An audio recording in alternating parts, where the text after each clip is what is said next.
Well, I'd like to welcome everyone to the first of tonight's two council meetings.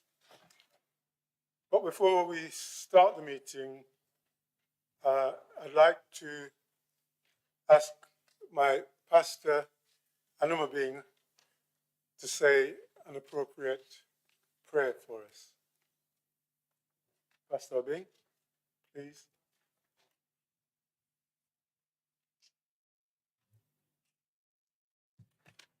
Good evening. I now give thanks to the Lord Mayor and to this assembly for the opportunity to give a voice to this meditational prelude to the events that follow. First, I acknowledge all of our ancestry. Our ancestors, I acknowledge the ancestry of this council chamber. I call in ancestral recognition to all who have given counsel and service to the good people of Leicester. To those who have served with sincerity and honor across the ages within the halls of this place and the civic structures of the city of Leicester. Where there has been harmony and faithful works in previous time, may we with our reasoning echo and harmonize with the here abiding spirit of faithfulness and communal upliftment, now and in the times to come. In confidence, clarity, respectfulness, firmness, accountability, let it be always the same. We gather here as reflections of the face of creation, and I say my words to the oneness of creation behind the face of each and every one in this assembly. May you all who have stepped forward to be entrusted with the reins of intervention and the civic powers of transformation in the very lives, health, and well-being of our citizens. May you see through the haze of distractions and identify Leicester's needs. And then to act with sincerity, honesty, and skill, without prejudice or arrogance, to reach out with empathy and compassion, faithfulness, maturity, and naivety, both, attending to both advantaged and disadvantaged, giving our due consideration in our duty to learn a little more towards the care, prosperity, protection, peace, and togetherness of our city. And those who reside, take refuge, or visit here. May we gather our focus in cooperation to addressing the issues that we face, reviving, innovating, contributing, healing, solving, supporting, understanding, and inspiring. May we act with honor and put things right when we can. May we ask for forgiveness of individuals and communities where actions may cause dismay. May we uphold the righteousness of our convictions, but neither fear to be wrong. Let us cultivate renewal of thought and action through knowledge and goodwill. Encourage one another towards betterment. Lower the shield of doctrine, preconceptions, prejudice. We give thanks for the trust and endorsement of the people, so that the hungry be fed, the despaired supported, the sick attended, the aged protected, and the young cared for. May you all be confident that whether individual or collective, our faith, resilience, and abilities are up to the task of assuring Leicester's individuals, families, businesses, services, social groupings a blessed and bright horizon.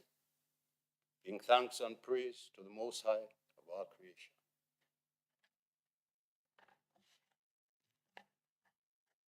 Thank you, Pastor Bing. I now have some announcements. This announcement is a pleasing one, as it gives me the privilege to provide the final piece of recognition to two former first citizens of Leicester. The role of Lord Mayor is a great honour to undertake, and one that with great responsibility to be an ambassador for the city and provide a role model to represent the city in its finest. Whilst the year in office were formally recognised when they stood down as Lord Mayor, it has not been possible to provide them with their formal badges. Until now, and these will be provided and presented to them as a lasting insignia of their time in office. I therefore call Councillor Bijaj to make his way around to the front of the desk to receive his badge.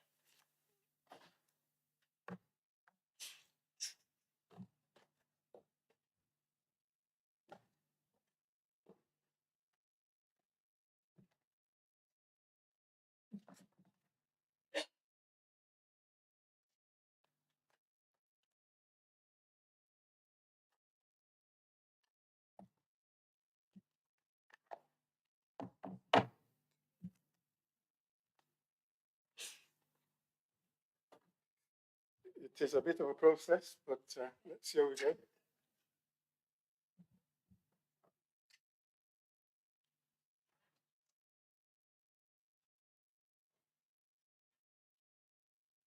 think that's it. Thank you, my Lord Mayor.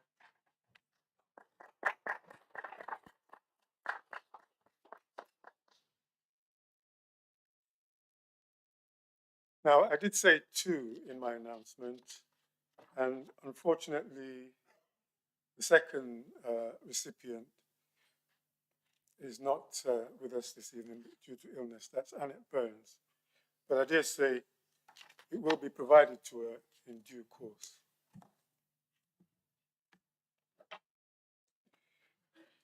At this point, I do have some announcements to make, and I hope you'll bear with me as I go through the announcements. Now, it's fair to say that we live in a multicultural city, and of course it's true to say we live in a multicultural society nationally also. And I'd just like to acknowledge the fact that we have, for the first time, as our leader of the country, someone who is non-white. And I do think it marks a significant signal as to the liberal and open nature of our society, which tells us that the opportunities are there for all of us if we apply ourselves to the task and grasp the opportunity as they head our way. And I'd also like to recognize the fact that in becoming the first non-white Prime Minister, He has displayed a commitment to his faith as being a proud Hindu. And I think it also speaks to the tolerance and the openness of our society, that we don't restrict people in progressing through society because of their religion. And I'd like to think that applies to all of the other 7 protected qualities under the Equality Act. So I congratulate him on being the first and look forward to the second. Who knows who that person might be. Okay, so moving on to some of the stuff that I've done whilst on Lord Mayor.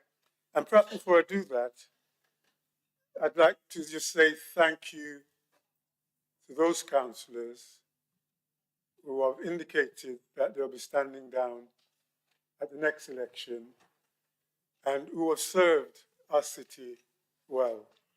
And I think it's fair to say, when you take on the role as a councillor, you are a representative of our great city in many ways. And it's not often you're given the opportunity to serve the people in our city. And I'd like to say that you've served the city well, and thank you all for your service, says to Leicester City. So in terms of my visits then, I think we're all aware of the fact that my charity for the year is sickle cell. And one of the big issues around sickle cell blood disorder is the lack of blood donations. And in particular, a particular blood group, or O blood group, and people who suffer from sickle cell is in desperate need of that particular group of blood. So I'd like to make the point that there is a shortage of blood at the moment, and so if you've not registered to become a blood donor, please consider it, and consider it favorably, because of course blood does save life. And myself and the Lady Mayoress visited the Blood Donor Centre in Leicester and were given a tour of the facilities there and an indication of the amount of lives that are saved as a consequence of members of the public donating generously to the cause. I must also add that the rules apparently state that after a certain age, you can't give blood for the first time. And unfortunately, I'd passed that age. So I couldn't give blood and felt a little bit old. But it comes to us all in the end, doesn't it? And the Lady Mayoress, who was very keen to give blood, she sat in the chair for the better part of half an hour, and I couldn't find a vein to extract the blood. And she promised to go back. So hopefully we will contribute to the cause in one way, form or another. And on a serious note, there is a shortage of blood. So if you can register for it, please do. And I'm going to just whiz through some of the other stuff that I've done and visited in between the last meeting and this one.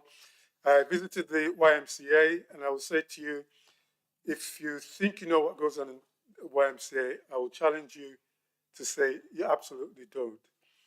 They provide an incredible service that really goes from 8-year-olds to mid-20s in terms of accommodation, and beyond that in terms of support for food and so on.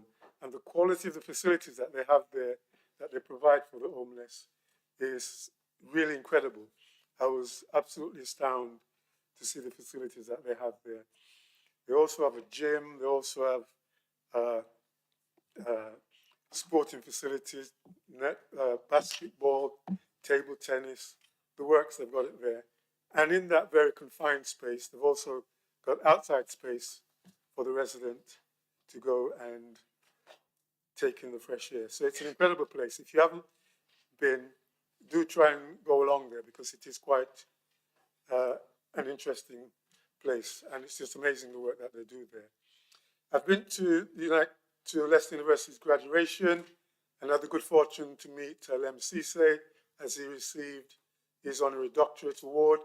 I also had the good fortune to meet the new Chancellor, Maggie Pocock, and many of you will know her as the lady who will present Sky at Night.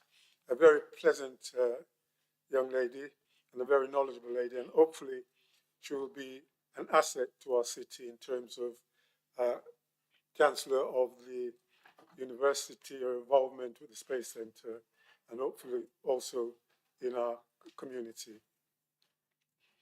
Visited a number of schools to raise awareness of sickle cell, and again, the sickle cell awareness also include a competition, and these schools are very keen to take part in the Lord Mayor's competition to draft a poster that can be used to promote sickle cell in the city, and hopefully it will be adopted by the Royal Infirmary as part of their promotion work around sickle cell and thalassemia. We also met with the Scouts and have an interesting presentation evening with them here in the chambers. Also given a great opportunity to start the Jane Tomlinson Fun Run, the 10K run around the city, and people of all ages, all sizes, took part in that. And of course, there was the Holocaust Memorial Day, and that in itself was quite an eye-opener in terms of the conversations that took place and the presentations that reminded us of how unpleasant human beings can be to each other. But there's always hope for a brighter future, of course, for us as human beings. I invited to the Rotary Club luncheon meeting, invited to a debate in the chamber with an organization called Yes You Can, the Queen's Award for Enterprise. There were, I think, 11 awarded in the Midlands, and one of those were in Leicester. So we're really done well to receive one of those. And again, we had the Honoured Citizens Award. We are members from the community who had done so much for our community selflessly in a volunteer capacity over many years, were awarded for their contribution to our city. I was also invited to the launch of the racial literacy program in an unofficial capacity. And I think I've mentioned to the group that Leicester schools are going to have, as an integral part of their diet, a diverse curriculum to opt in all of our schools. And the diverse curriculum is aimed at increasing the outcome for all students in our schools. And I do mean all students in our schools. And we have the launch of the first part of that, which was the racial literacy program, where the school leads and teachers are given insight into some of the difficulties that they might encounter in the classroom, and a better understanding of how to communicate the racial literacy, the diverse curriculum to the students before them. And that's something that I think the council, we as councillors should be proud of, the fact that we recognize diversity in our city, and we are creating an environment in the schools, A, that recognizes that, and B, that benefit all of our pupils, who will of course become citizens of our great city. And through that, hopefully, we will have a much better city that understands diversity and act in a way which is beneficial to all. What I also would like at this point is to ask you to help me, please, by putting in your diary the Lord Mayor's event on the 18th of March. That is the Lord Mayor's event, which is entitled What Makes Leicester Great. And at this event, we will be highlighting some of the things that makes Leicester stand up and above many of the cities in the UK. We know that DNA came out of Leicester. We know that we are the only city with a space centre, and there are many other things that we have in the city that we can boast about. So I'd like you all, please, to support my event on the 18th of March. It's an occasion to put on your best frock and your best suit and tie and feel good about yourself. There will be entertainment. There will be a diversity of cuisine for us to sample, cuisine which reflects our great city. On the 29th of March, I'd also like you to support an event that is taking place at the Leicester Football Ground, an event that the Lord Mayor has sponsored and been an integral part of, and that is to make and highlight prostate cancer amongst people, particularly men and men of colour. And I think it would be really important if we can have some women there as well, because often women are the ones that motivate the men to go and get tested. So it really is a big deal to have both women and men at the event. And on the 14th of April, you can all participate in this one. There's a sponsored walk to raise funds for the Lord Mayor's charity and raise awareness of sickle cell blood disorder within the city. And I'm really fortunate that Leicester City and the community has taken the lead on this, and they will be involving the cricket club, the football club, the rugby club, and also the basketball club. So it's a massive support that we're getting for this one. It would be really great if our fellow members of the council and friends and partners and family could support the cause, please, and make it a real fun day on the 14th of April. You will get more information in terms of detail, where we're starting from, and so on. And as I understand it, opportunities will be given for free entry to some of the sporting clubs' event as well. A couple of final things then. The first one is that we must keep in mind the situation in Ukraine. We are aware of the importance of our democracy and the freedom that we have, and that is what Ukraine is at the forefront of at this moment, fighting for in terms of Europe's democracy. And there's interesting developments that can take place which could make life even more difficult for all of us. So please bear in mind those Ukrainians in our city who have fled their country because of the war. Let us support them in whatever way we can whilst we're here. They're here, as well as those fighting to support the freedom and democracy that we take for granted here. And finally, I'd like to just highlight how wonderful it is to visit the various community events. It is a truly wonderful experience to see how much our city is supported by volunteers during these community activities, and some of these community activities that operates below the radar. It is an absolutely wonderful thing to see.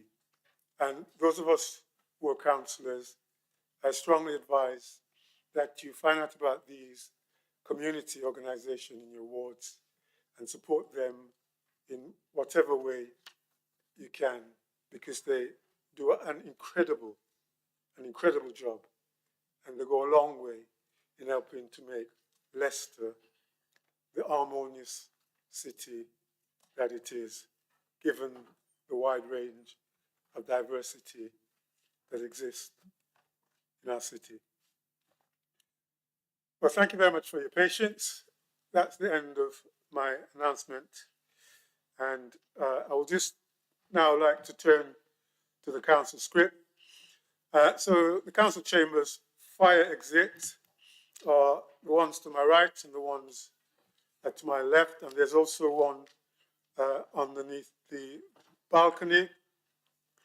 In the event of an emergency alarm sounding, make your way to the Town Hall Square and assembly on the far side of the square. Anyone who's unable to evacuate using the stairs should speak to any of the Town Hall staff at the beginning of the meeting who will offer advice on evacuation arrangement. For the public in the gallery, exit via the way you came in or via the council chambers. The next item is declaration of interest. Before I invite any further declaration from those already included on members' register of interest, a request and dispensation, I will ask the monitoring officer to make a short statement advising members of the process. Thank you, Lord Mayor.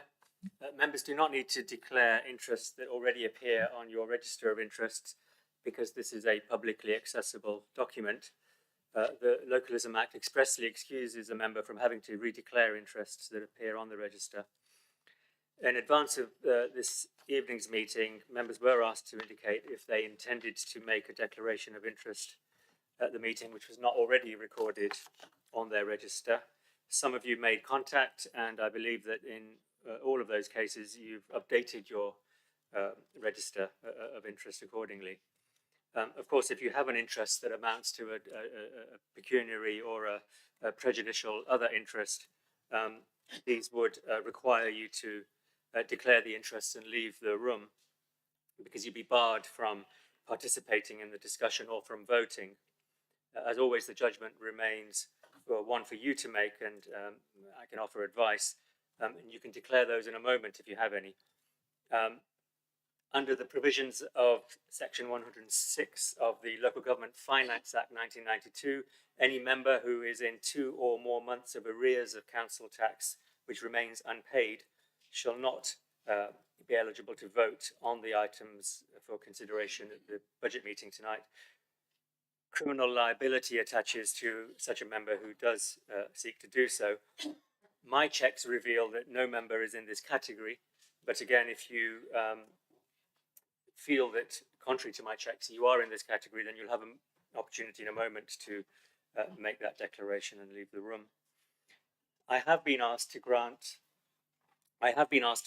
one category of dispensation, without which it might be necessary for some members to leave the chamber. And after consultation with the Standards Committee, I grant a dispensation to elected members who are council tenants or who have family members or close associates who are council tenants, to enable them to remain and participate and vote on the budget proposals, crucially the housing revenue account proposals that come before you tonight, which otherwise they set the rent and service charges for those cohorts. And they can remain, if they wish to, for those items, if they take the benefit of the dispensation. The names of those members who identify themselves as requiring the benefit of this dispensation must be identified tonight and will appear in the minutes. If you don't request the dispensation, then you can't benefit from it. So if it does apply to you, please seek it. So if you could please stand, switch on your microphone and clearly state your name if you require the benefit of the dispensation that allows you to remain in the meeting now. If either you or a close associate or family member is a council tenant, then I'd be grateful.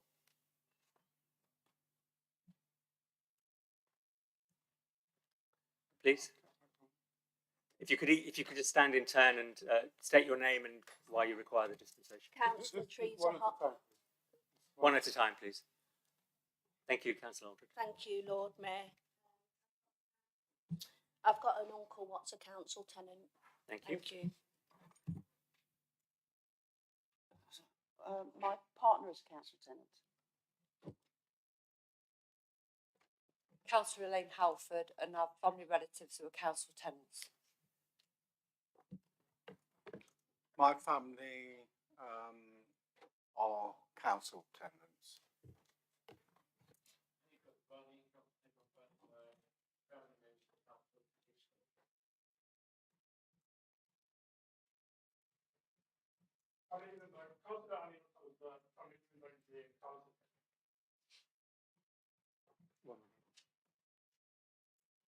Councillor Darren, two daughters of council tenants. Okay, thank you. Councillor Akbani, we'll record your interest in the other section of declarable interests. Thank you. Okay, I think we thank you, Lord Mayor. I therefore invite members to declare any further interest they might have in the business on the agenda and/or indicate in section 106 of the Local Government Finance Act 1992 applies to them.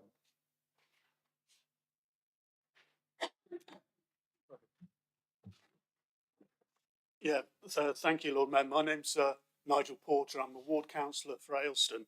And you mentioned that, or the monitoring officer mentioned that there weren't any members who were in arrears with their council tax payments. I'd like to declare, I think I might actually be in credit on my council tax payment. So just so everybody's clear and above board where I am with it, which clearly makes me probably the only person who's really qualified to comment on the budget at this meeting.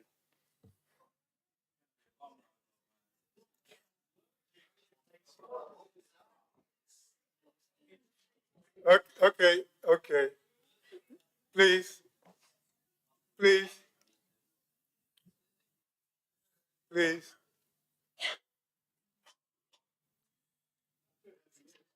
Thank you. So the next item on the agenda then is statement by the City Mayor. There won't be any statement as part of the budget meeting, but I understand that the City Mayor will be making a statement as part of the ordinary meeting after this one. We will therefore move on to the next item. The next item is the housing revenue account budget. Councillor Calvin, please. Thank you, my Lord Mayor. And just before I start on the housing revenue account budget, I'd just like to thank the Lord Mayor for his personal interest in establishing the diverse curriculum and emotional literacy training that is being rolled out across our schools in the city. Thank you, my Lord Mayor, for this opportunity to rise and propose a one-year balanced budget for 2023-24. Now, this is the fourth consecutive year that I've risen in this council to present the housing revenue account, and I had naively assumed that the more experienced I became, the easier it would become. But how wrong I could have been. This year has been tougher than ever. I'd like to take this opportunity to thank Chris Bergen and his team who worked tirelessly, including over the Christmas holidays, to explore ways we might drive down the cost of district heating. I'd also like to thank Stuart McAvoy, Amy Oliver and Richard Sword, who have sat with members through many debates. I would like to thank the Tenants and Leaseholders Forum and Scrutiny Commissions for their contributions. But finally, I would like to thank the chairs of the St Matthews and the St Peter's Tenants Associations, Jean Williams and Shokat Sadat, who along with ward councillors came and met with both myself, the City Mayor and John Ashworth last week. So as I alluded to, this year we have been faced with one of the most impossible situations, a perfect storm. We've had a cost of living crisis that has been exacerbated by Brexit and our relationship with the European Union, 13 years of inhumane Tory government policy and poor financial decision making causing pain across all of our communities, and an inhumane war in Ukraine. Residents were already on their knees following 2 years of the COVID pandemic, And just as it felt like things were about to get better, we started to feel the impact of rising costs in both our shopping baskets and our household bills. A safe and secure home is as important as ever and arguably more important than ever, and remains the cornerstone for good mental health and well-being, community and economic resilience. But the HRA budget continues to face the same year-on-year pressures. We have increased employee costs, inflation, and the loss of stock through Right to Buy. But we must continue to use the rental income to invest in our stock, to ensure that it is of the highest quality, not only for those who live in them now, but for the generations of people who will live in them thereafter. And we must continue to invest in our support services, which help to maximise income, sustain long-term tenancies and prevent evictions. We are proud of our council houses and we are proud landlords, but the Tory government have let tenants down. Their failure to include tenants on district heating to its energy price cap guarantee has left our local Labour authority making tough decisions. With the amended proposals tonight, my Lord Mayor, published on the 21st of February, I am proud we have decided to protect our tenants where the government has failed, and I am proud of our Labour local authority. And despite being faced with many more difficult decisions over the coming months and years, as more funding is stripped out of local government, we will continue to put our residents first. In a world where global forces are impacting our quality of life and hope is in such short supply, I urge each one of my Labour colleagues to not give up. We must not give up. This budget shows a Labour authority who continue to listen and to respond to the needs of their tenants. And I recommend without hesitation this HRA budget. Thank you, my Lord Mayor.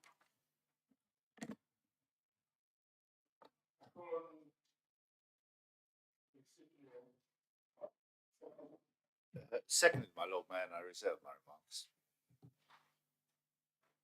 Are there any speakers?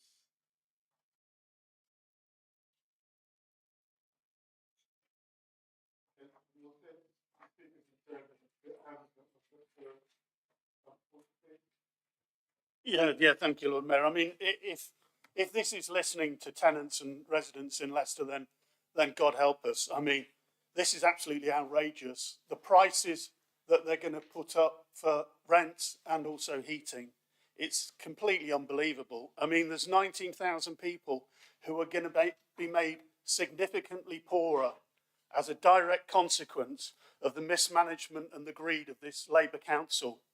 So there is no way on earth I'll be supporting this proposal.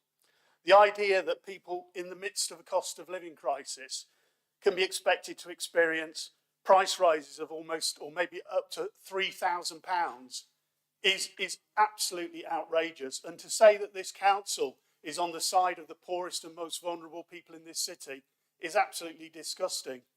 They really are a bunch of hypocritical, I would say, fools. If they think this is listening to people when they're struggling to make ends meet, when inflation on food is running at over 16%, then I think it's absolutely outrageous. Why people in the city can sit and listen to this sort of rubbish, I really don't know. And what really annoys me is the fact that in the report here, they've even twisted Paul Wesley's amendment and changed the wording on it. Paul clearly said, and I went through it and listened to it on the thing, that before these prices go up, the tenants and residents are consulted on whether or not they wish to be part of the district heating scheme. And a number of Labour councillors, including the city mayor, said, oh, no, that's not going to be good because it's going to delay the price increase. You can listen to the recording yourself. So I think what the council is trying to do is that they're trying to dupe the tenants and the residents, and they're trying to dupe themselves into trying to paint this picture that Labour somehow is behind working class people, poor people, vulnerable people at the midst of a cost of living crisis. They're not, and they don't need to. And another thing, which hasn't been mentioned and hasn't been picked up at all, is that I think that this price increase, especially for the gas bills is actually unlawful. Because under housing regulations, a landlord, unless the city council is the landlord, is not allowed to charge tenants more than the supplier charges them. It's called a minimum resale price. And we were told at the overview and scrutiny meeting that the Leicester City Council buys gas at 9.5 pence per kilowatt hour. The average consumption, and this is through Ofgem, of a 3-bedroom house, average family home in the UK is 12,000 kilowatt hours per year, which would be at 9.5p, £1,140 a year, not a £3,000 price increase. So there's clearly something which is going on, which is, I would say, is verging on unlawful. And why there hasn't been any examination of this by the Labour councillors, I don't know, because there's clearly a position where we have a local authority which is buying gas at what they claim to be below market prices of 9.5p, but then they're jacking it up by 3 times in order to overcharge local residents. So I'm not going to be supporting this, and I think that the people in the city should know exactly what the Labour councillors been doing in terms of trying to rip them off and exploit them when they are some of the poorest and most vulnerable people. And the arguments that were made by the Labour Council's lead on housing, that it's okay to go and fund this because there are other people in the city who are poorer than them, is absolutely ridiculous, completely ridiculous. I would like her to stand up now and explain the logic of that argument. Because one group of people in the city is poor, it's okay to charge the other people even more money because they're equally as poor. It doesn't make any sense. None of it adds up. So I'm not supporting this. And I would urge Labour colleagues, because this may be your last opportunity, there's no full council in March, this will be your last opportunity to have a platform to argue against Sir Peter and his ridiculous prices that he's putting on people, the pressure that he's putting on families, and it is wrong. So I'll leave it there. Thank you, Lord Mayor. Thank you, Councillor Porter. Next is Councillor O'Connell.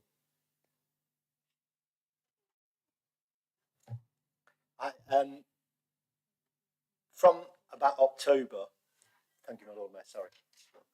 From about October, we saw that there was going to be massive rises in the district heating. Initially, a 70% to tie over this year, with the addition of a 540% rise. Through ourselves in Labour Group, we've campaigned and fought and brought that down. And on Monday, we had a further discussion where we've now got the figures lower at £1,325 for a 1-bedroom through to £2,700 for a 4-bedroom. This has been done by a group of us as councillors who are passionate about supporting our tenants. That's Hanif, Mohammed, myself, Nita and Patrick Kitterick. On saying all that, I still think that the people I represent in my ward will not be able to afford these rises. I've just been outside and we saw, I think anybody who came in saw what people are angry, are frustrated and terrified of what the future might bring. I did a public meeting with tenants from the 8 Avenue flats, and they were saying, even on these figures, even on the £1,600 maximum cap, that they will not be enough. They're already struggling to buy nappies, they're already struggling to put food on the table, and these increases, although a lot less than previously have been said, are still not affordable. And I really find that, you know, a terrifying prospect that already in my ward, in Western Ward, there's kids going to school without breakfast. Kids go to New College without breakfast. And we all know sustenance makes studying. We're seeing this already. If we take more money out of those estates, we'll see more and more of this.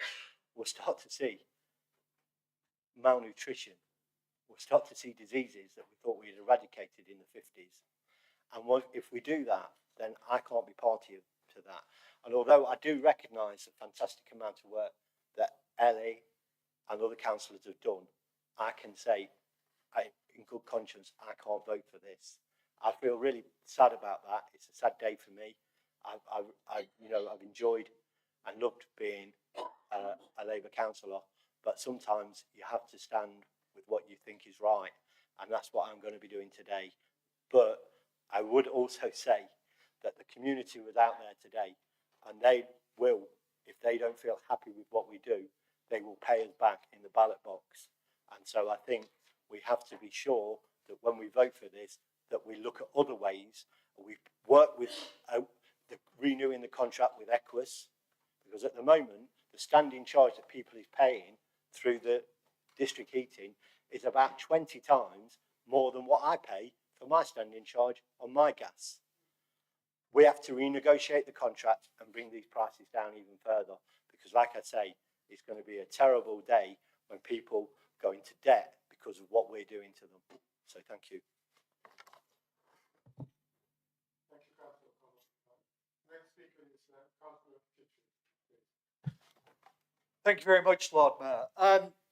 To Councillor Porter, I don't blame him because the information did come out quite late, but I would advise him to read Appendix A in the papers, which actually shows that there is nobody under district heating will be paying over £3,000 a year.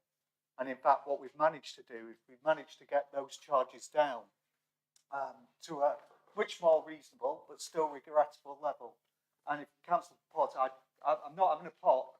If you read Appendix A, you'll see that some of your speech, the figures weren't up to date. But it came out yesterday.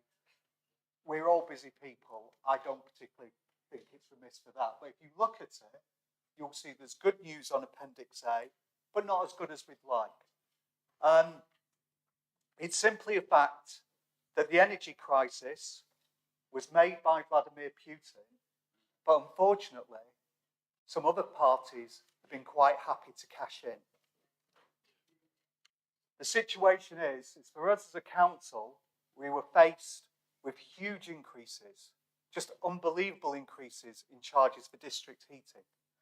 And what we did is we got together and we brought it down to a reasonable charge by deploying considerable resources from the council, because those resources were needed in the short term.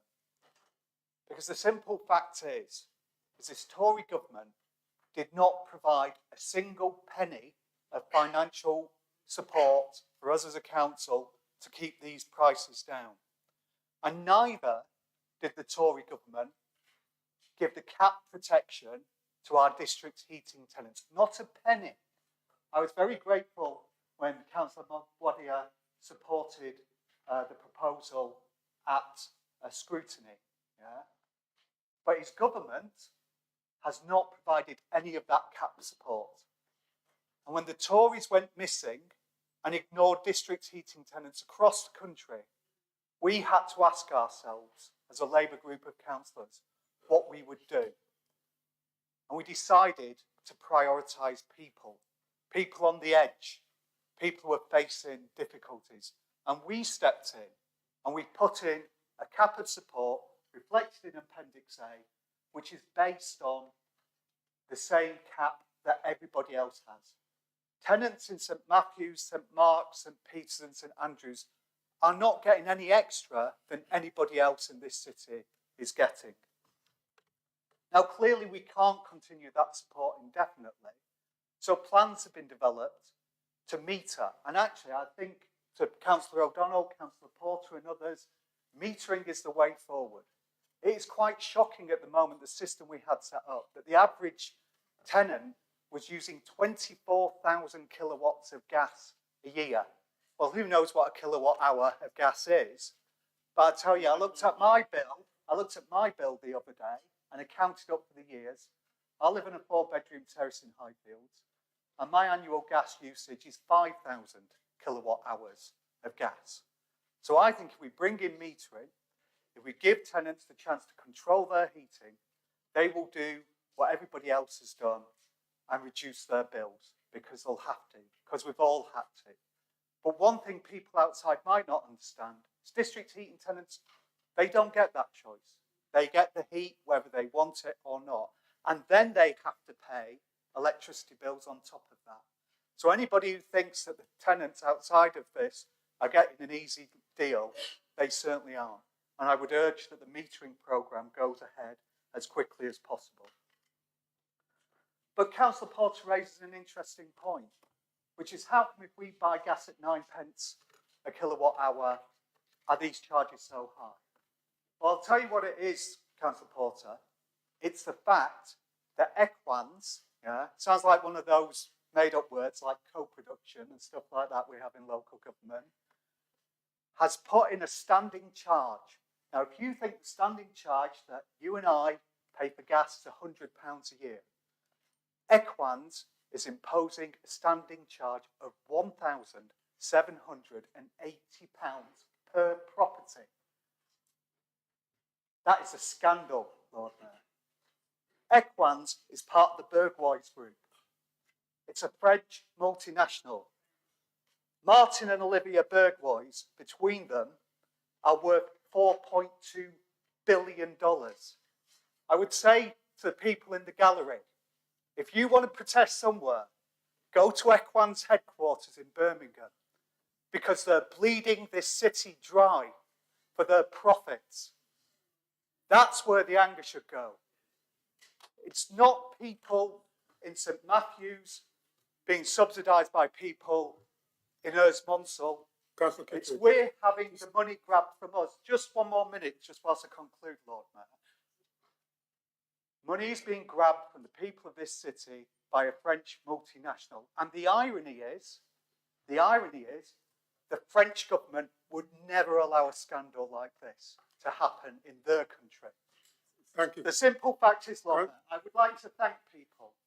I would like to thank Councillor Cook-Kelvin for working together, not just with the ward councillors of those affected, but the key thing is the key power of this is how we have worked together collectively as a Labour group. Every single member, every one of the 49 members of the Labour group has offered protection to tenants. Not as much as we'd like, but we've offered what we can. So I will be voting for the amendment tonight at the council.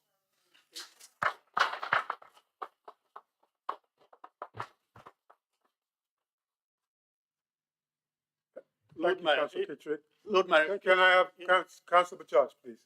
I was just going to say, can we all have as long as Can I have Councillor Bajaj, please? Thank you. Thank you, my Lord Mayor. May I begin by thanking the directors and their team for their efforts in what has been a protracted budget process. I would like to make a special mention of thanks to the hard work of Leicester City Council staff for continuing to serve the citizens of Leicester under what are very difficult circumstances. That's all you like. We must focus, Lord Mayor, on the city's citizens facing economic uncertainty. Businesses that are struggling and their survival, which is critical to Leicester's economic recovery. This budget should be based on support and growth. But yet again, all we see from the city mayor, right. Can we just have some silence whilst we have our speaker, please? Thank you, Lord Mayor. This budget should be based on support and growth. But yet again, we see from the city mayor is an anti-business, anti-car and anti-growth. These policies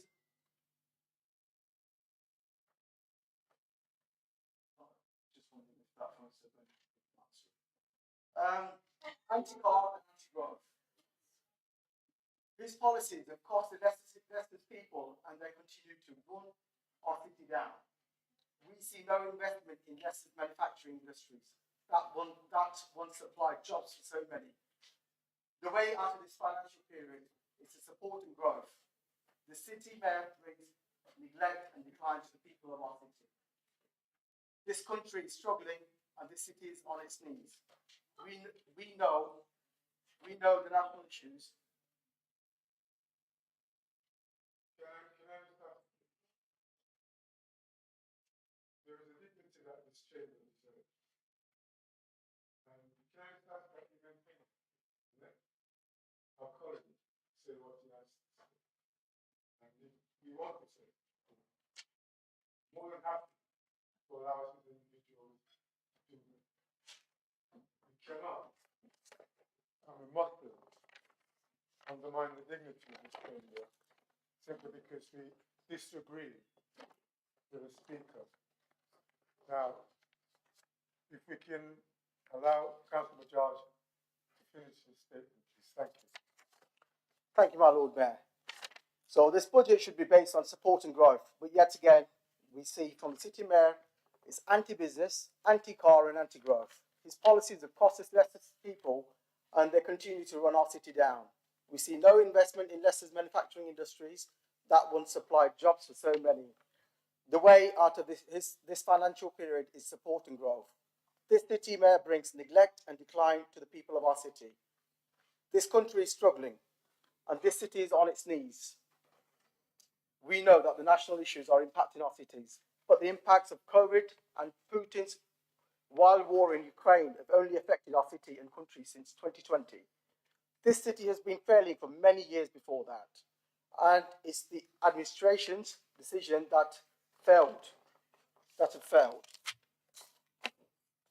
And again, residents face maximum council tax rises, council houses rent increases, an enormous hike in the cost of district heating.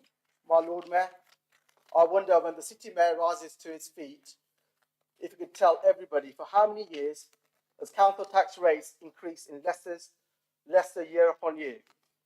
This government has paid millions in extra funding to the city. We have millions more coming for levelling up communities, millions more for roads, transport, improvements, and millions to support businesses. But the City Mayor is set on wasting yet more of it rather than investing in maintaining our roads and streets. The City Mayor's obsession with kicking cars off the road continue.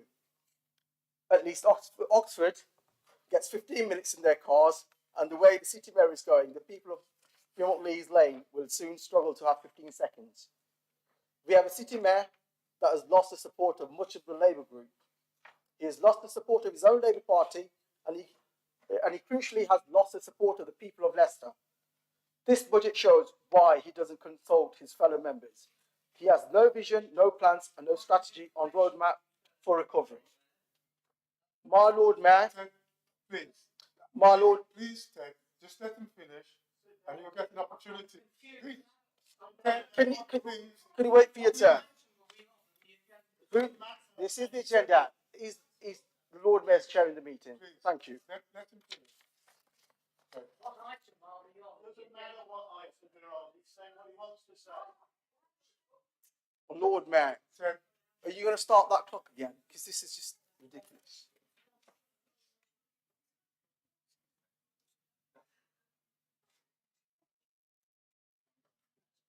I know. What happened to point of order, Lord Mayor? I know that this is a passionate subject, and I know that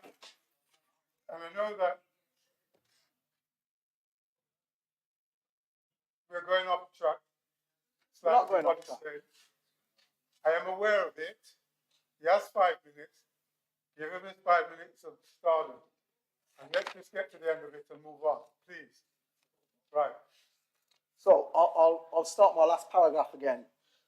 We have a City Mayor that has lost the support of much of the Labour group. He has lost the support of his own Labour Party, and he crucially has lost the support of the people of Leicester. This budget shows why he doesn't consult his fellow members. He has no vision, no plans, no strategy on roadmap for recovery. My Lord Mayor, brace yourself, because we're about to hear a playlist of the golden oldies of excuses from the City Mayor soon. Austerity, Brexit, or misrepresentation comments. My Lord Mayor, if the City Mayor stands there and blames everyone else for his failings, I hope the people of Leicester are listening. If he stands there and blames, clearly his role has no use at all. Complaints at government level are pure deflection.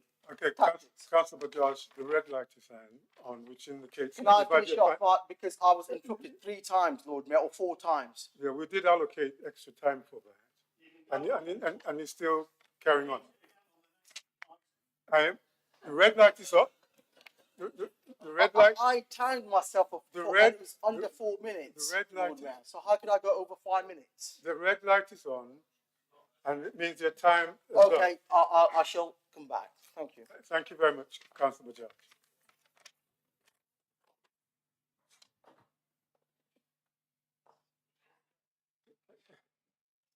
Can I just ask You're making my life very interesting. And I hope you've enjoyed it. So, oh, what's going on? But, parents, please. It is a passion. I understand. And I do understand that we've got a course of it. But let's, maintain standards, please. Alex, speak for his Councillor Darwin, who I know will stay on the subject, stay to time, and bring back authority to the church. Thank you. Thank you, Lord Mayor. I'm not sure if I'll bring back any kind of authority. I think the comments that have been made so far by Councillor Porter and Councillor Bajaj and Patrick, it's hard not to, because this is what kind of Tory policy is sometimes, is to divert from the problem itself. 95% of what Councillor Bajaj has said, and I'm sure the City Mayor will respond to him appropriately, is completely unrelated to the subject that's under discussion. And that's the most important thing. And in relation to Councillor Porter's figures, they are inaccurate. And I think it's, scary. Sorry, shall I sit down and let you finish? Or do you want to come back again? Okay. So the way it works is you put your hand up and the Lord Mayor will decide. But Councillor Porter said was incorrect. The issues that we have, the blame that needs to be said is international politics. Do we have control over that? International consequences? No, we don't have control over that. Do we have control over Tory policy over and over again that has not included district heating in the energy price cap? And that's the gist of it. That is the gist of it. And what we have done as a Labour Party, as a local Labour group, is we've looked over and over again, reviewed the charges, and this is the best possible option that we have in place. This is the best possible option that we have in place. We know people are struggling. As a Labour, as Gary has said, as Labour Party members, and I've been a member since 2007. I've never seen it so bad. The pressures that people are under, and the last 12 and 13 years of austerity have shown that. And we are trying to keep the water out at all occasions, and the Tory party does not let us allow to do this. For me, the ideal scenario is revert back to those figures that we had prior to the increase. Revert back. That's what we need to do. But we know we can't do that. It has implications. And as a result of what's happened is that we need to have in place a package. And that package is the best possible option that we have in place at this moment in time. And I have to emphasize that all of Labour, I think you don't have to be a member of any political party to have any kind of empathy about what people are going through. I think it's been mentioned, but that some of the estates have 12 or 13 grand average income coming into their households. The austerity is the main driver for this. And with the district heating issue that we need to have in place, and I would echo this now, that we are going to have people that are going to be suffering. They are going to be challenged by the charges that they have in place.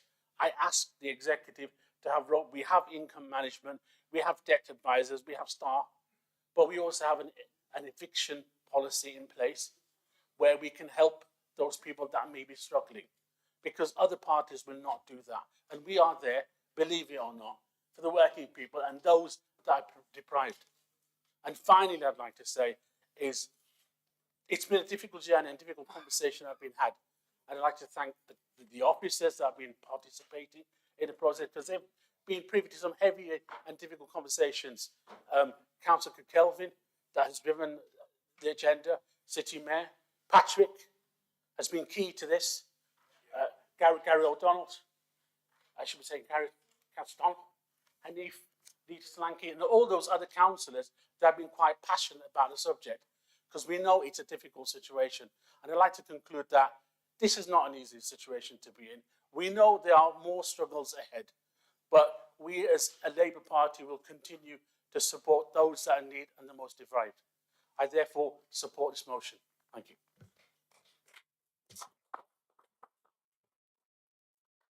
Thank you very much, Councillor Delwood. Can I now ask Councillor Adwadia to speak, please?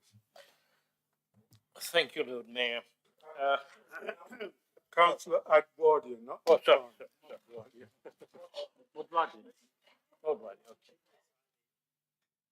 Thank you, Lord Mayor. I wanted to just clarify a couple of things.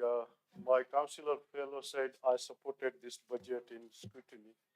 No, I didn't. I supported fitting metering in the property, not supporting increasing the prices. And as I said, people need food and roof first. At the moment, we are in economic crisis and people are suffering. People don't have a job. People, food and every price is going high. If we increase the price for energy bill and the rent, how people going to afford? I don't know. That's why I did suggest. Last meeting I was here and we asked city mayor why that space center, £2 million been waived off. So instead of waiving off in other sector, why we bring that money to support the housing sector?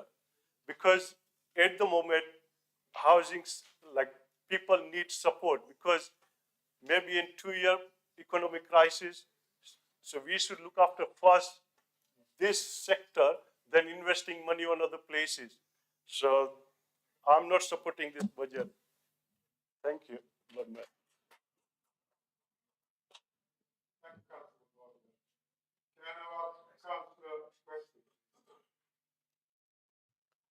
Thank you, Lord Mayor. I'd like to thank Councillor Kirkkelvin, Councillor Kittrick for all the hard work that they've put into this. I believe Councillor Kittrick's figures over Councillor Porter's. Let me make that abundantly clear. The housing scrutiny looked at this, Lord Mayor, thoroughly, and with the savings that we have identified, that Councillor Kirkkelvin has put out, it does help. Now, it's hard, even for councillors. We have to pay gas, electric.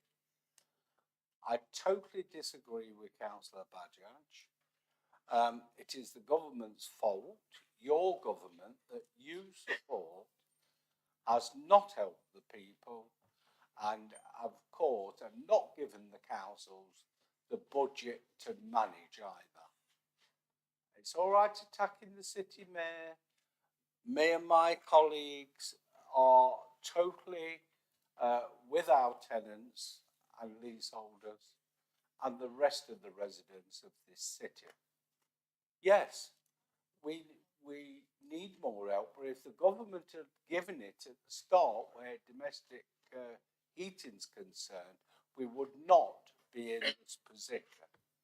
Yes, prices have to rise and we all have to pay that. Inflation is so high, but having said that, I totally agree with my comments from Councillor Darwood as well. The housing scrutiny thoroughly supported the housing revenue account, and I'd like to thank them members as chair of that committee for the work that they have put in. And Councillor, who's just left the chamber, did support it. Let me make that abundantly clear. You've only got to look in the minute of the Housing Scrutiny Commission. Having said that, we hope that charges will come down, but we need a new government in place, not the vile Tory government that's cost this people of this country and residents vast amounts of money and put more people and children in poverty. The sooner they're gone, the better. And as the crowd outside said, we need a general election now. and we need that change so the people can get the help they deserve. Lord Mayor, I fully support the account. Thank you. Thank you, Councillor Wetsley. Can we have Councillor Patel, please?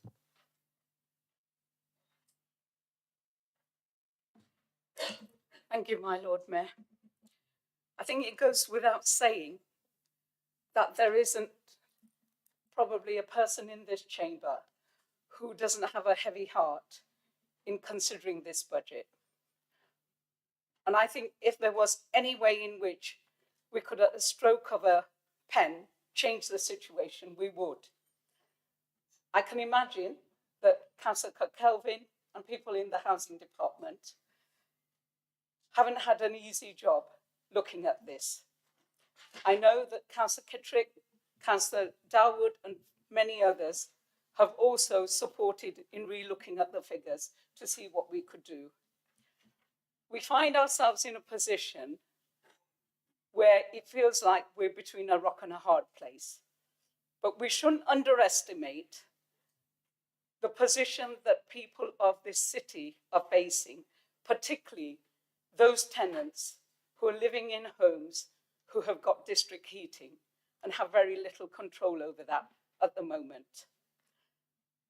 So even though we look to pass this budget today and support this budget and support the proposals, I think there are two things that are really important. One is, just because we approve a budget doesn't mean that as we go through the year, that if there is any flexibility, if there is any opportunity for us to find more money, if the government decides that they will give us more money towards this, that we shouldn't relook at this. And secondly, what I would ask, and I know that we have made every effort to do this, but secondly, I would ask Councillor Kelvin to ensure, and I would ask the City Mayor to ensure, that we will do everything in our power to support those people who find themselves in the invidious position of not being able to pay their bills, and that we will not evict those people. We will do everything in our power to stop any evictions, because we're facing a situation where those people have got many other pressures. Two-parent families who are both working, still having to go to food banks to feed their kids. People are having difficulties just paying their way with all the bills that are accumulating, and it's not just energy, cost of living. And you see the kinds of difficulties that even food banks are having in ensuring that there's enough food to be made available. People are being robbed of their dignity and their self-respect in this city, just like other cities up and down the country. And we are the people who can actually help and support, understand and alleviate some of those things. So I would ask Councillor Kelvin, Assistant Mayor Kelvin, to give us an undertaking that we will do everything in our power to stop evictions. And I would ask City Mayor to give us an undertaking that if there is any way whatsoever that we can actually change the situation and make the burden lighter on the people of Leicester who are facing this, that we will take that option. Thank you, Councillor. Thank you. Thank you, Councillor Patel. Can we have Councillor Barney now? Hope he's waiting patiently for. Thank you, Lord Mayor. I think my colleagues, Councillor Kittrick, Councillor Patel, Councillor Donald, Councillor Dowd, have clearly said what I would have probably said as well. But having said that, there is a real difficulty out there because people will not be able to afford the payments towards the district heating. And as Councillor Patel says, that there must be an undertaking by the housing lead and the city mayor that there will be help available to bring that down and have the payments made on their behalf.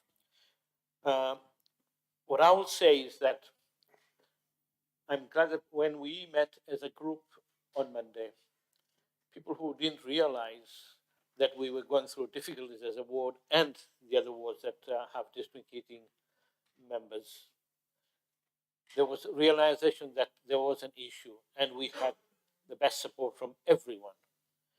Especially Councillor Kittrick made every possible effort to see that there was light at the end of the day, to see what we were facing and what we could do to reduce that. And I'm very thankful to him as well, as much as I'm thankful to Gary, Mohammed, and all of you, because you supported that we reduce the bills as much as possible, which we have.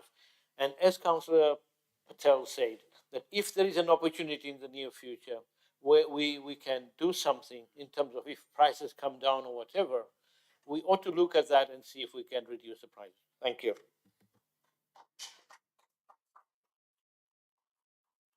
Thank you, Councillor Farmer. I've got two more speakers, Councillor Solanke, Broadwell, and Chiesa. Councillor Thank you, my Lord Mayor. This proposal and this budget, as we've already heard, impact nearly all of our residents in this city, including many that live within my ward. It's been something, a decision that we've not taken lightly. We've pushed back, we've challenged, and we've worked together as colleagues. Just this morning, I spoke to residents again in my ward, as I have done over several weeks and several months. And although we acknowledge that due to the current climate, a rise is unavoidable, we have worked tirelessly to ensure that this was kept as much as possible to a minimum. We recognise as a council that a lot of work still needs to be done, and I would like reassurance from this council, and I, in the same breath, would like to reassure my residents that we will do everything in our power to continue to support those people, especially those that know that they will struggle to pay the rises that are coming. Thank you, my Lord Mayor. Thank you, Councillor Solanke. Can I now have Councillor Broadwell, please? Yes, thank you indeed. Thank you indeed, my Lord Mayor, and my apologies if I trip over my English a little bit. I currently live in the Netherlands and have been learning Dutch. I will state for the record that I intend to vote against the budget tonight, but for reasons which may well differ from other members of this council who are not members of the Labour group. This is the time for us to be ambitious as a council. This is a time when, looking ahead, we are scarcely a year away from a general election by which, by all signs, the Tories will be facing electoral extinction. We're essentially guaranteed to take the mantle of government in this country going forwards. And what I'd like to say is I'd challenge us all to be more ambitious, to do more for the people of the city that we're elected to represent. I'm standing down in May. I'm the youngest sitting councillor in this chamber, and I will say that my decision to stand down and my decision to pursue other opportunities, including specifically abroad, has been because I genuinely do not feel like I have a future in this country anymore. And looking at this budget, I see increased rents, I see increased burdens put across the poorest in this city, and I'm saying I understand why. But with the prospect of a Labour government, not just a Labour government, but a landslide Labour government, this is the time for us to be more ambitious, to say we are going to do absolutely everything we can to support people. I recognise the efforts of Councillor Kittrick, I recognise the efforts of Councillor O'Donnell in standing up for what is right in this city. But I would say we as a group, we as a council can and should be doing more, be doing as much as we humanly can. And when I look at this budget, I see a very sensible document in many ways, but a sensible document within the confines of the Tory government that we have been under for the last 13 years. We need to think bigger, we need to think fairer, we need to think about the sort of society that we actually want to live in and leave behind for our children and grandchildren to come. Because at the moment, I don't see a future here. I would dearly like to, but as it is, this is my last council meeting and I will probably not be returning unless things change. So that's my challenge to you all. Thank you.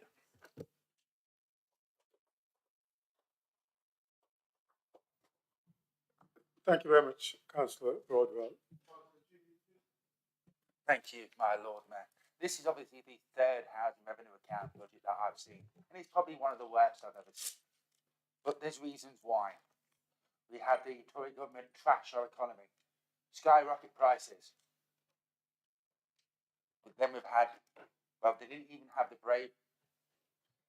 They didn't do what the French government did, cap the energy companies. They didn't even go there. So we've got this thing with the district heating. More pressures on the housing revenue account. And the continued right to buy, which is depleting our stock, means less money in that budget for repairs, for the district heating, for everything. So that's why I'm so happy that Patrick, Ellie, and the councillors in the affected wards have found a partial solution. It's not perfect. It was never going to be when Jamie Hunt missed out people in the district heating. But at least we are trying to help, which is more than what the government's tried. So that's why I'll be supporting this budget. Thank you, my Lord Mayor.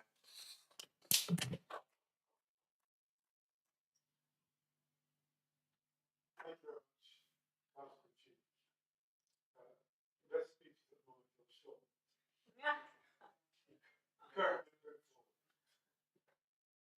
I'd like to call on the seconder for his reply, please. Thank you, my Lord Mayor. I think I'll take the hint that you've just offered and leave the bulk of the response to the proposal to Councillor Kelvin. Just a few comments from me. Just to emphasise the point that Councillor Kelvin made in the introduction, which is right at the heart of this, of course, is that energy prices, gas prices in particular, have skyrocketed. And, we know the reasons for that, and we know the extent to which that inevitably, despite some very limited cushioning from central government, has hit those who are least able to pay and most deprived in the community. And although historically the district heating schemes have made very good sense for us, and for the people who've been on those schemes, they've, as a result, had comparatively lower energy bills than others.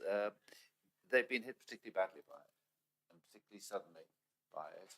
And, as Councillor Kittrick entirely rightly pointed out, have failed to be protected by the government in the way that other users have, and to a limited extent, been protected, and particularly vulnerable to the providers and the way in the contract that's, frankly, was written before my time, but a contract that's that actually enables them to charge costs to the council in the first instance that are far beyond the levels that could possibly be justified. And indeed, it is the case that those are things that will be challenging with the providers, and we'll seek to shield the users of the on the scheme from as we do so. I just really, my Lord Mayor, want to thank all of those who contributed to the debate. Obviously, as Councillor Kelvin did, the officers for the work that they've done over a long period of time, talking with members, with us, of course, about the situation, seeking to find a way through, and also to thank members who've spoken this evening, but particularly those who've engaged so incredibly positively in seeking to find ways in which we can avoid the worst of the impact of this on those who are least able to pay. It is not, as others have said, something that any of us do with any pleasure. But I think what we do have, at least now, is something that reflects our Labour commitment to do all we can within our power to protect those who are most disadvantaged in the community from the worst impacts of what is being imposed upon them. And with that in mind, my Lord Mayor, just finally, I just want to give reassurance, particularly to Councillor Patel and Akbani, but indeed to other members as well. But they raised it most particularly.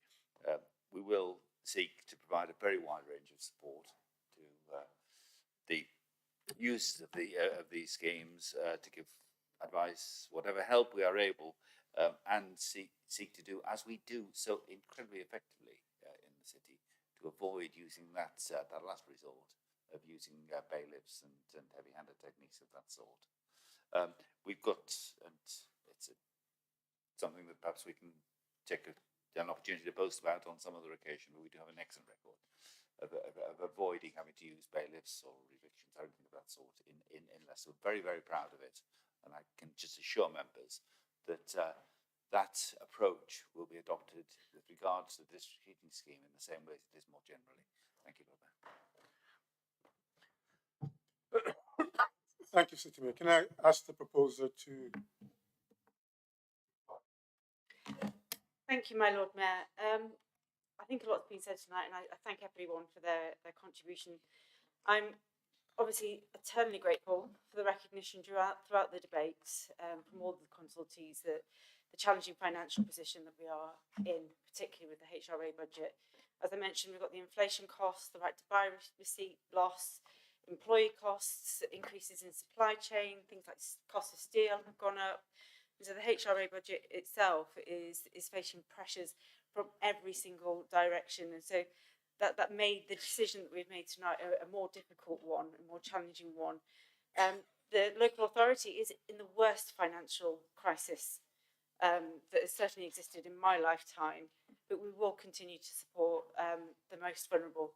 Just in response to a couple of other comments, Councillor Bajaj, when you were a Labour councillor, I think I treated you with absolute kindness throughout. I don't know whether you have realised that actually the speech that you were giving was clearly intended for the main budget, which Peter is yet to deliver. That's why it was done in advance, so Okay. Anyway, in kindness, I thought I ought to make sure you were aware of that. Councillor Porter, please do not misrepresent what I say in scrutiny. You have done it again. I'm not going to unpack it now, Councillor Porter, but I must say that you have grossly...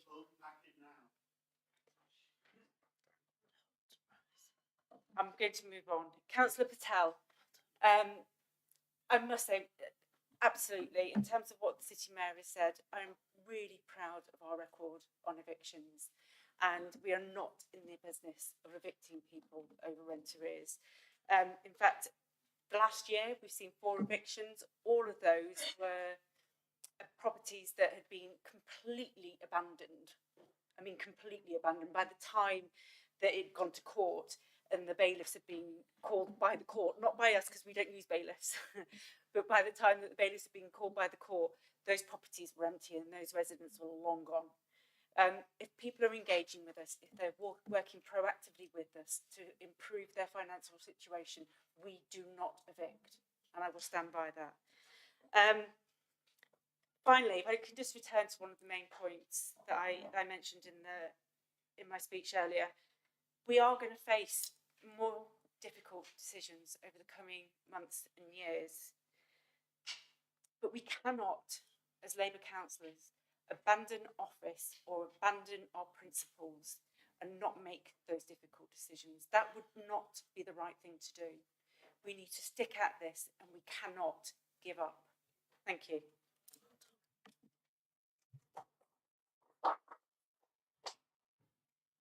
Thank you, Councillor Calvin.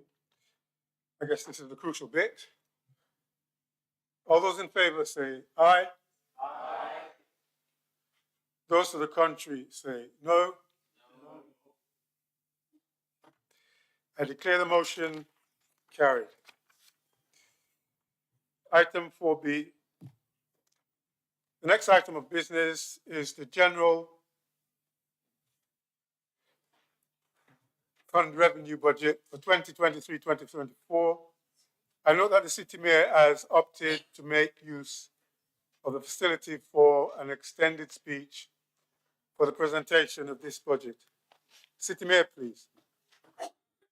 Thank you, my Lord Mayor, and I promise I won't trespass too much on that extension that you've allowed, because I do actually intend really to introduce both the revenue budget and the capital budget, as it were, in one go, since they're so intimately related, and hopefully borrow some time from the speech I would otherwise have made later. My Lord Mayor, obviously presenting on behalf of the Labour Group the latest budget, which again, frankly, tells a painful and now predictable story to us. The bleak position that's presented to us by central government gets worse each year. Westminster have, I understand, officially postponed austerity for a couple of years, but nonetheless, the cuts to local authority are continuing unabated. And of course, large cities such as Leicester are amongst the places most severely affected. The government has, of course, very predictably, as it has done through the last 12 or more years, managed to find money to protect more affluent areas, particularly those who happen to be politically more sympathetic to them. But each year we find it harder and harder to provide services that make life more fulfilling for us as citizens and that they quite rightly expect from us. Alongside the continued non-support from the government, we've seen, of course, impact on our budget of the spike in inflation, leading to significant pressure in respect of pay, in respect of energy, not just obviously in the context of the district heating scheme, but much more generally, and of course particularly in respect of social care packages. While the November autumn statement provided some additional money for social care, it was way off what is actually needed and required by the actual growth in need here in the city and the growth and costs of social care packages. This year, we've sought again to manage the situation as best we can within the means that we've got and to submit the proposed revenue and capital budgets that have been sensitive to the needs of the people of the city. But, of course, it gets more and more difficult with every year that passes. And as those Tory government cuts in the levels of grants that are given to cities like Leicester get more and more savage. I've estimated on previous occasions that the real level of our spending ability as a result of those costs is well over £100 million per year. Indeed, some have estimated as much as £150 million per year. And frankly, you don't save £150 million by buying fewer paper clips.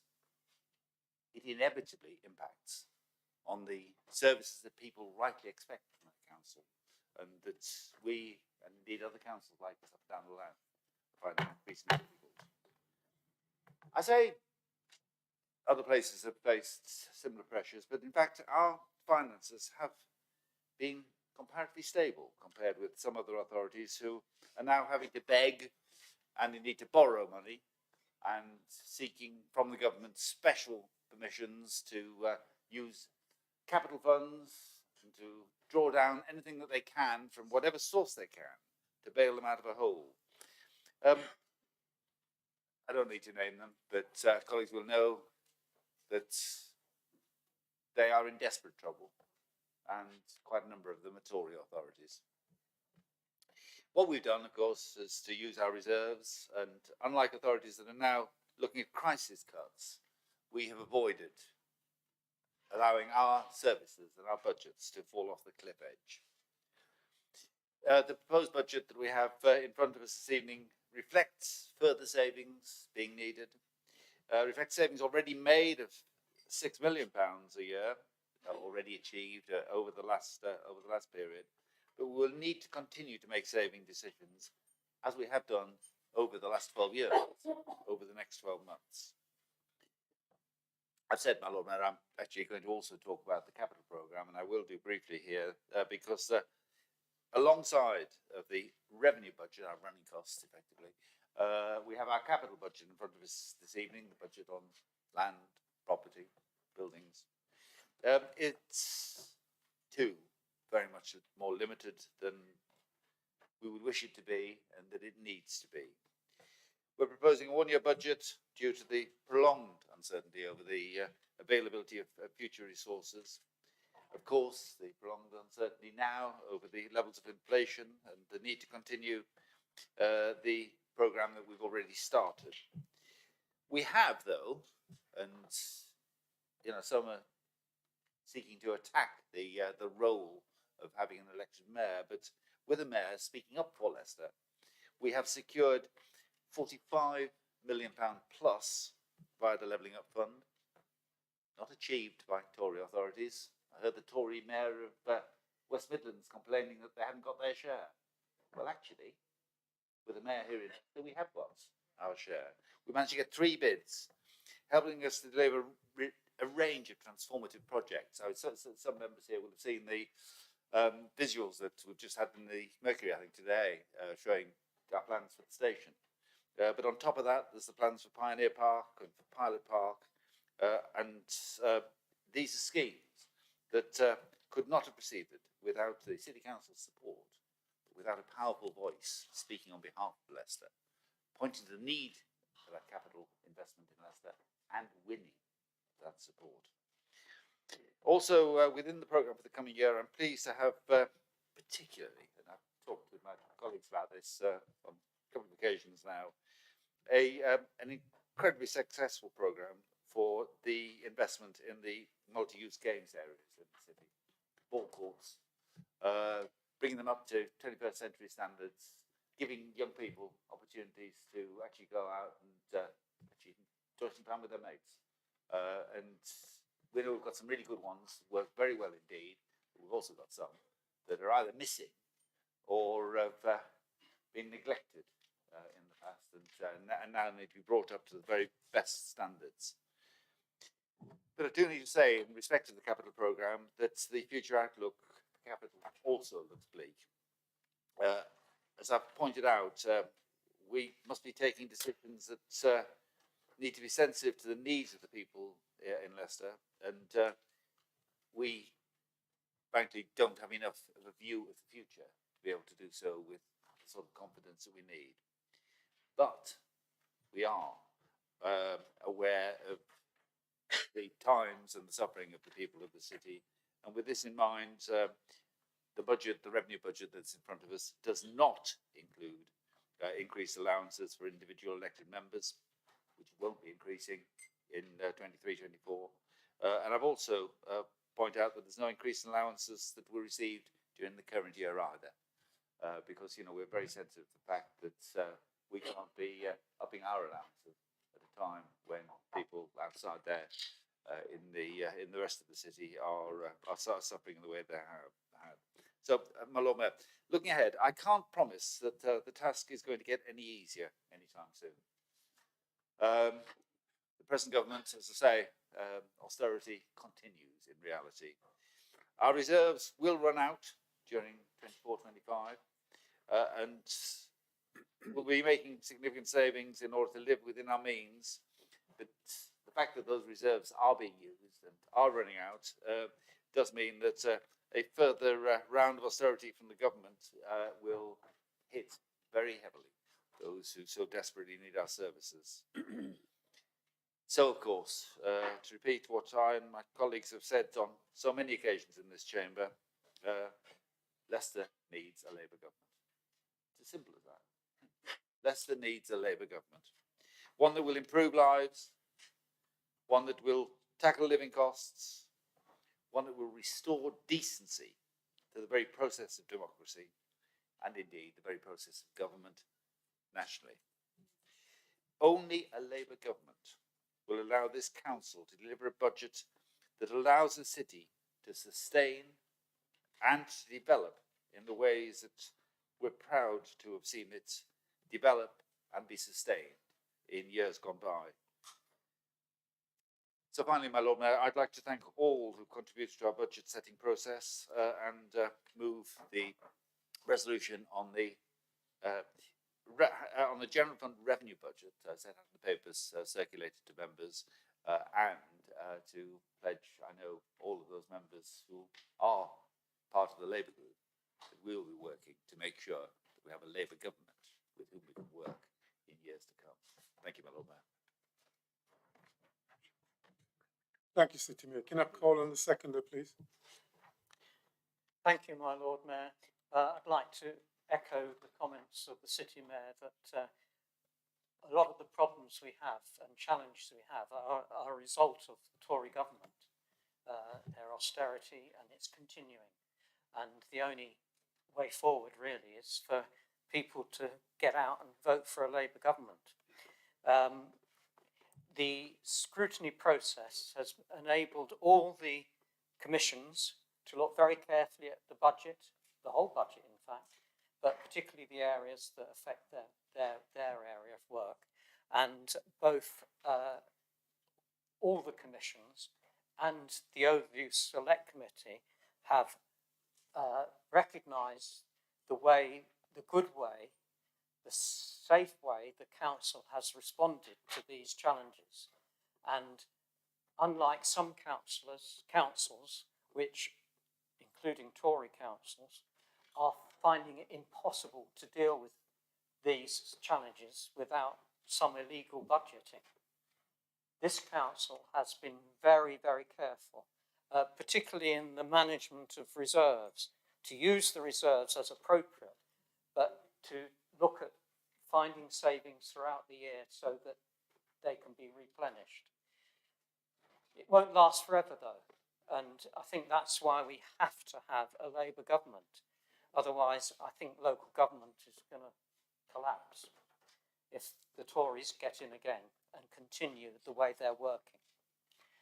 I'm pleased to say that the scrutiny commissions and the Overview Select Committee have supported the proposals of the City Mayor in going forward with the General Fund budget. Thank you, Lord Mayor. Thank you, Councillor Cassidy. Are there any speakers, please? Councillor Porter. Yeah, thank you very much, Lord Mayor. Yes, since Sir Peter took over this council many years ago, without wishing to sound too rude, some may say that he's well past his sell-by date. But anyway, we are stuck with him at least until May. And what he has done since 2011 is every single year he's increased the council tax by the maximum that's permitted. So the result of that is that we have more and more people trapped in poverty, struggling to make ends meet because of the policies of Sir Peter and his Labour council. This year is no exception to previous years. Council tax is going up by 5%, on top of everything else, with food prices going up by 16%. It's becoming unbearable. There's also the adult social care precept, which is on top of that, which is another 2%. And just to correct what Sir Peter was saying, when he was talking about the adult social care department, he basically said it's the amount of money that they raise is way off what's needed. Well, that is factually incorrect, because the adult social care department in this council, and it's in the records, it's in all the minutes of the previous meetings, certainly last year, it had an underspend of over £6 million. Earlier this year, it also had a significant underspend. It's been reported in council papers that within Leicester, obviously, it doesn't have the same levels of pressures as other local authorities in terms of adult social care. So I think it's misleading and it's disingenuous of Sir Peter, who's supposed to be standing here being honest and truthful about what's happening within the City Council, to say that there isn't sufficient funding within the adult social care department when there clearly is. Because if there wasn't sufficient funding, it would be in deficit. It wouldn't have had £6 million last year to pop into the bank. And the other thing that really grates me is, and I think it should grate you as well as taxpayers and representing people, residents of this city, is that money within this adult social care department is specifically ring-fenced and can only be used within the adult social care department. However, Leicester City Council, in their wisdom, has been pilfering that money and using it in other departments. And if I can hear, yeah, gasps, it's wrong. It clearly is wrong. That is not what the adult care precept is for. It is there to be used entirely within that department. And if Sir Peter says it's being underfunded, it's not getting enough money, then why is there £6 million that's left within the department? Certainly it was at the end of last year. Listening to what some of the Labour councillors have been saying, there's clearly a huge divide within the Labour Party sitting on this council. When Labour councillors are openly critical of the council and using such phrases about people being robbed of their dignity because of the cost pressures which are being put on them, precisely because of the council's policies. We have rents going up massively, heating costs going up massively, council tax up every year, adult social care precept up every year, all of these things to the maximum. Where are people expected to get this money from? Leicester has some of the lowest wages in the whole city. You don't improve the city by making the poorest people in this city poorer and poorer. what you should be doing is trying to make sure that the people in this city have a proper opportunity to get out of poverty. There is a policy, I think, which exists within Labour, is that they want people dependent on benefits. They want people dependent on low wages. I suggested at one of the meetings that what we should do is we should encourage people who are unemployed, especially women, maybe women from certain communities within Leicester, to get and become lorry drivers. Lorry drivers, we were being told, yeah, oh yeah, you're all laughing because you're all a bunch of non-feminists, I would say. There was an opportunity there when they were crying out for £50,000 a year jobs for people to be lorry drivers. There was an opportunity, and what the council wanted to do was they were happy to get people on minimum wages working in sweatshops. That's what they saw was the alternative to get people out of poverty. It's rubbish. You want people in this city trapped in poverty because you can then say they can come with their begging bowl to the Labour Party and the Labour Council to give them a little bit of food. So they can go to a food bank. Thank you very much, Councillor Porter. And so people can be robbed of their dignity. I agree with the Labour councillors who say that Mr. Peter is out of touch. Thank you very much, Councillor Porter. Thank you.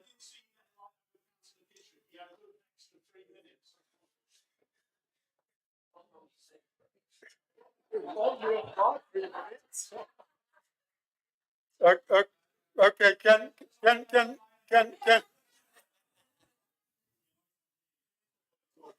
What we were saying was you're not talking any sense, Patrick. Can we just get a bit of order, please? This is, this can go on all night if you carry on like this. And a lot of us have home to go to. Thank you. And Councillor Joel, I know you're passionate,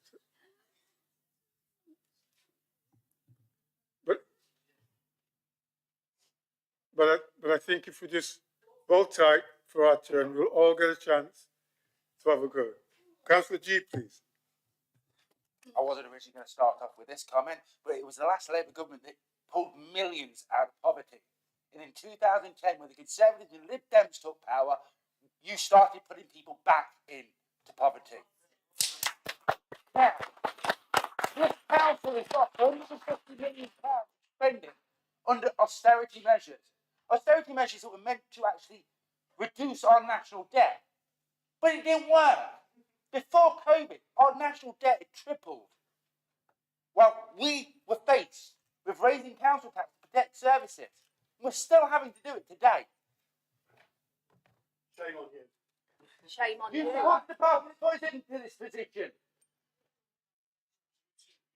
So yeah, we're gonna have to raise council tax again to protect our vital services. Until we get a Labour government that actually rebuilds our services and pulls everyone that his party and the Conservatives have put into poverty out again. This is what we're faced with. So I'm going to support the revenue budget because we have to protect those vital services. And actually, I've just remembered something from last summer, the Conservative Party leadership election, where Rishi Sunak, who was Chancellor before that leadership happened, actually admitted to Tory party members that he was taking money, diverting it from urban cities to Tory constituencies. So austerity is fake. It is clearly the Tories just want to deprive urban areas and put people into poverty. Thank you, my Lord Mayor.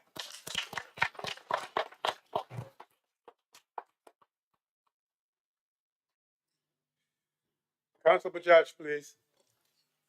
Thank you, my Lord Mayor. I won't repeat the whole speech again, but I'll do something different because you guys will just sit there and think, oh gosh, he's having a dig at us again because we're going to raise our taxes, our heating costs, our rents for everybody else. My Lord Mayor, if the City Mayor stands there and blames everyone else and his members for his failings and their failings. I hope the people of Leicester are listening, because if he stands there and blames, clearly his role has no use at all. And that goes to all the members on the other side. Complaints at government level are pure deflection tactics, an excuse to hide the decisions that has made over the years. This is not just something that's been done for the last couple of years. This Labour admin has been in Leicester for what, 40 years? And yet they still fail. And how many years upon year? They keep on, every year, they put the council tax up to the maximum. The Labour group must face to their role of decline in Leicester and take responsibility for their decisions. They are the reason that the city mayor stands in front of us all today and makes life for the people that sent us here more difficult. My Lord Mayor, our focus should be on helping the residents of Leicester, and we should have the strong leadership needed to deliver it. As the city mayor's great retirement tour enters its final weeks, I ask the Labour members, was it worth it? And can you all face another 4 years of it? Truly ask yourself. The Labour Party in Leicester is lost cause for anybody who is moderate and sensible. It's the time for new ideas, a growth-first approach to our budgets, and a new start for all. My Lord Mayor, I will not be supporting this budget. Thank you, Councillor Bajaj. Councillor Ali, please.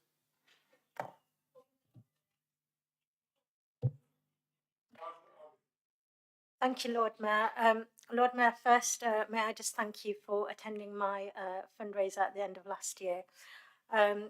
Now, I'm the councillor for Hamilton, and Hamilton Tesco give me 7 trolleys a week, and myself and Councillor Sandhu distribute the food, the school uniform, small appliances, everything that we get to about 5 food banks in the city, not just in Leicester East. And I've seen firsthand how families are struggling, how children are struggling. You know, we need radical change, because it's really, really devastating when people ring me and they say that they're skipping meals because, you know, they can't afford food.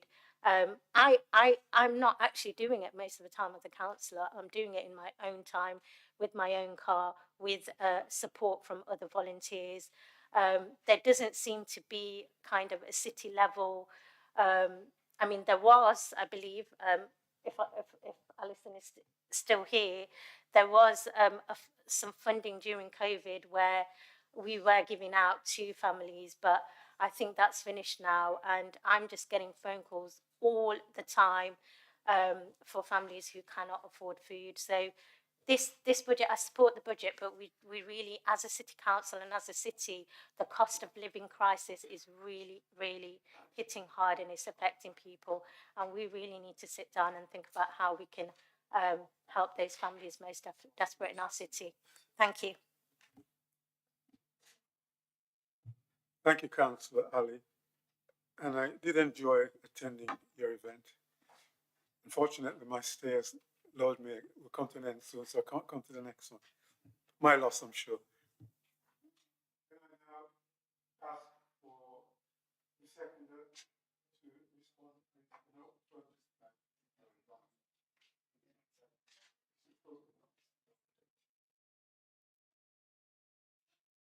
Okay, back to the under the requirements of the law of the local authorities and the law.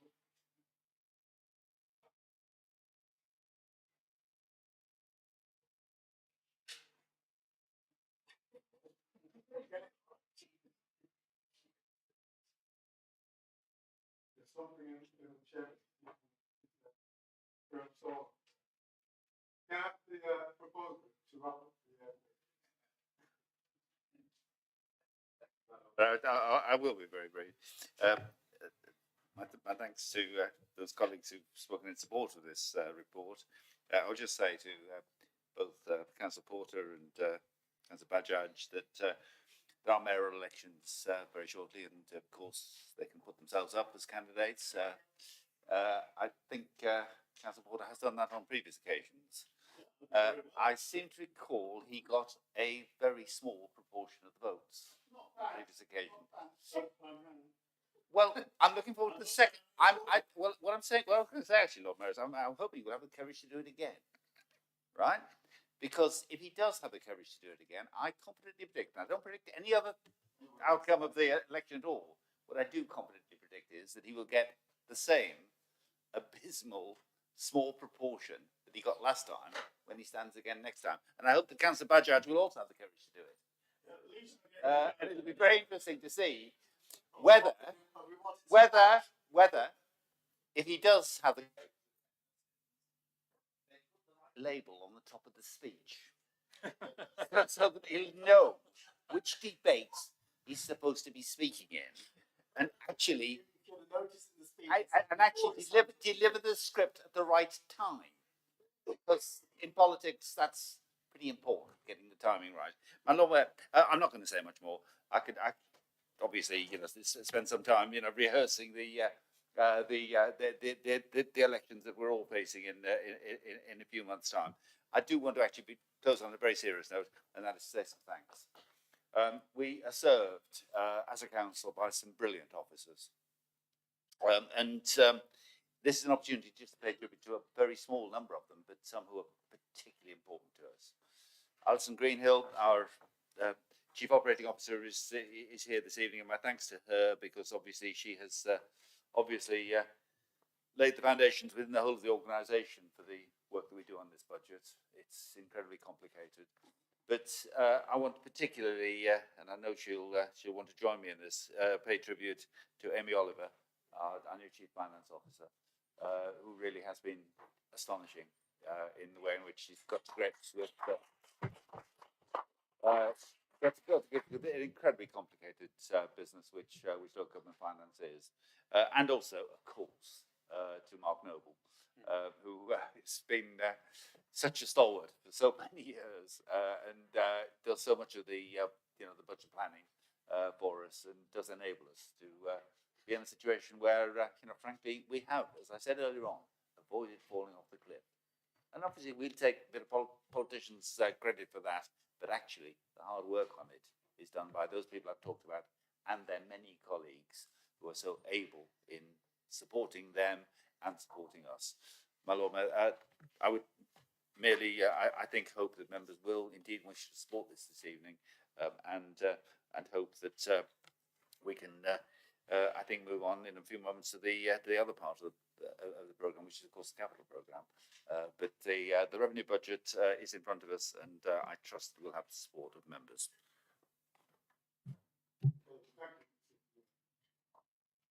Under the requirements of the local authority regulation 2040, the names of the councillors voting for or against the opposition or abstaining will be recorded by the city barrister monitoring officer and included in the minutes of the meeting. City barrister monitoring officer will now read out the names of each councillor present. On hearing your name, can you indicate aye or no or abstention in respect of the motion before us, please?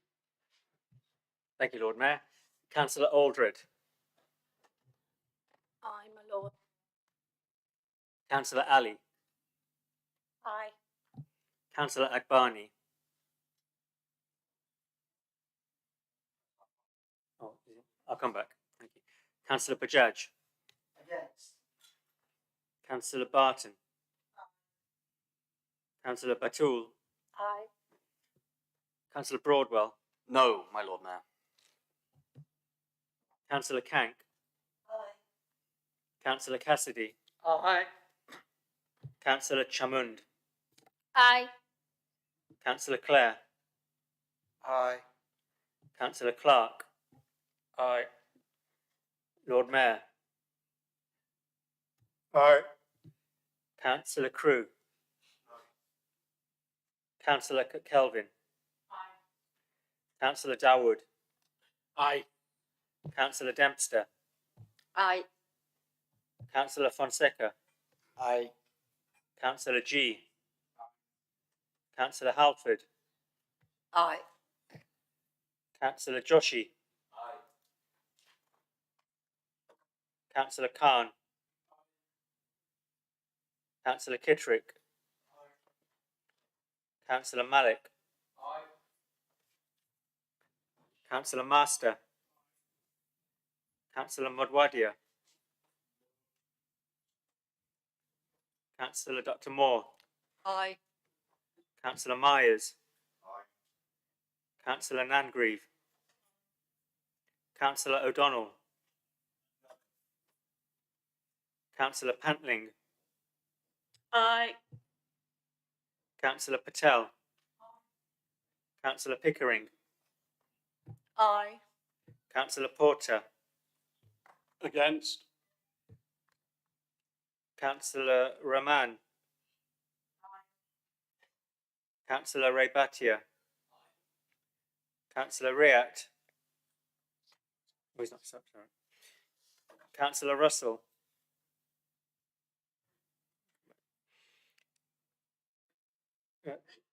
Councillor Kaur Saini. Councillor Singh Johal. Councillor Singh Sandhu. Councillor Solanki. City Mayor. Councillor Thalukdar. Councillor Valland. Councillor Waddington. Aye. Councillor Westley. Councillor Whittle. Aye. Councillor Wilmot. Have I missed any member who's in the chamber off my list?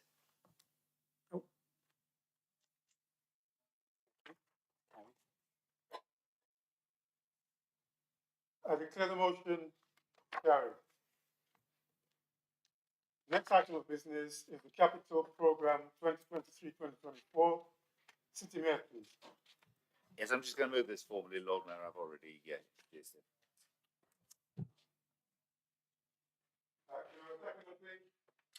Seconded, my Lord Mayor, and reserve my remarks.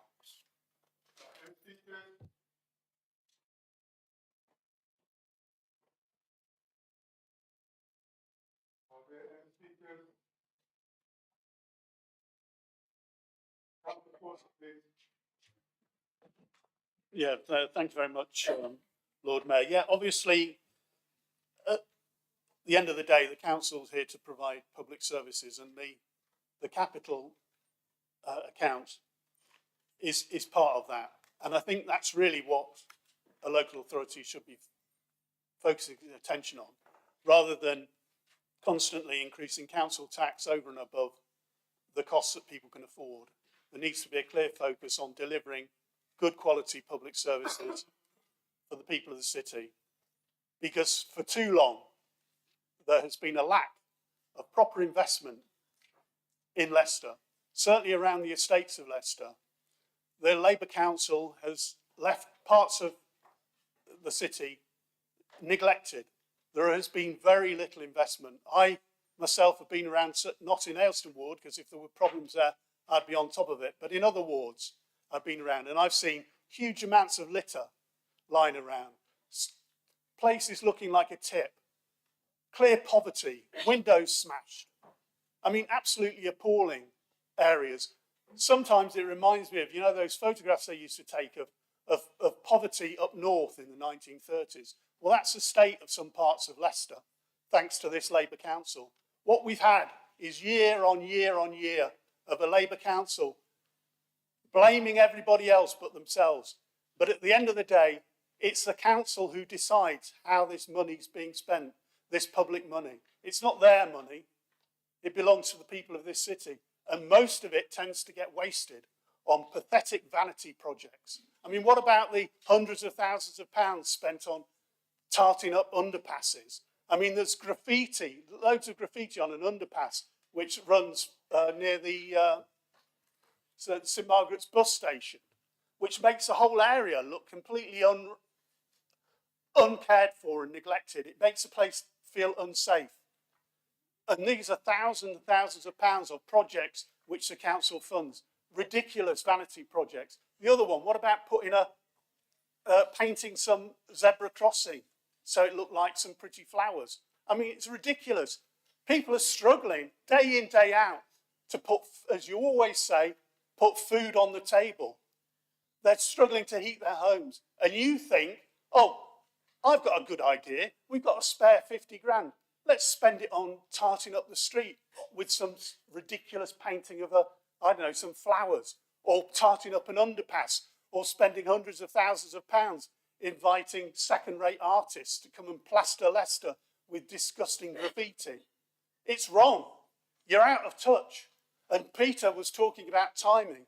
Well, he should know a thing or two about timing. His timing is coming to an end, and it won't be down to him to decide when he goes. It'll be down to the people of this city. And if they've got any sense, they'll make sure that they do that in May. I'm not bothered whether it's a Lib Dem mayor, a Tory mayor, or a Green mayor. As long as it isn't a Labour mayor, this city will move forward. Because under Labour, what we've seen is spending like there's no tomorrow, putting pressure on the poorest people. And then when you say, oh, you're harming the poorest and most vulnerable people in this city, what they turn round to you with their illogical argument is, well, those people aren't quite as poor as those other people, so it's fine. Don't worry about it. We'll just keep hammering the poorest people in this city by constantly increasing their bills, increasing their council tax, increasing gas and electricity, and not providing decent public services. So I say, if anybody's got a modicum of honesty and integrity, what you need to do is you need to stand up now, because most of you aren't going to get another chance to have a platform in this council because you're going to get deselected, right? Is you need to stand up now at this meeting and come out and have the courage to come out and attack Sir Peter Soulsby. So at least if you have another candidate in place, it's going to be somebody who may be able to bring this city forward, because it's going backwards. It's not moved forward at all since 2011. It's gone backwards, and people are poorer and poorer, and it's a disgrace. And you're all part of it. So I really encourage you now to have the courage to get up and vote this man out.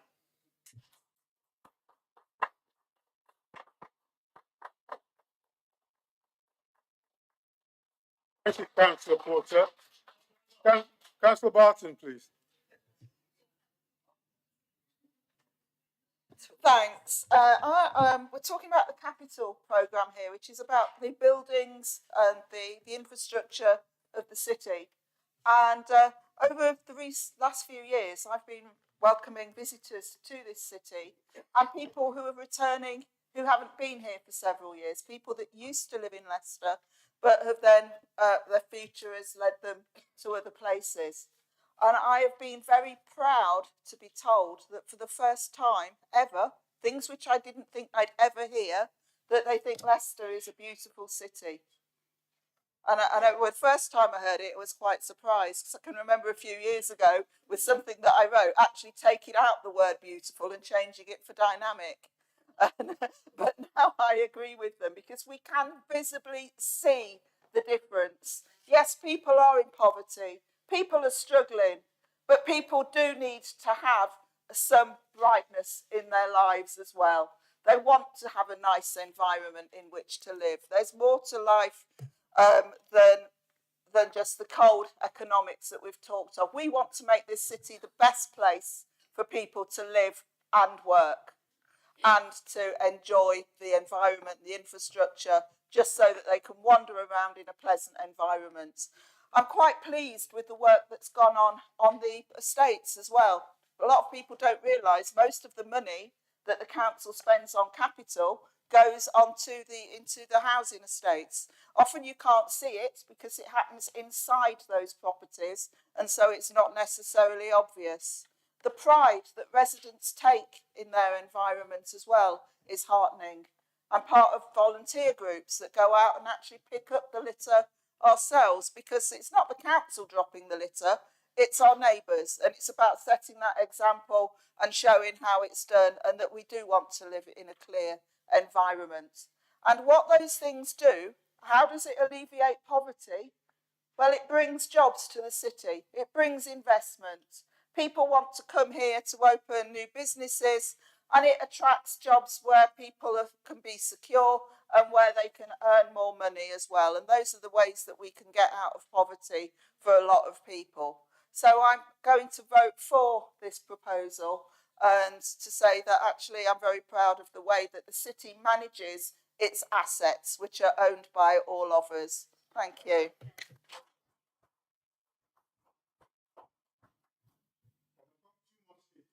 you want to speak, please indicate very clearly and in good time. So, Councillor Judge, please. Thank you, my Lord Mayor. Yes, Leicester was once a great city, admired by all throughout the country. Now we are one of the poorest amongst neglected cities in the country. We need to make it great again. And this could only be achieved by getting rid of this Labour elected officials. So what has happened to the kindness amongst our community? The mayor complaints about cuts to the local authority. Well, when he had the chance to join the East Midlands deal, giving us tens of millions of pounds, he could have had the money, but he chose not to, my Lord Mayor. Right? So I will not be voting in favour of this budget. Thank you, Councillor Bajaj. Next is Councillor Wesley. Thank you, Lord Mayor. I'm not going to respond to the Liberal Democratic political broadcast tonight. What I am going to respond to is talking our city up. Having worked in the museum service, Lord Mayor, for 18 years, and the amount of tourists that used to come and pay tribute to one of the fantastic museum services that we had.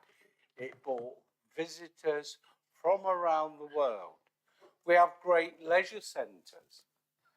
We have lots of opportunities in this city that other cities are lacking. And I pay tribute, born and bred in this city, and I've seen it grow, and it is absolutely a place that people want to come and live, and that's why they choose Leicester. And I think the mayor and all the Labour councils that represent their areas have done a fantastic job, because we've seen investment, as Councillor Barton said, in our wards. So, my Lord Mayor, instead of talking the city down, Councillor Porter, I think you should be proud that what Leicester has achieved. And instead of using your political rhetoric to demote it, I've started self-hitting. So, look, I'm proud of Leicester. As I said, born and bred. So is my family, and so are all the people that come to Leicester and reside. Thank you, Lord Mayor. Thank you, Councillor Wesley. Can I have Councillor Singh Joel, please? Yes, thank you, my Lord Mayor. Extremely interesting hearing some of Councillor Porter's arguments and Deepak Bajaj's as well. But I think we all need to be reminded, I don't want to lecture anybody here tonight, but if you're a Leicester person and you're representing the people of Leicester, what you need to remind yourselves is that from what we're hearing about the poorest people in Leicester, they are a result of the Tory government back in the 1970s and 80s. And let me remind you that we are an industrial city, or we were once an industrial city. Textiles, engineering, footwear. Yeah, we were the city that everybody looked at, and we led from the Industrial Revolution. The poorest people that you refer to now used to work in those industries that Maggie Thatcher took away in the early 80s to damage the trade unions, because they are the backbone of the Labour Party. So let's forget that, yeah? And in actual fact, let's do your research before you come in, okay? What should we be doing is supporting those people, as opposed to using them as a political pawn in your arguments. We've got people here that are ward councillors that starting as 16-year-olds in the shoe trade or the knitwear trade that then became unemployed or not able to work because the Tory government decided to take the industry from under our feet. We don't talk about 2011, talk about the 70s and 80s when the industry left Leicester and we have never recovered from there. We have done best as a Labour council to try and manage the city the best we can with that as a backdrop. And Mr Porter, Councillor Porter, cannot excuse himself from the Tory government because he himself was a Labour Tory councillor just a few years ago. So this whole mess that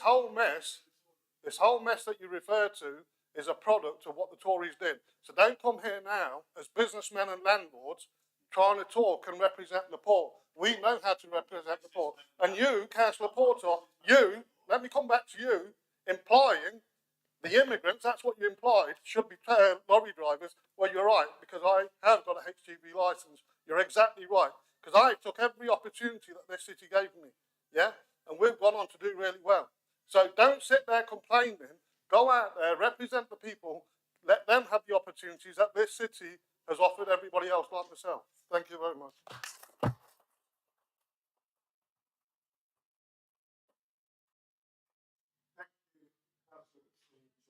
Are there any speakers, please? Please go ahead, Councillor. Thank you, Lord Mayor. I did put my hand up earlier, but I didn't get a chance to speak. But I don't usually speak in full council. I wanted to speak on the past subject because one thing as a councillor, and I'll say a Labour councillor, I am proud when I go out on my ward and represent my ward as a Labour councillor. And I think some people in this room have got a little bit lost because we can stand here and we can lie to the people. But that's one thing I'll never do. Do we want to do these cuts? No, we don't. Yes, it is the Tory government, so we can sit there and say, oh, the Labour councillors don't do this, they don't do that. I work damn hard for my community as a Labour councillor, and I'm proud of this city, and I am appalled by the government that you're in and what you've done to this country.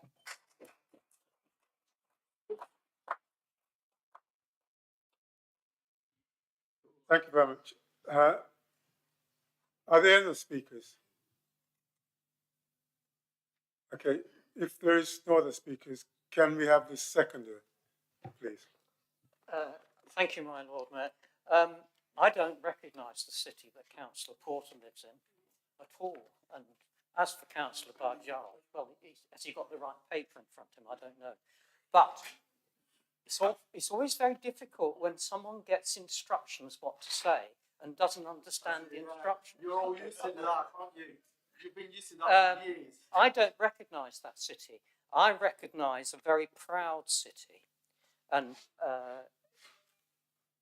Teresa, Councillor Aldred, just mentioned the word pride. We have pride in this city.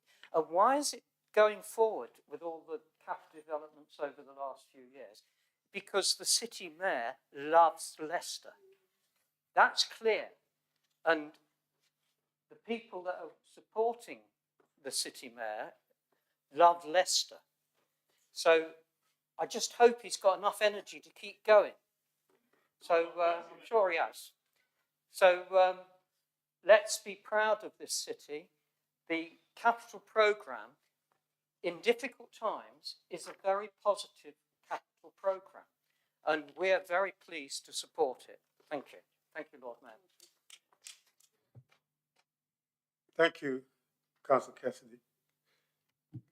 Can I have the proposal, please? Thank you, Lord Mayor. And my thanks to those colleagues who made supportive comments. It is true that I've been very proud of the fact that I've been able to continue the work of my predecessors, previous Labour administrations, in actually, I think, some fairly transformational work in the city centre. Yeah, it's, I think, something that we can all be, very, very satisfied by.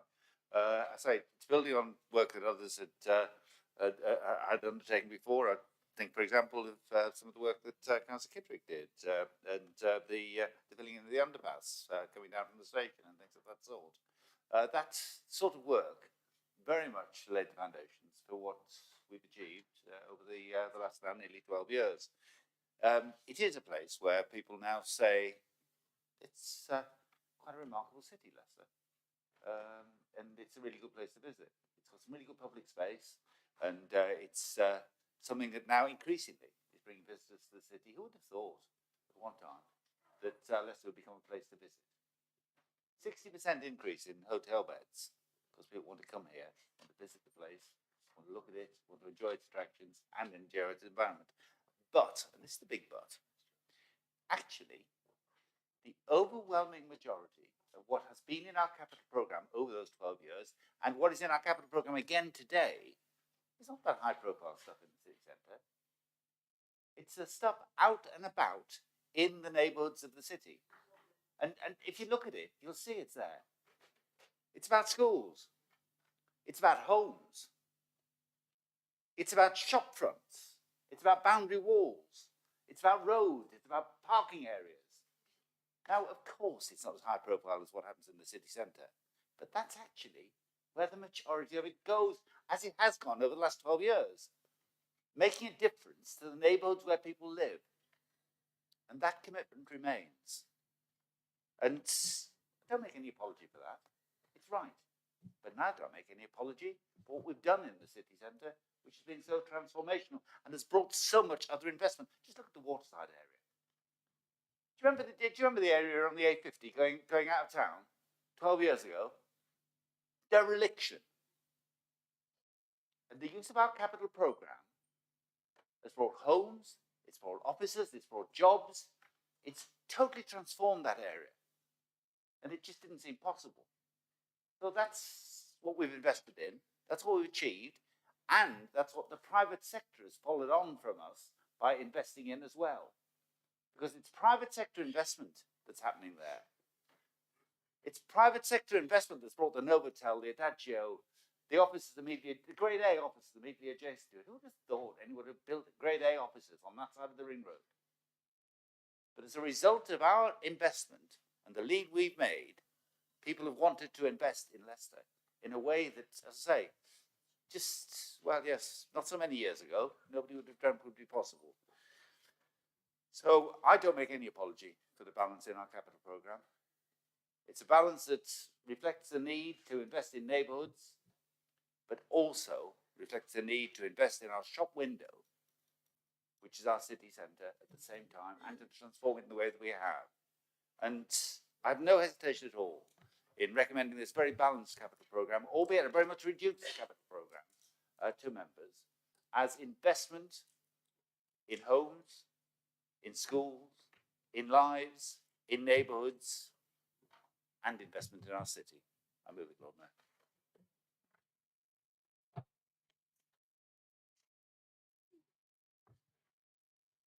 All those in favour say aye. All those in the contrary say no. No. I declare the motion carried.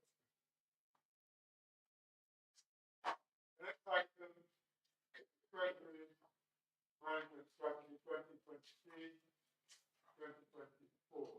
City Metro. Thank you, Lord Mayor. I move the motion as set out in the papers that have been circulated to members. As members will be aware, this is an annual report which details the strategy for managing the council's borrowing and our cash balances for keeping our money safe, basically, for looking after it properly and using it wisely. This strategy, for very obvious reasons, doesn't change a great deal from one year to another year, but it does serve to accompany the budget, both the revenue and the capital budget that we've just been looking at. Of course, during the year we do have cash to invest. This cash is not extra money that we could spend in other ways. It's money that needs to be looked after until it is needed to be spent. But it does include grants we get before we have a chance to spend them. It includes our reserves and money we have to set aside to repay future debt. Obviously, in doing this, we receive advice from our Treasury advisors regarding potential investments, and they take many factors into consideration when looking at this, including, but far from exclusively, the money that could be made in return, and they do make money in return. But our main concern when investing is making sure that our money is safe. It's not our money, it's the people's money, it's the people of Leicester's money, and we need to be able to get our money back. I do want to take the opportunity to thank OSC for considering this and the subsequent item, the investment strategy. But I move that the council be asked to approve the recommendations as outlined in the report. Thank you, City Mayor. Can I have a seconder, please? Seconded, my Lord Mayor. I'll reserve my remarks. Any speakers? Councillor Porter, please. Yeah, I'm glad to hear that Sir Peter now actually acknowledges is that it's not his money. It belongs to the people of the city. But what does concern me, having said that, give him a bit of praise for once, but what does concern me, and it should concern you, is Sir Peter's, if you read this report, and I'm taking it, we're just dealing with the Treasury Management Strategy at the moment, is certainly Sir Peter's judgment, or, without being too rude, possibly lack of it. Because if you turn to page 185 in the report, the council, he's talking about keeping things safe and not, losing money. But if you turn to page 185, and please do, because you'll understand exactly what I'm saying. Item 13, he talks about the council using derivatives as a financial instrument. And he says here in the report that they'll seek external advice. Well, I can tell him now, he doesn't need to seek any external advice. If there was anybody in the council who had one amount of ability, one certain ability or any opportunity to be able to predict the financial markets and be able to cope with derivative trading, then they wouldn't be sat here in Leicester. They'd be on a beach somewhere sipping a pina colada.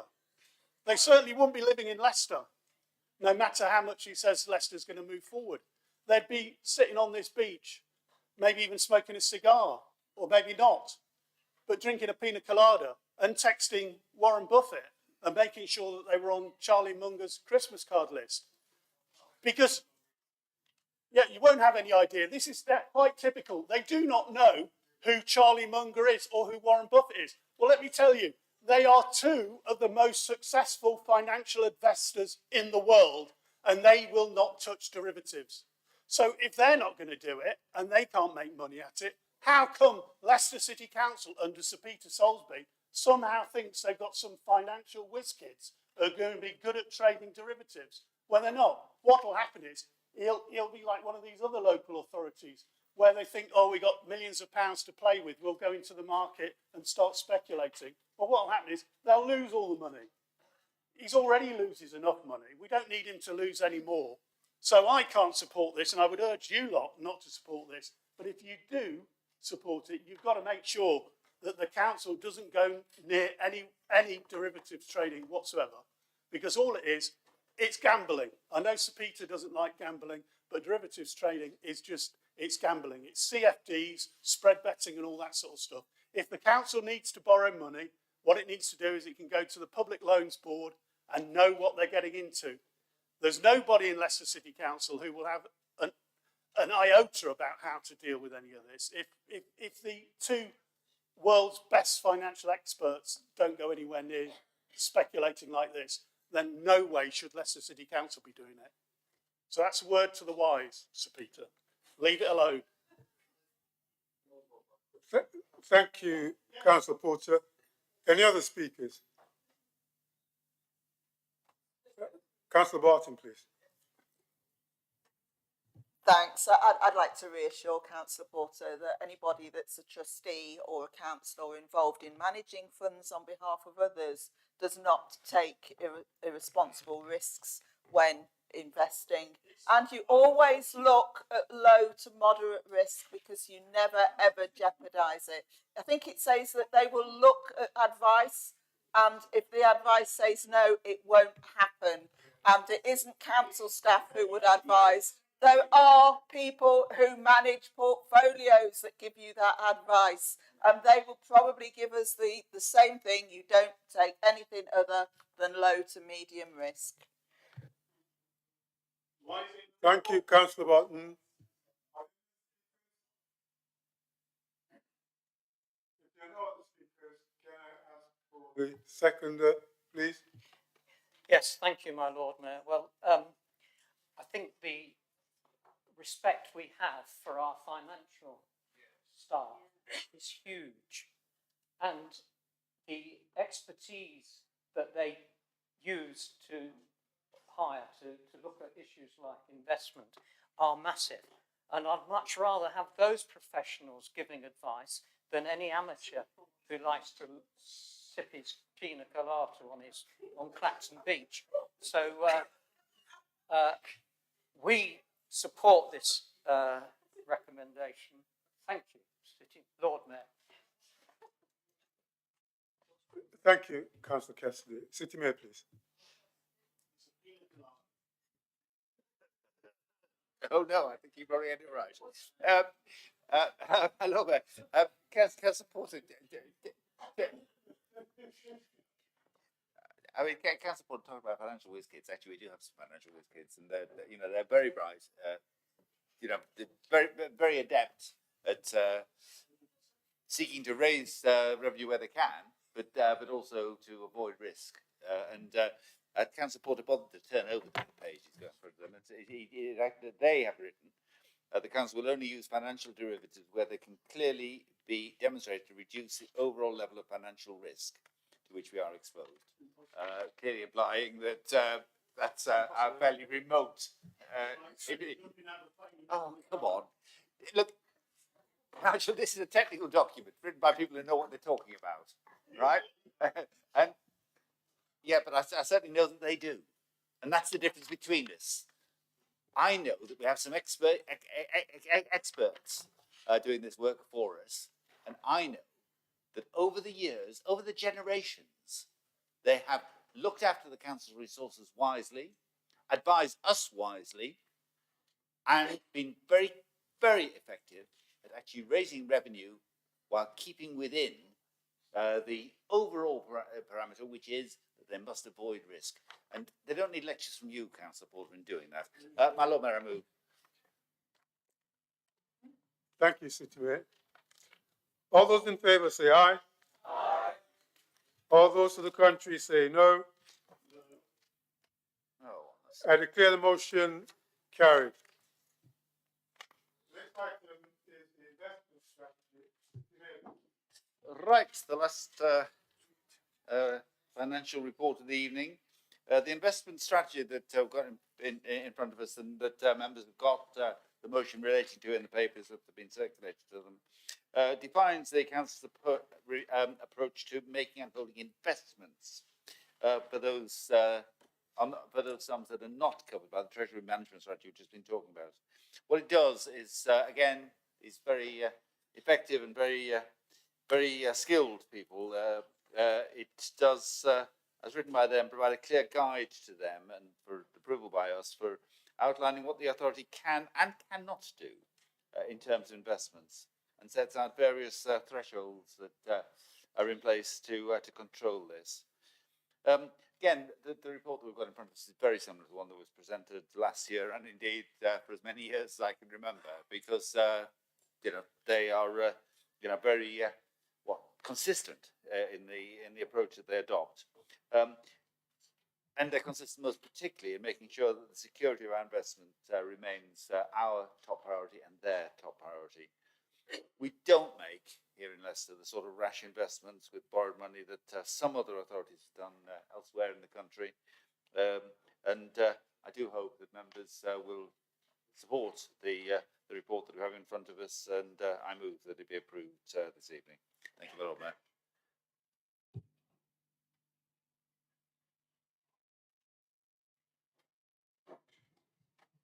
Can I have a seconder, please? Seconded, my Lord Mayor. And I think the way our finances are managed our investment strategy, our treasury management, could be a good example to some of the other councils that are struggling. So I'm very pleased that scrutiny have supported the proposals, these reports. Thank you very much, Lord Mayor. Thank you, Councillor Cassidy. Are there any speakers on this, please? Councillor Porter. I'll try and be as quick as I can, but I think it's important that I do speak on it because otherwise nobody else will, and things need to be highlighted in this report. Certainly, as Peter says, it comes to this full council meeting every year, but this report that we got here tonight is very thin on the ground. Ted Cassidy talks about a good example to other local authorities, but in the past, we would have examples here about how the council was spending their money. And I think at the last meeting, it revealed that the council wasn't doing it very wisely. We lost a huge amount of money to the Haymarket Consortium. They lent them over £600,000, which was completely lost. It was wiped out. The Haymarket Consortium was trading up until November of last year. There was plenty of opportunities for the council to go in there and recoup the money that had been lost because it was still sitting there in their account. We also had, in the report, we had all this business. You remember the travel lodge? Yes. That Sir Peter thought, oh, that's a great idea. I'll give £13 million to Travel Lodge, which is owned by, I'm trying to think who's it, Goldman Sachs own it. And we'll give them a hotel basically for free as long as they pay us a rent. Now, of 5%. No mention in here about whether that money is being received or not. And if you look at it, inflation we've got running at almost 5%. It's not a great return. You would be better putting that 11 or 13 million pounds into a bank account, into a savings account, and getting the return on that without the risk. And if Goldman Sachs want to set up a travel lodge in Leicester, then we should leave it up to them. Local authorities, councils are here to provide public services. It's not to go speculating in the market, trading derivatives, or doing these high-flying schemes that they think about. And if you turn to, let me just try and find this, one other section which really does concern me in this report, which is on page 191, which is talking about giving money to international development banks. Well, it says here that no more than £40 million should be given by Leicester City Council to an international development bank. Well, I think if they've got 40 million quid sitting around, that money should be being spent here in Leicester, not making people in international development banks rich. It should be being used here in the city to help the people in this city who, we all know, who are struggling to put food on the table and they're struggling to pay their heating bills. Why should we, me, you and everybody else, the poorest people in the city, be putting cash into the pockets of the owners of international development banks? It's wrong. It's impatient. Sir Peter's shaking his head. He doesn't have a clue about finances. His personal experience in terms of getting involved in any financial thing is nothing to write home about. He can try and justify how he thinks he can spend money wisely, but he can't. The results speak for themselves. And I say, if the council has got spare cash, that money should be going into helping people in poverty in this city, not going into the pockets of international bankers. Thank you, Lord Mayor. Thank you, Councillor Porter. Are there any other speakers? Councillor Barton, please. Sorry, I wasn't intending to speak, but there are some things which are actually misleading, to say the least. If you would put all that money into the Haymarket, you have still got the Haymarket and it is now increased in value because of the investment. And the same with other buildings where the council has invested. Even if it wasn't a success for the original tenants, they've still got the building and it's probably worth a bit more because of the investment that's gone into it. With hotels, it's not just about the owner of the hotel. It's about the people that stay in it, that come to Leicester and spend money in our city and help some of the other businesses which are providing entertainment, providing retail, supplying food and drink and so on. And so it does have a benefit beyond, it's got that value added above the amount that we've actually spent on that. And that leverage then brings more money in from the private sector and from other forms of investment in the city, which could be the personal investment of the people that live here and come here or work here. Thank you, Councillor Barton. Can I have Councillor Crew, please?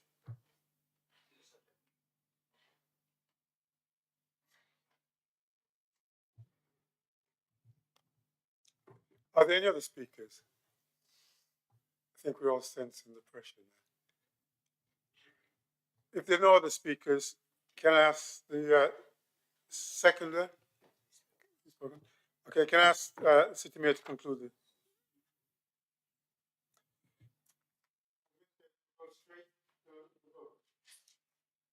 All those in favour say aye. Aye. Those to the contrary say no. No. I declare the motion carried. Now, I'm going to stick to the amount of time is first extension and suggest that let me go to speak about we have to follow. We're going to be here for quite a while. So I'm going to propose that we have a bit of a break, so I'll quickly follow the city on the street. I'm not going to follow any other urgent business, so I declare this part of this evening closed. I suggest we have a 10-minute break and then come back to the chamber for the second part of today's meeting. Thank you.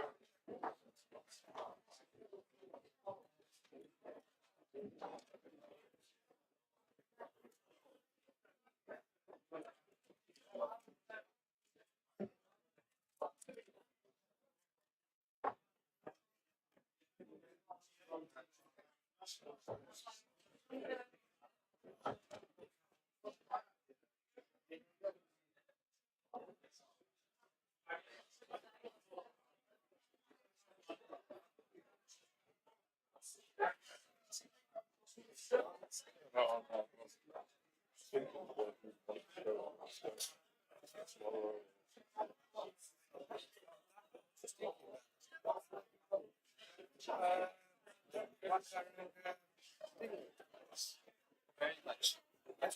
Yeah.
I invite members to declare any interest they might have in the business on the agenda.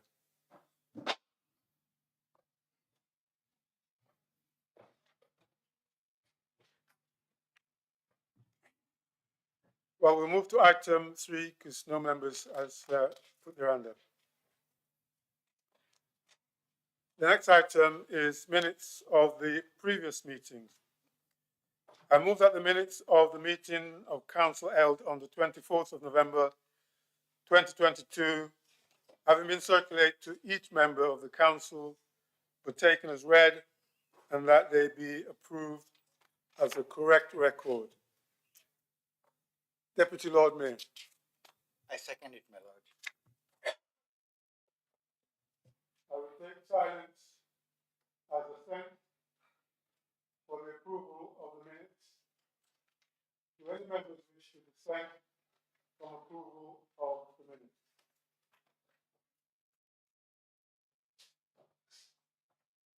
I declare the motion carried. I invite the city mayor to make any announcement or comment into this minute. Thank you, Madam Mayor. I have two statements to make this evening. The first, of course, relates to the Turkish-Syrian earthquake.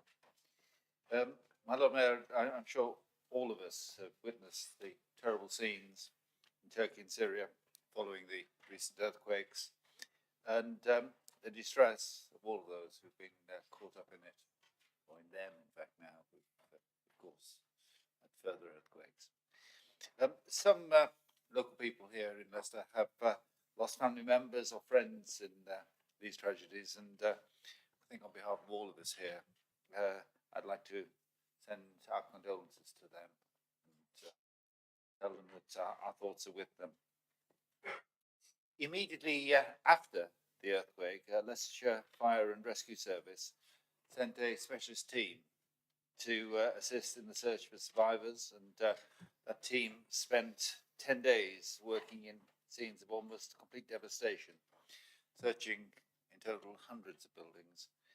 In that time, I understand that they did manage to rescue 8 people between 2 and 90 years of age, and I commend all 4 members of the team for their service in extremely difficult circumstances. Over the last fortnight, I've been fortunate to visit both the Turkish Community Education Centre on Saffron Lane and the Ahmadiyya Mosque in the city centre, where many members of the Turkish community worship. I'm enormously impressed by their efforts to support those affected by the earthquakes, both in Turkey and indeed locally. And I'm sure members will wish me to join me in wishing them well with the work, and to let them know that our thoughts are very much with them and those of their friends and family in Turkey or in Syria who have suffered so much. Thank you, Lord Mayor. My second statement, my Lord Mayor, is just to let members know that for some time now, council officers have been looking closely at what we need to do to reshape and refocus our relationship with the voluntary community and social enterprise sector, the VCSE sector. And as such, I'm pleased to be able to say that we now expect our new VCSE engagement strategy to be launched in the next few weeks. The strategy is intended to engage with the sector and reach even more communities. It'll guide our relationship over the next 4 years. And I'm very thankful to Councillor Malik, as City Mayor, responsible for this work, the officers who've supported the development of the strategy, and all involved in bringing it to the point where it can now be shared more widely. I know that Councillor Malik will share more information about the strategy with us all in due course, but I did want to flag it up this evening as something that I'm very much looking forward to having the opportunity to discuss myself, and I know that Councillor Malik is very keen to ensure that it engages a wide audience. Thank you, Lord Mayor. Thank you. The next item is petitions. There are no petitions to be received or to be debated. So we're now down to item 6 on the script, and that is questions. So the next item then is questions from members of the public. Can I remind members of the public and councillors to bear in mind the requirements of the Constitution that questions should be asked and answered without discussion, and that supplementary question must be a single question for the purpose of clarifying the reply and not a statement. Please note that I will be seeking to curtail any member that does not comply with these requirements. I invite Mr. David Rollins to ask his first question.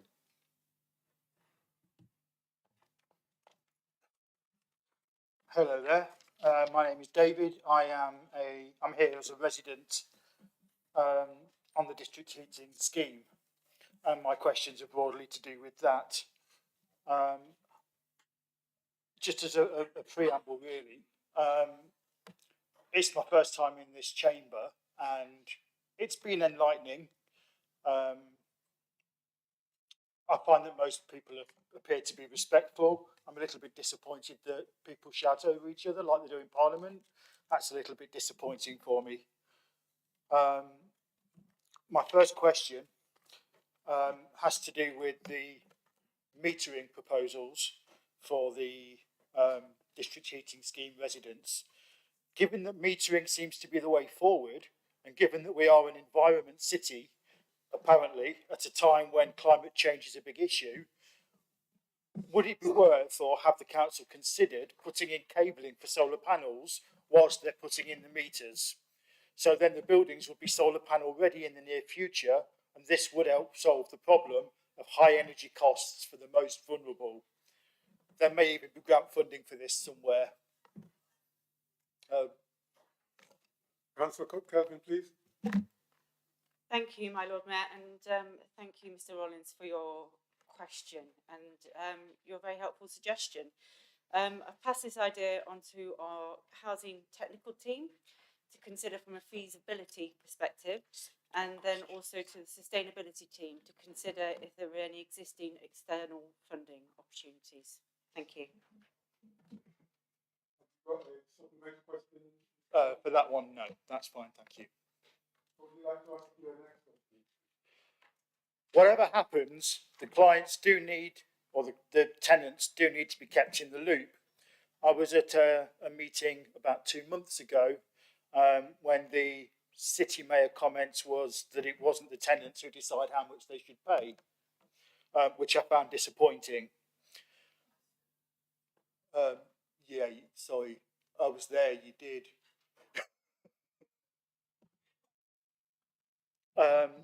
There will be cost implications for tenants, and we may need to move if it becomes cost prohibitive to stay on in a council property with the district heating system.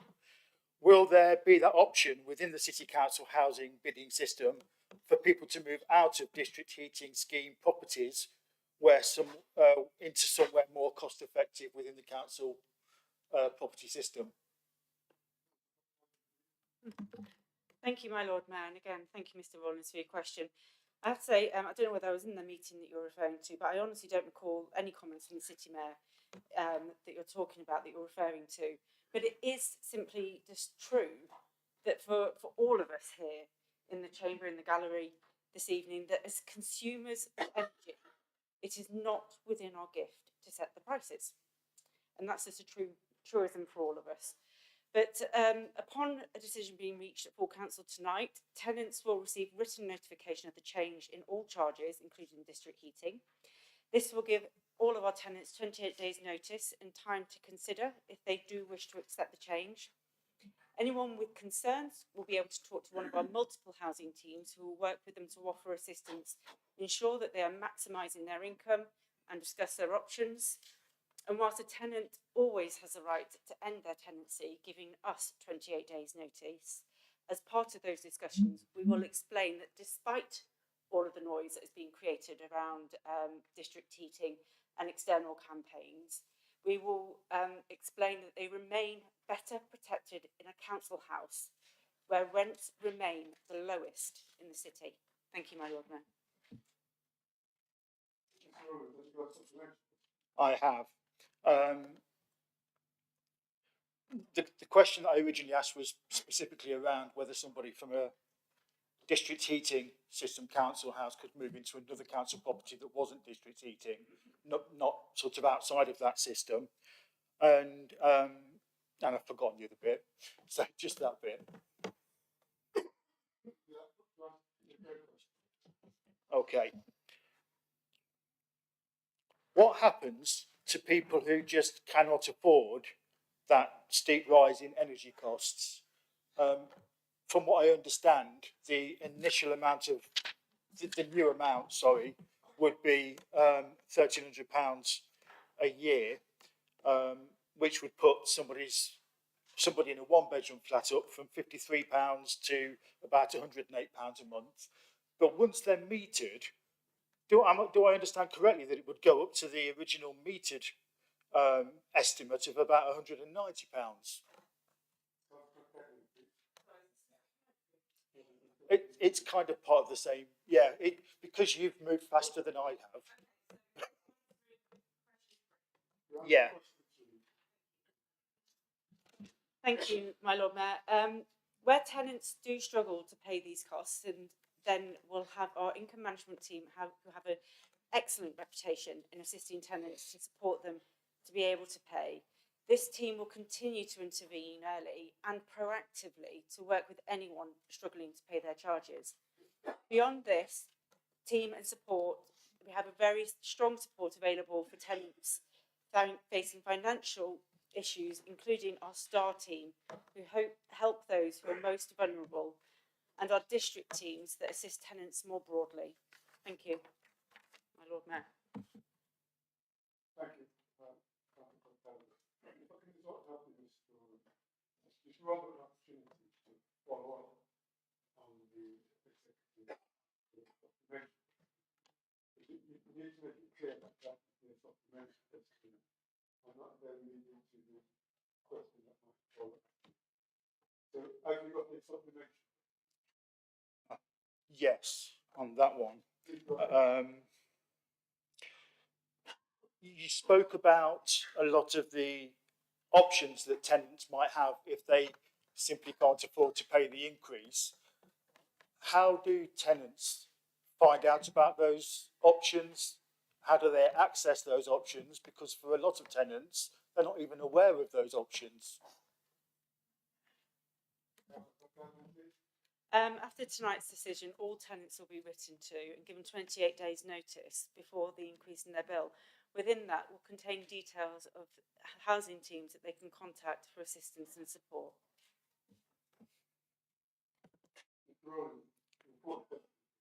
The fourth question is more in terms of the provider. Will tenants be able to choose providers once they're on the meters, as in fact anybody on a meter should be able to do so, or will they be stuck with, it says here whomever the council chooses, but it's the French energy company in question? Thank you, my Lord Mayor, and again, thank you, Mr. Rollins, for your question. Tenants on district heating do not have the opportunity to select an alternative supplier from the open market, but we have talked very extensively this evening about the many protections tenants get from being on the district heating system, including over 30% cheaper heating cost than those on the open market for the last 10 years. Thank you, my Lord Mayor. Thank you. Have you supplementary question? Yes, please. Yes, there are various benefits in terms of being on the district heating system and being within the council housing system. However, I recall earlier on listening to somebody mention something about a very high standing charge that energy company essentially through the council puts forward onto the tenants. So why, how do I put this? Isn't it vastly unfair that we are stuck with a provider as tenants who provide a overly high standing charge and then just an ordinary electricity charge on top and not be able to come away from that? Thank you, my Lord Mayor, and again, thank you, Mr. Rollins. I will say that if you read the appendix and the amendment to this evening's earlier decision, you will find that it is the council who are absorbing the additional management standing costs that you are talking about. We are not passing those costs on at all to our residents any further than what they have been in the past. In regards to whether we as a council should challenge that standing charge, absolutely.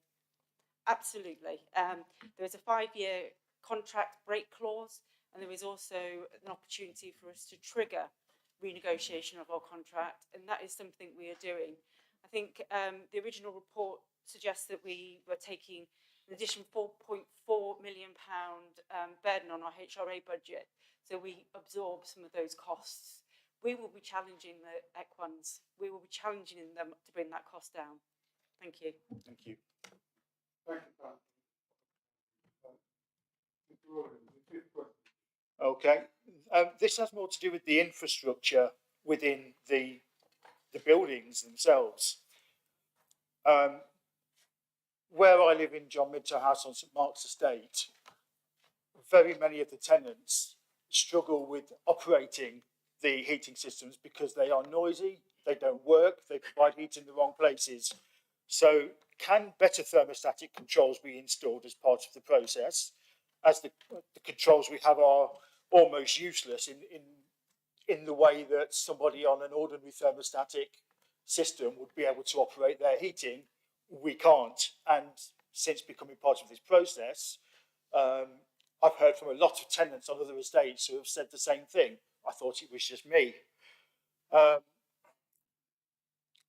So this is one reason why the building is so hot, not as the presenting officer at the meeting that I saw put it, that tenants don't bother with turning the heating off because it costs the same. With the metering and therefore the direct relationship between the tenant and the energy provider, what recourse do we have to infrastructure being improved to the point where we can use it effectively and not be charged for very inefficient heating systems? Thank you, my Lord Mayor, and thank you, Mr. Rollins, again for your question. I think the point that the presenting officer had been trying to make, I don't know whether it had come across this way, was not that people aren't bothering to turn the heating off. It was more that they haven't currently, because they haven't got the thermostatic controls, they don't currently have the incentive to turn it off, which is slightly different. But yes, I mean, I would say we recognise that some of the thermostatic controls that exist at the moment are just not fit for purpose, and upgraded thermostatic controls are planned to be installed as part of the heat metering installation during 2023, particularly where existing ones are not operating efficiently. Thank you, my Lord Mayor. Thank you, Pam.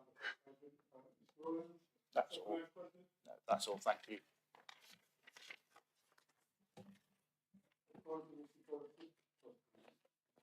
I only had 5. That's all fine. I mean, I can ask another one if you want.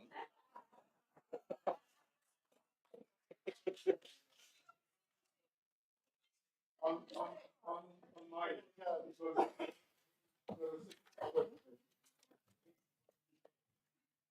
Oh, that one. Okay, that's my bad.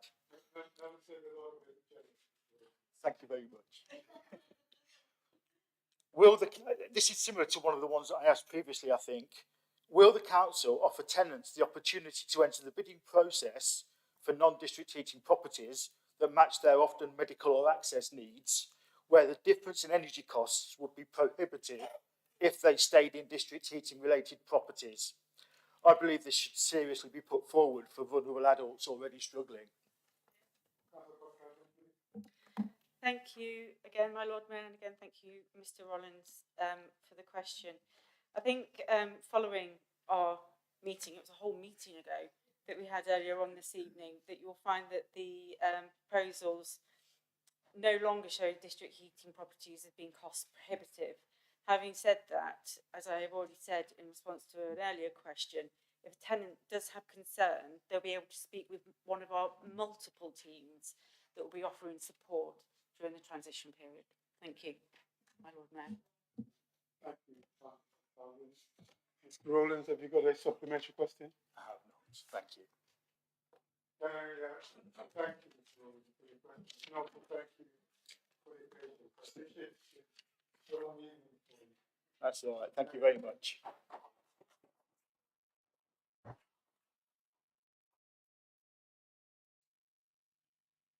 Come now to questions from councillors. Looking around the room, I look at Councillor March, whose question is first on the list. With your permission, my Lord Mayor, I would like to ask the question. Councillor Whittle.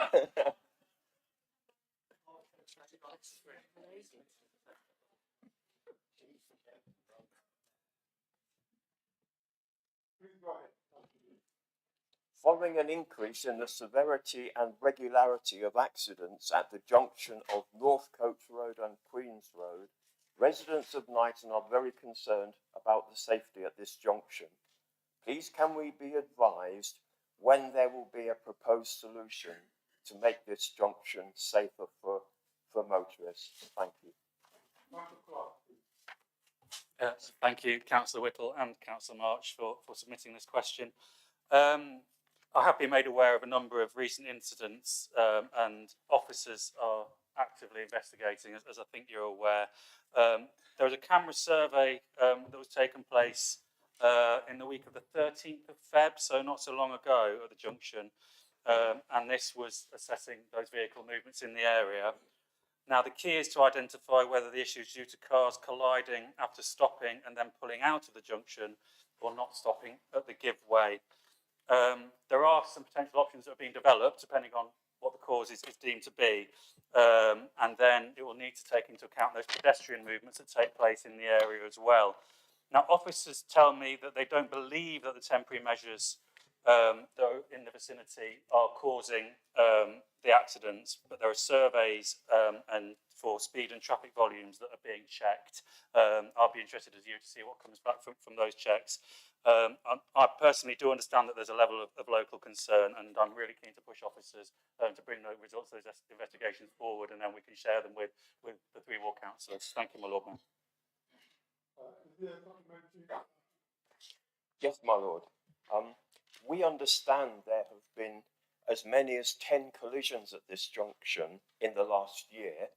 Thankfully, nobody has suffered life-changing injuries as a result, but we would like your assurance that when a proposed solution has been proposed and approved, that this will be given a very high priority in implementing the solution, as the level of accidents at this junction clearly warrant. Thank you. Yeah, absolutely give that assurance to Councillor Whittle. It's it is a very high priority. It's something that's on my desk as the lead member, and I'm ensuring that it's dealt with. I will say that there has been a history of incidents there. There has been more in recent times, and we do need to make sure we get on top of that and put in much safer measures that currently exist. Thank you. Thank you, Councillor. Councillor Waddington, please. Thank you, Lord Mayor. Would the Deputy Mayor, Councillor Adam Clark, agree that it's time for Leicester City Council to explicitly articulate serious concerns about the Leicestershire County Council local government pension fund's approach to fossil fuel investments? Members should understand that the pension funds of our employees are paid into this particular scheme. And in particular, would he comment on the recently consulted upon draft net zero strategy and call for one, a review of the investment strategy and propose a responsible policy which rules out any new investments in fossil fuel companies. 2, a freeze on any new investments in the top 200 publicly traded fossil fuel companies. 3, divestment from direct ownership of fossil fuel funds. 4, an approach to quantify and address climate change risks affecting all other investments. 5, investment in companies that reduce gas emissions and minimise climate risk. And finally, a recognition that fossil fuel investments should be considered as part of the Council's carbon footprint, and divesting our pension fund is one of the most important steps we can take to reduce the impact on our city and the world. Thank you, my Lord Mayor. In the interest of time, I'm happy to answer yes to each of those 5 points broadly. And now, Council Waddington and I both sit on the Pension Committee. We have the joy of sitting on the Pension Committee, and as Councillor Waddington said, it's managed currently and chaired by Leicestershire County Council representatives. And those investments are pooled with a number of employers and funds. But the council share of the Leicestershire Fund is around 30% of the total fund, not insignificant. Employees' contributions, people who work for our council, were just shy of £12 million in the year that ended March 22. And the council's contribution was just shy of £50 million. There's a lot of money going into the local government pension scheme from Leicester City. But the way that the local government pension schemes work in this country means that investments are not in our control as a city council. We only have an opportunity to influence that through this committee, as I say, is chaired by a member of Leicestershire County Council. Now, there are legitimate debates about when engagement should end and divestment should take place. And those debates have been had within the committee. But the funds draft net zero strategy that Councillor Waddington referred to states that engagement, that is trying to gently encourage funds to divest from fossil fuels, and divestment, that is completely removing those funds, they see those two things as proven and necessary elements of an effective approach to stewardship, and they should not be seen as mutually exclusive. And it goes on to state that divestment should follow as a means of risk management. However, this will be dependent on, and then it goes on to list a number of unquantifiable criteria. And that worries me that those criteria are unquantifiable. The truth is that climate risk is the greatest risk to us all, including through those tens of millions of pounds of investments. I'm concerned here, and generally I'm concerned that the draft strategy is too vague and open to subjectivity. And I'm sorry to say that my concern is made greater because the Pension Committee chair has, with officer advice, refused to allow the committee to hear expert advice from an organisation called Carbon Tracker, a very eminent organisation nationally and internationally indeed. And I'm cynical about why we might have been refused that opportunity to receive that advice. And I think that hinders our ability for us to represent the scheme, those members, those officers that work for our council who deserve a good pension but also an ethical pension when they come to retire. Thank you, my Lord Mayor.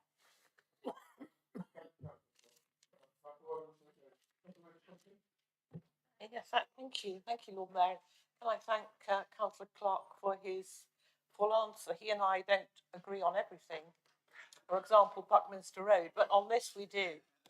And I think it is time for, and I ask Councillor Clark this, is it time for us as Leicester City Council to become clear in our opposition to this woolly compromise that's being proposed around the net zero strategy? Thank you. Absolutely, and I want to commend the work of an organisation called Climate Action Leicester and Leicestershire. Members will have received correspondence from previously, I'm sure, but they have brought to light some of the very serious issues and some serious concerns that I have and Councillor Waddington has, and I am minded to vote against the net zero strategy when it comes to the committee.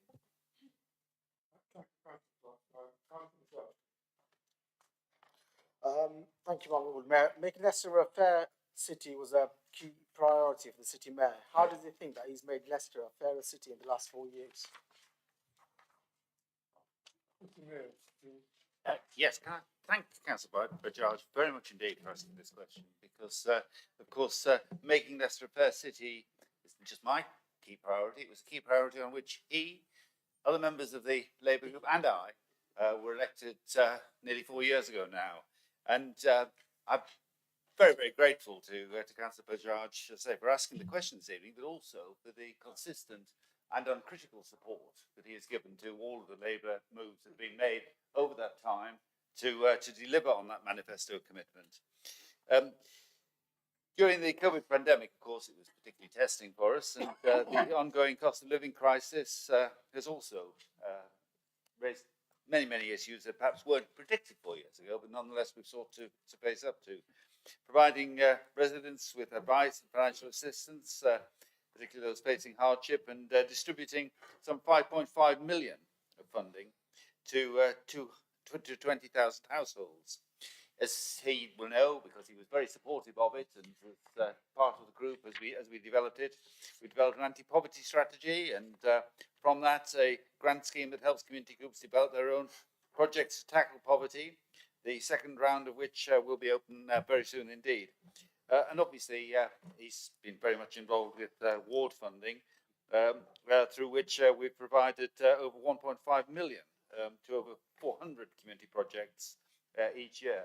And I'm very grateful for the work that he did as a ward councillor in helping to distribute that funding and putting it where it was could best be used. Of course, we've also invested, we were talking about the housing revenue account earlier on, in council estates, and put over 18.5 million into environmental improvements.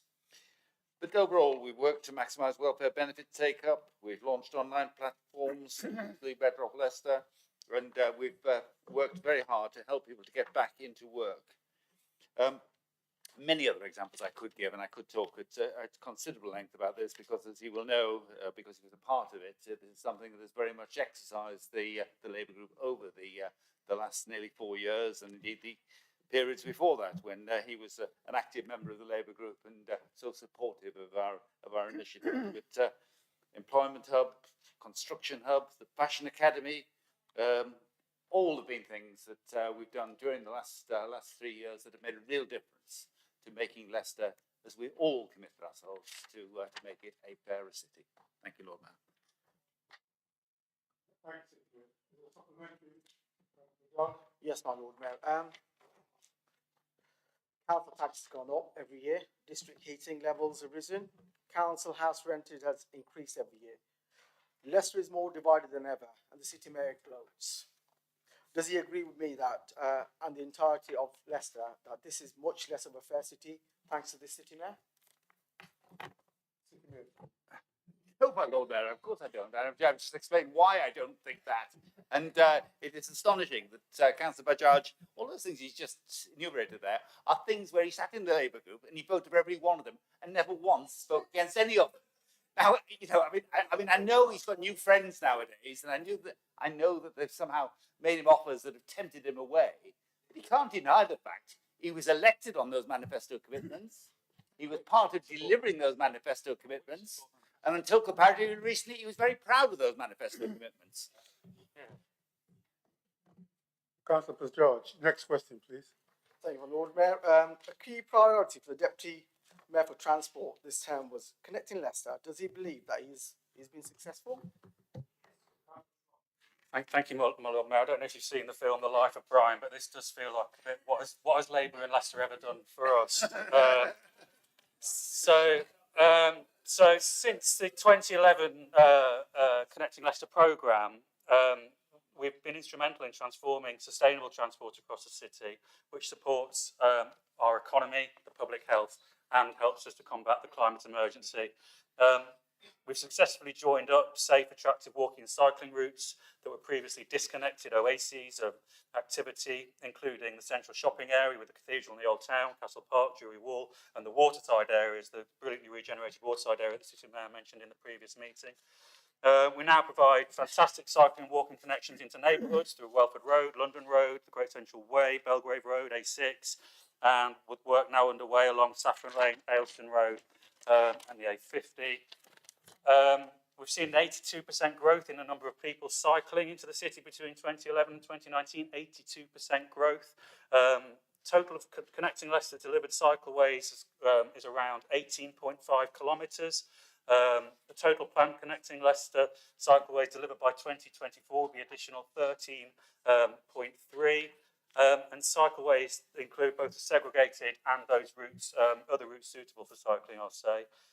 But as promised in that manifesto that the City Mayor mentioned previously, that you supported, we've introduced the bus partnership, which is beginning to transform bus travel in the city.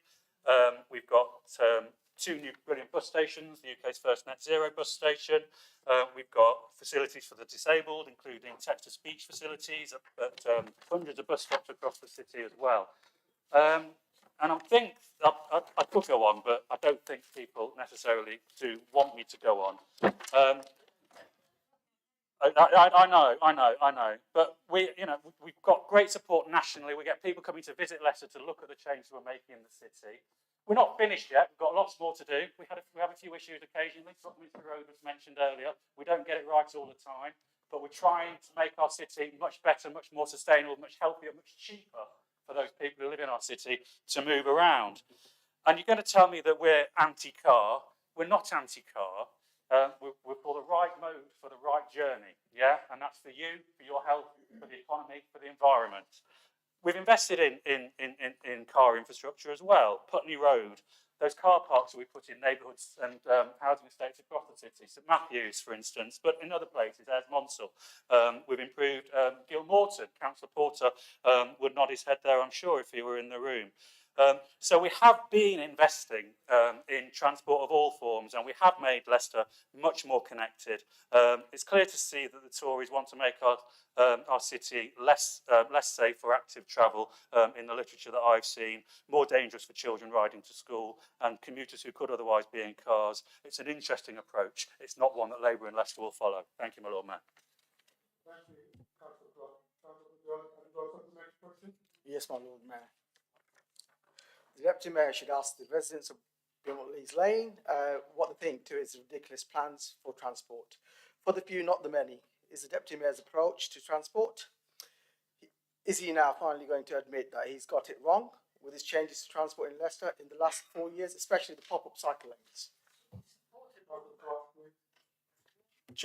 During the pandemic, pop-up cycle lanes enabled NHS workers and other key workers in social care, when bus services weren't running, to get to their place of work.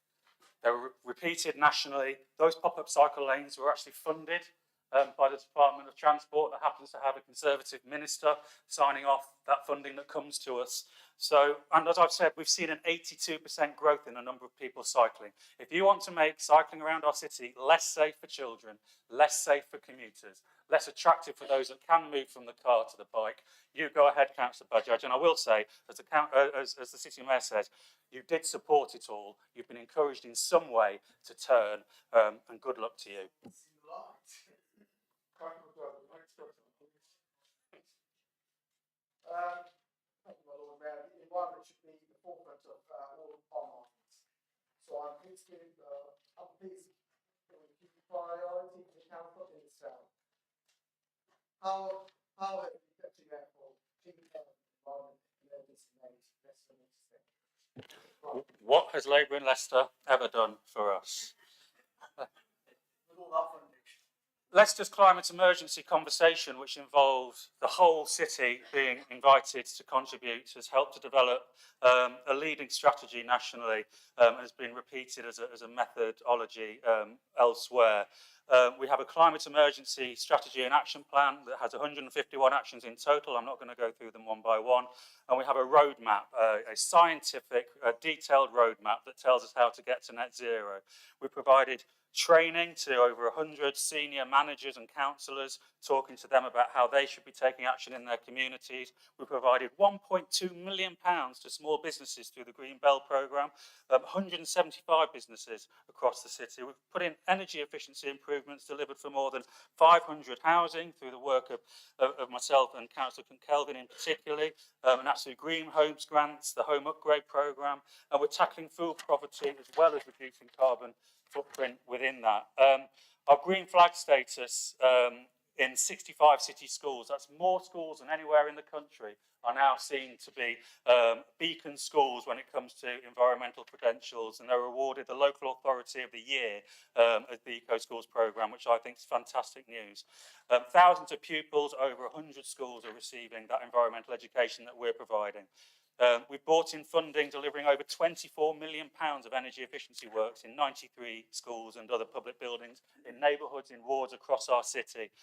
We've extended the reuse shop at Gypsum Close, which is an incredible facility for people to go and buy high quality second-hand goods, and so that they don't contribute to landfill as well. We're one of 122 cities that is A-rated for the Carbon Disclosure Project. We've extended our tree canopy, 17,000 trees planted. We've got a biodiversity action plan. We've got the country's largest network of living roof bus shelters around the country, around the city. And finally, we've taken thousands of people out of flood risk in our city through the work that we've done along our river corridor. That work has helped to protect people's homes and their livelihoods, and I'm really proud of that record and Labour's record on the environment in our city. Thank you, Lord Mayor. Yes, my Lord Mayor. How does the Deputy Mayor believe building new houses in travellers' camps on Leicester's green spaces, despite no targets from the national government, is going to improve Leicester's environment? Lord Mayor, I don't know. I know some opposition councillors didn't turn up to any sessions on the local plan. Either Councillor Bajaj didn't turn up to the session or he didn't listen. Thank you, Lord Mayor.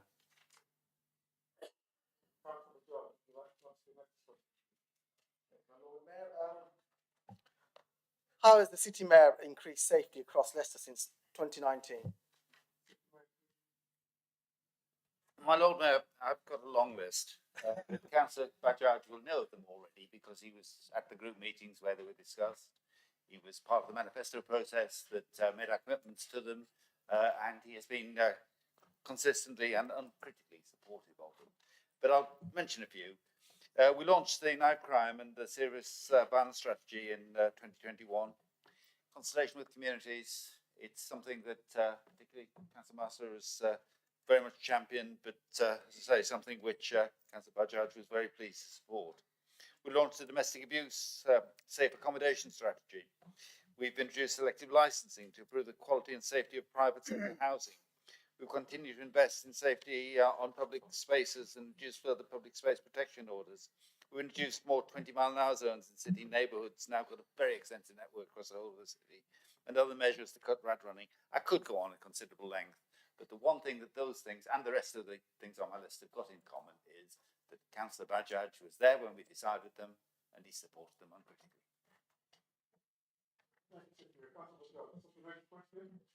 Thank you, my Lord Mayor. The City Mayor hasn't increased safety at all. His divide and rule version of politics led to the worst violence on Leicester streets in lifetime. Can the City Mayor update us on the investigation into the violent disorder on the streets of Leicester last year? My Lord Mayor, I'm responsible for many things that happen in the city, but I don't think anybody would seriously suggest that I was responsible for those much regretted events at the end of August, beginning of September. I think we all, understand that, getting to the bottom of what really happened and why it happened is something that's a very high priority for this city.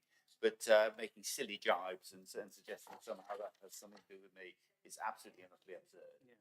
It really is. I did forget to mention, Chair, that there are two other things that we do, and they're very much to do with supporting the police in the city. We actually have a very extensive network of CCTV cameras, and it was mentioned at both events that actually reminded me of that. We've got a very extensive network of CCTV cameras. Costs us over £500,000 a year to monitor them. And you know what? Councillor Bajaj, your new friend, the Police and Crime Commissioner, pays not one penny towards the cost of them. And they are essentially a policing measure provided by this council, and your friend, the Police and Crime Commissioner, doesn't pay a penny towards it. And you know what else your friend, the Police and Crime Commissioner, could do to help safety in the city? He could actually restore those 200 police officers that Willie Bark committed to provide for the county and the city. That's what could be done. And I hope that you'll use your newfound position of influence within the Tory party, actually pointing the finger where it ought to be pointed, which is towards the Police and Crime Commissioner, who is failing to meet his responsibility for aiding safety in our city.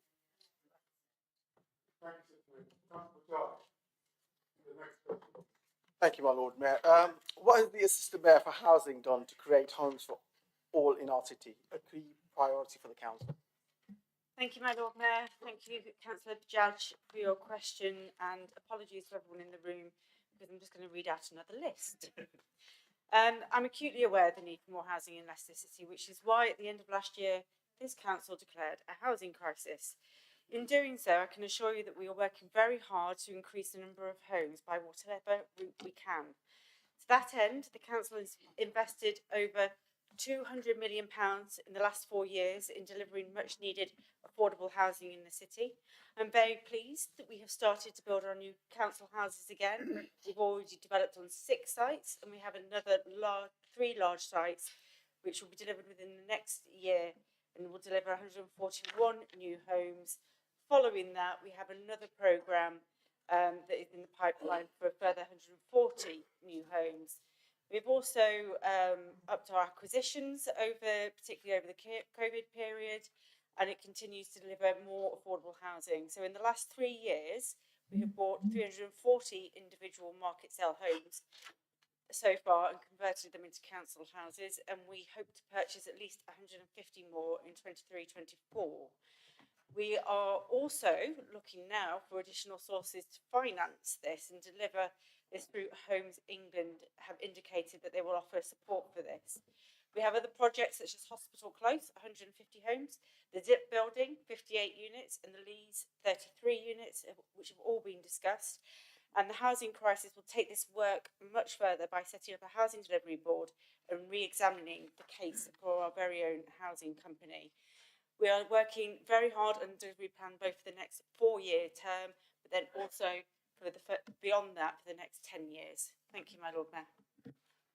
Thank you, Councillor President. Councillor Shaw, your supplementary. Yes, my Lord Mayor. How does the Assistant Mayor believe that making it harder for landlords to lease properties will increase people's access to private rentals in our city? Would you like me to repeat that, my Lord Mayor? Okay. So how does the Assistant Mayor believe making it harder for landlords to lease properties will increase people's access to private rentals in our city? I'm a bit confused by this question because I don't believe we have made it harder for landlords. There are multiple pressures that are on landlords at the moment. Mainly, would you like me to rephrase that? I think you'll find that the private, the selective licensing scheme that I believe you're referring to is probably actually one of the smallest of the problems for the private rented sector. Whilst I like to bemoan it, there are far greater pressures on the system than the selective licensing. And selective licensing, and I will say, it's fundamental in raising the standards for tenants in this household, in this city rather. And I just simply don't believe that it has made it harder for landlords. Our whole strategy around the private rented sector was one of support and sustaining good private rented sector homes.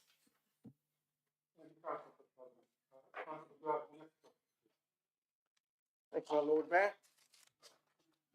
Lifelong learning has been a key priority for the council since 2019. What lessons has the City Mayor learned in that time?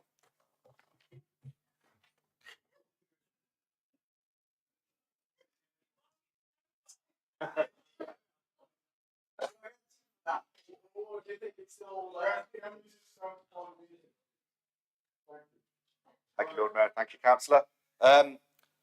We've taken this opportunity to provide the meeting tonight with details around our adult education and other training opportunities, but just in case you're interested in the City Mayor's own personal learning journey, I understand he has brushed up a little bit on his Spanish, but he's obviously quite a busy fella. So anyway, here are some numbers. Since early May 2019, after we won the election that you fought for, we've had 10,283 enrolments through on our adult education, through our adult education service. When you look at the numbers of those and the background of those people who are enrolling, it's really improving the lives of the people who need it most, who are economically excluded. 42% are white, 58% non-white, 27% men, 73% women. When you break it, the demographics down, you look who's accessing those courses: digital courses, English language courses, literacy, work-ready courses. They're the people that are currently economically excluded. Our adult education offer is available not just in the city centre as well, but right across the city through neighbourhood centres. They were brilliant during the pandemic with online digital courses that allowed people to get back into work and provided the city with a brilliant service. There's a family learning service as well, which supports parents and children to both get into work and to be school ready. It is an absolute gem of a service which understands the city and serves the city brilliantly. It's an absolute asset for us. Some more numbers for you. The new Fashion Academy, which the City Mayor alluded to, that's 300 people who have gone through that already. 86% female, 81% Asian British. What they've been taught textile skills and these things called workers' rights, which your new friends in the Conservative Party are passing legislation for every Queen's speech to get rid of. Another number, 600 enrolments at the construction hub at Ashton Green in Beaumont Leys. 56% of those enrolments were people that were not in education, employment or training. 11% were ex-offenders, 2% care leavers. That is disproportionately, compared to the sort of numbers across the city, that are brilliant numbers, and they are getting trained and they are going into work, and they're sustainable, well-paid work. And then just in the last year, with a lot of community-based projects, we've trained up over 1,200 individuals. Again, 3/4 female. The age, good spread, but a lot of them 16 to 24. And the geography, which would be of particular interest to recent arrivals into the chamber, especially in Spinney Hill, Stonygate, North Evington and Wycliffe. And I'll give you a no numbers, which puts flesh on the bones of what Councillor G very powerfully made the point earlier. The amount of money that we had to spend in the last 3 years of European funding in this city on just those projects and supporting businesses was £25 million. We've been given £9 million for the next 3 years to replace that programme of work, a 60% cut. So that when Councillor G made the point about now Prime Minister Rishi Sunak taking city monies out of deprived cities and into wealthy county areas, that's exactly what's happened in Leicester. Instead of giving the money to where the greatest need is in Leicester and Leicestershire, which is the city, he's taken money out of the city and given it to fund hanging baskets in Harborough, which is something that you apparently support, alongside also taking money out of the city and allowing a mayor based in Nottingham to dole it out across Derbyshire and Nottinghamshire. So if that's your economic vision, it doesn't make any sense, and it certainly won't receive any support in this chamber.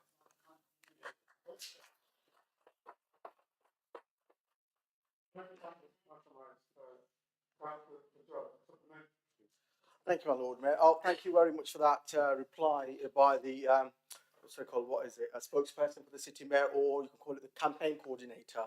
The City Mayor doesn't learn lessons from his mistakes. He has too much power and it continues to cost Leicester. Why does he do what Leicester wants to see and scrap the position of the City Mayor?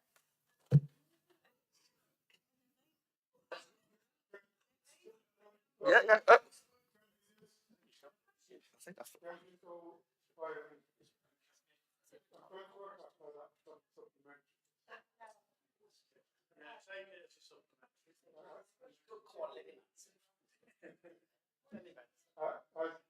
As the Lord Mayor, I've got to be influential in this situation.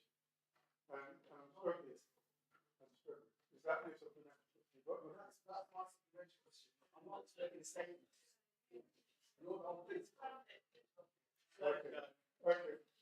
I'm trying to protect this, but you don't want to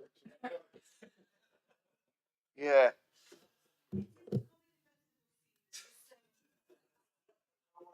Right. I tried to unpick that question. Is slightly, obviously, a bit odd.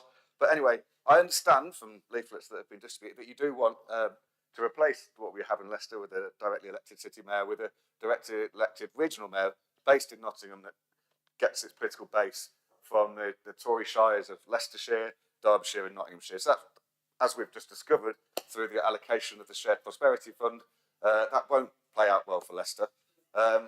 And just to give you a sense of what that deal that you apparently say that we've missed out on is, 1.3 billion has been committed, apparently, even though that, you know, when you look at the detail, we're a little bit unsure, over the next 30 years to Derbyshire and Nottinghamshire. 1.3 billion over 30 years.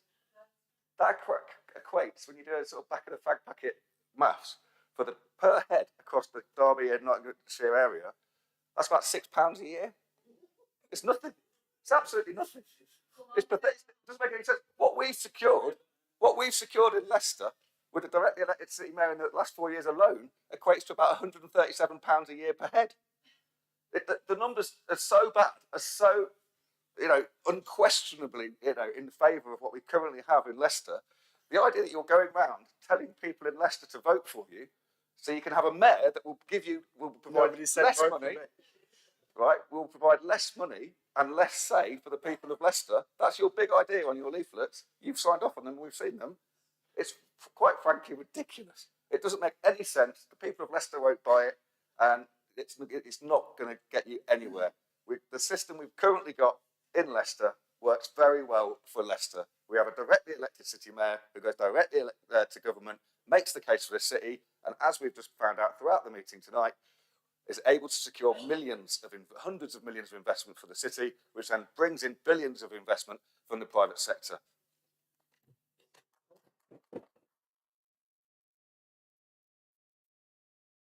Thank you, Councillor Myers.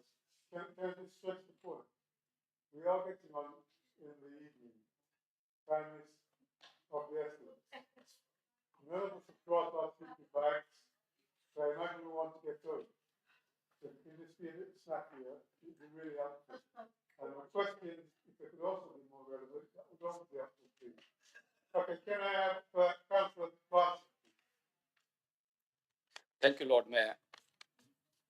Ruby Road is facing traffic chaos, especially during peak hours. And the bus lane, which has been introduced recently, is also a contributing factor. This has aggravated further with the 5 Ways Junction roadworks recently. The queues tail back all the way close to Heatley Park Drive most of the time.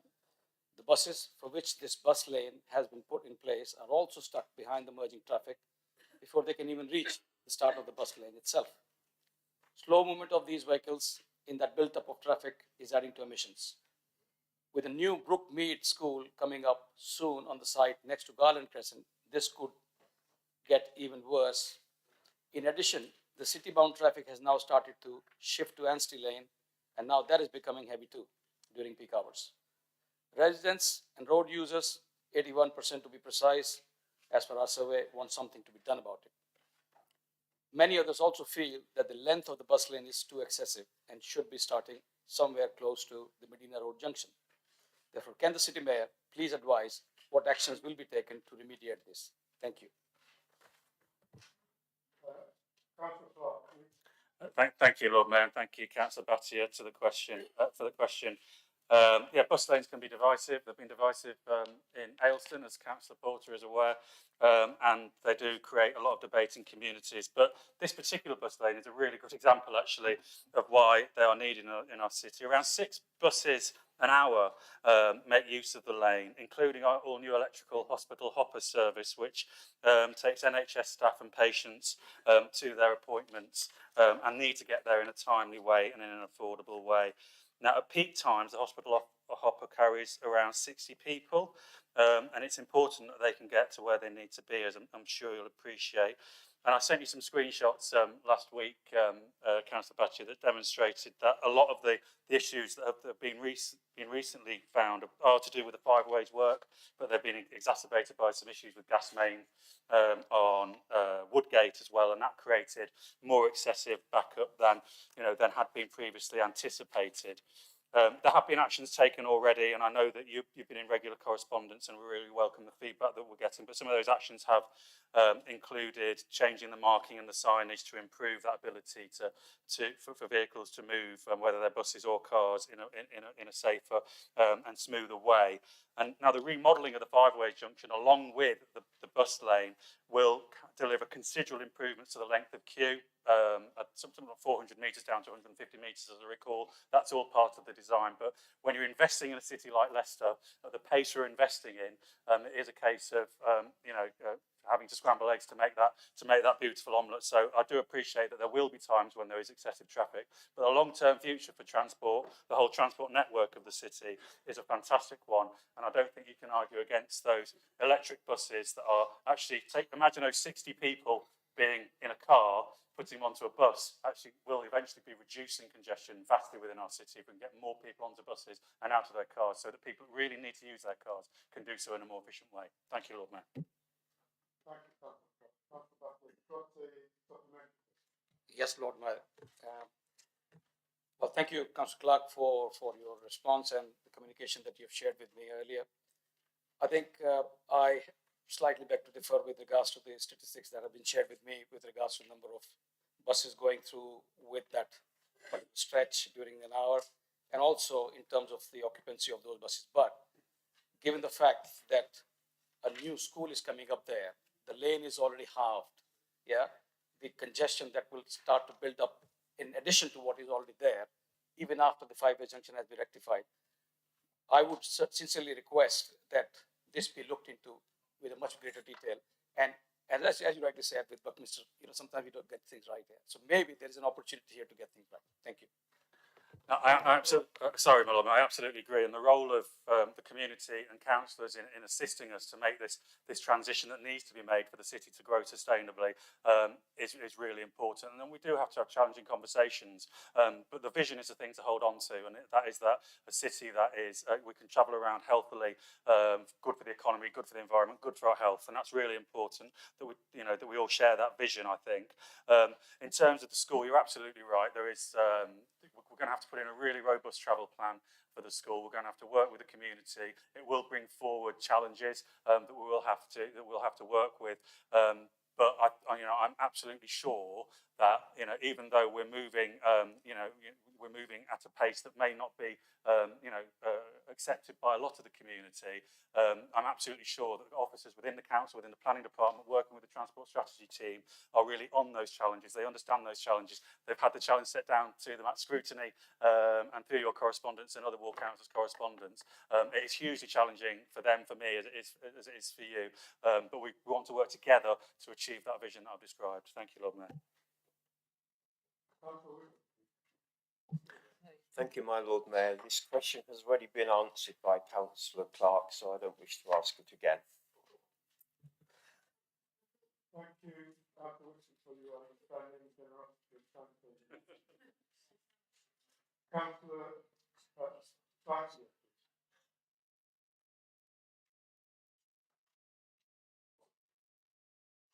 Okay. I think there was a note given for Councillor Wesley to have taken over this question from me. But so I'll pass it over to Councillor Wesley. It's okay. Thank you, my Lord Mayor.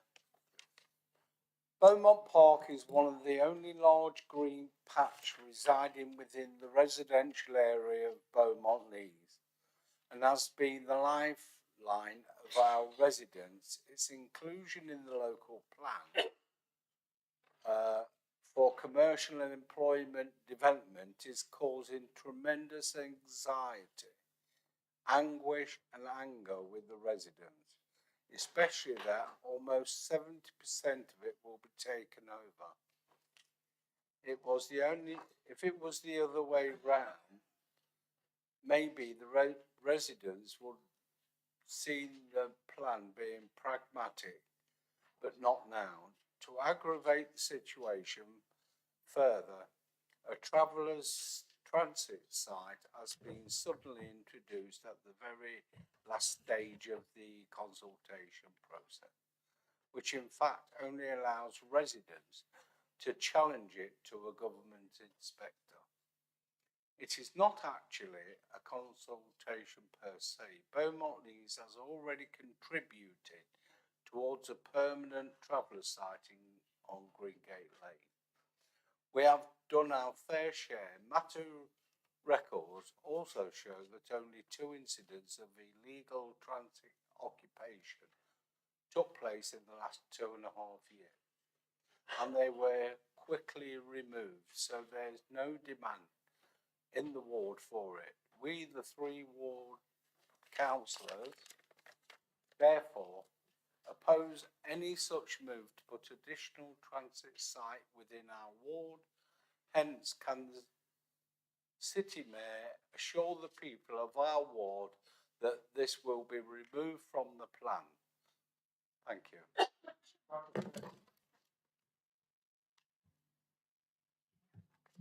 Thank you, my Lord Mayor. As Councillor Wesley is well aware that the Council approved the plan for submission to Government Inspector in November following an open scrutiny process. And this was one of the longest local plan consulted over those 7 years. And all those proposed detailed policies and site allocation was properly consulted through all that process. But I do recognize that local councillor may wish to support residents or indeed have their own concern about the aspect of local plan process, including the work done to justify the need of the provision and the work undertaken by the officer to review all possible site options before making a final recommendation on the 2 site options to take forward in the local plan as it was approved. I would urge local council as well as residents that they should fully get engaged in the consultation process currently underway.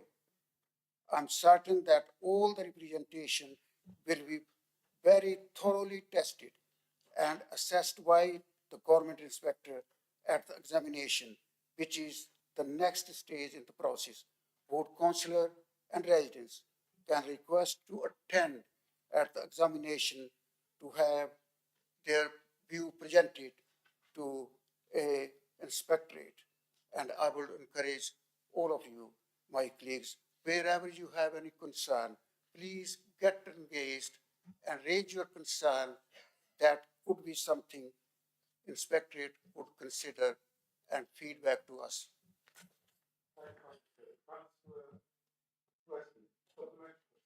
Yes, my Lord Mayor. Would the City Mayor look into reallocating the site to the other side of the A46? Just to say, I won the last battle with the planning inspector on the last site that was going to be proposed in Beaumont Leys, and we won that battle. I'll probably do it again if we have to. Absolutely, my Lord Mayor, as Councillor Wesley has alluded to, that is the right thing to do. I hope Inspectorate will consider and listen to the representation they may wish to make. And obviously, we need to keep balance of commercial, employment, housing, and other needs in this local plan. We are given 40,000 target of housing alone, and 90,000 housing target we were able to negotiate with the county and districts. And this is something very important for us all to work together. I hope your representation would be success to the inspectorate. I wish you all the best.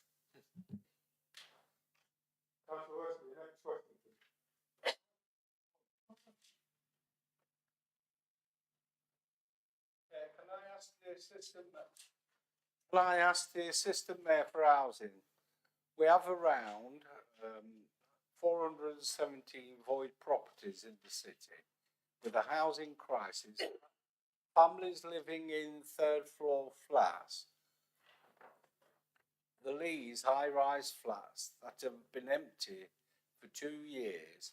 What is being done to bring them back into use and combat the overcrowding?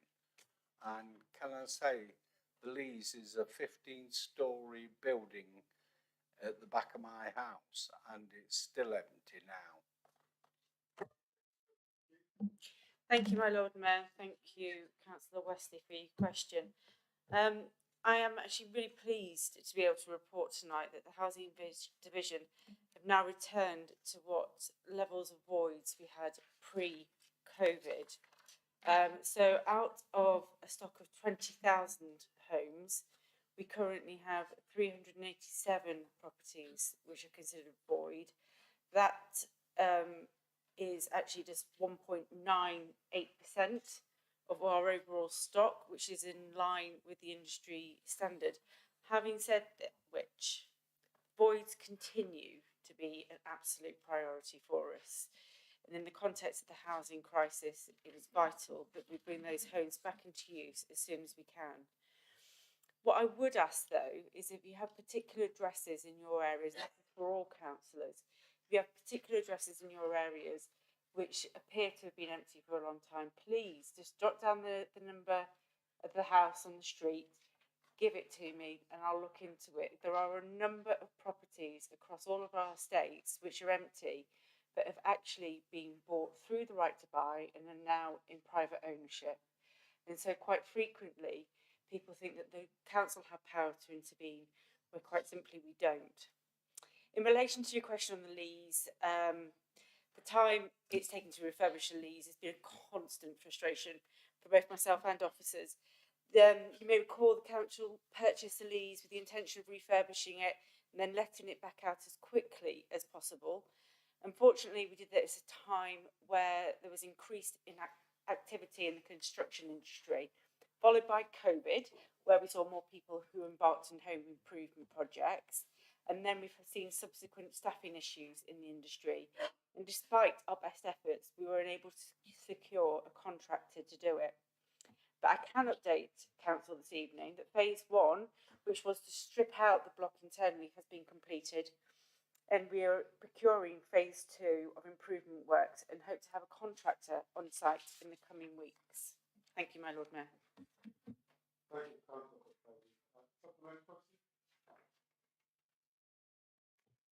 Yes, Lord Mayor, can the Assistant Mayor tell me when the lease is going to be occupied by tenants?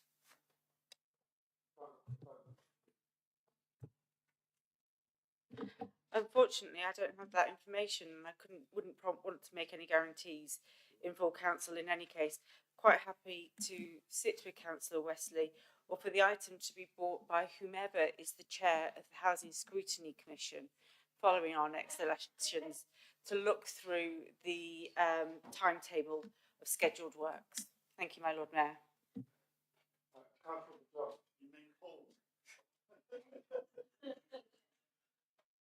Thank you, my Lord Mayor. The green open spaces on Brent Knowles Garden and Homestone Gardens have now been published in the Leicester's local plan for 2020 and 2036 as future sites for housing. Can the City Mayor confirm that these would be removed due to local opposition from the local community and retained as green open spaces for the foreseeable future? Thank you, my Lord Mayor. I understand those two sites which Councillor Bajaj is referring to are in the ward of Tharncourt.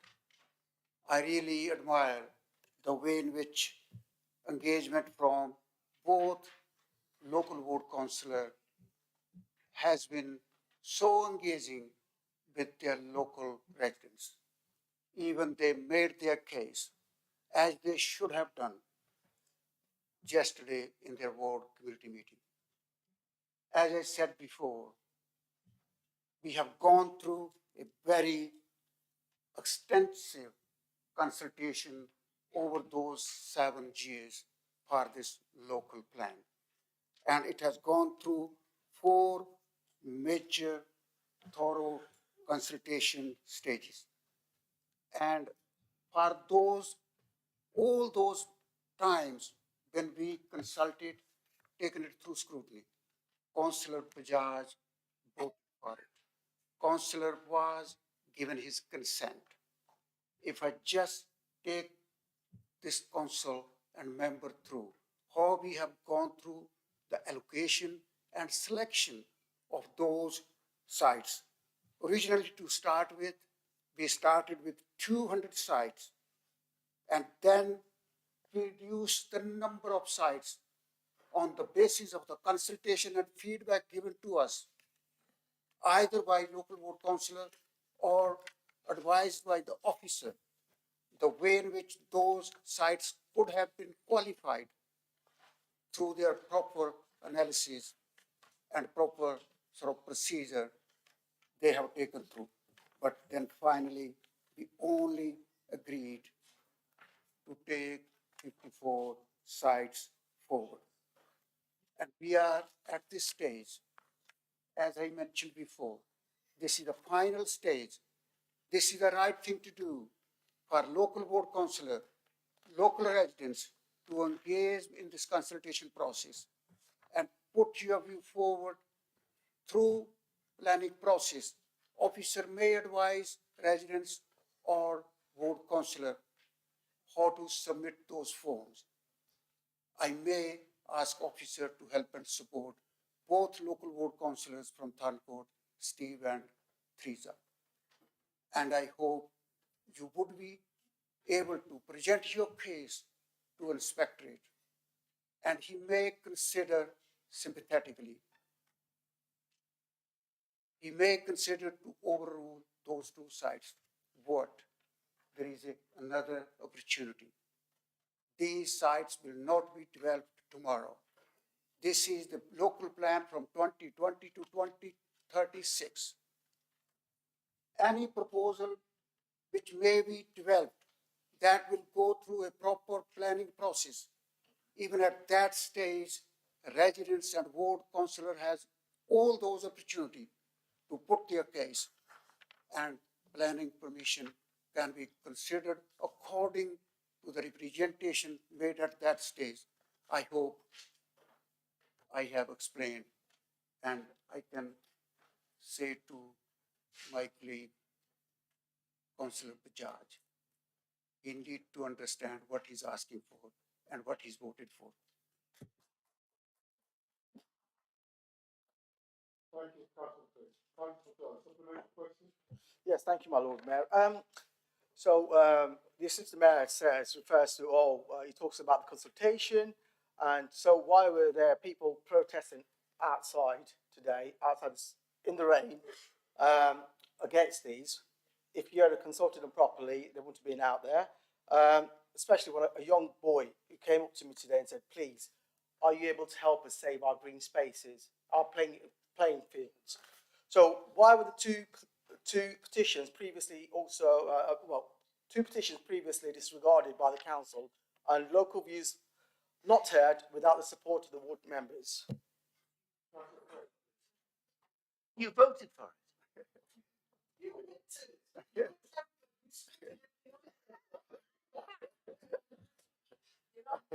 My Lord Mayor.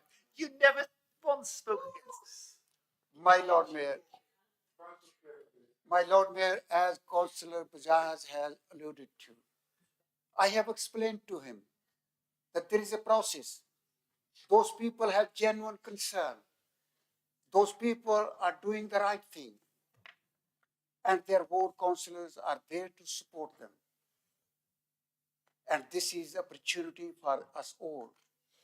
Wherever you see any issue in regards to local plan in your area, please raise those concerns and put forward your concern in writing. Officer will help and support you. I can ask officer to help and support. And it is not something you can pretend. We have employment, commercial needs for the city to meet for years to come. We have quality of housing and number of housing units to deliver over those many years. And I can really admire officer from planning department, the way in which they are able to negotiate with districts and other boroughs to take 50%, almost 90,000 pound, 90,000 housing target. They have negotiated with them. I hope they will be successful because majority of those districts has agreed apart from 2 or 3, and they are trying their best. I would applaud and really pay my tribute and thank you to officer and elected members to get engaged and done this work. And I hope this plan will be passed and we will look forward to deliver those targets of housing, employment figures and all that. Had a reply to the question yet. Councillor Masters, please. My Lord Mayor. Thank you, Lord Mayor. Could the City Mayor give us an outline as to why we are no further with undertaking an inquiry into the disturbances back in September, which were promised some 5 months ago? There are also rumours that some are calling for the Home Office to take the lead and that the local authority is being pushed out. Now, I don't wish to state the obvious, but this approach, I'm being told, will have a very negative impact on the city. Is this rumour and opinion shared by the City Mayor? Thank you, my Lord. I think Councillor Master probably, along with other members of the council, knows the answer to the first part of the question, which was, of course, it didn't happen because there was a Twitter storm and a lot of very misleading, I think in some cases very defamatory things said about the person who's been chosen to lead it. But that hasn't in any way diminished my determination, I think our determination, to ensure that we do have a full review of what happened, of what lay behind what happened, and also what lessons need to be learned from it. I was certainly happy talking with the government, but I'm sure Councillor Master not with the Home Office about taking this forward. And there's certainly no question of the local authority being pushed out of the process. And I've made it very clear that it's very important that while we may wish to have a national stamp of approval, we must also have local ownership of the review. And that is something that I'm determined to progress and regret it's taking some time. But as we all know, the causes for that were not really within our control. Thank you, Lord Mayor, and thank you for the response. Could I urge the City Mayor that the people of the city must be at the forefront of any type of review or inquiry, and that it cannot be controlled or dictated to by external parties? Yes, I think I probably don't need to really assure Councillor Master that certainly don't take well being dictated to by external forces. And that would certainly be very much in my mind as we do take this forward. Thank you, Lord Mayor. Could the City Mayor give a commitment to Evington Road, which is one of the busiest roads in the city for shoppers, eateries and much more? It is in need and would truly benefit from much needed capital investment. Parking, lighting, shopfront improvements, CCTV are a few areas that would benefit from investment. This road in Stonygate has produced from small pop-up shopfronts to many which are now renowned as national and international brands and businesses. And we in the city should recognise these efforts and invest in the creation of employment for the community alongside ensuring residents and the locals benefit too. So would the City Mayor give us his assurances that some parts of the city, like Stonygate, would not lose out and will be looked at in regarding future capital monies?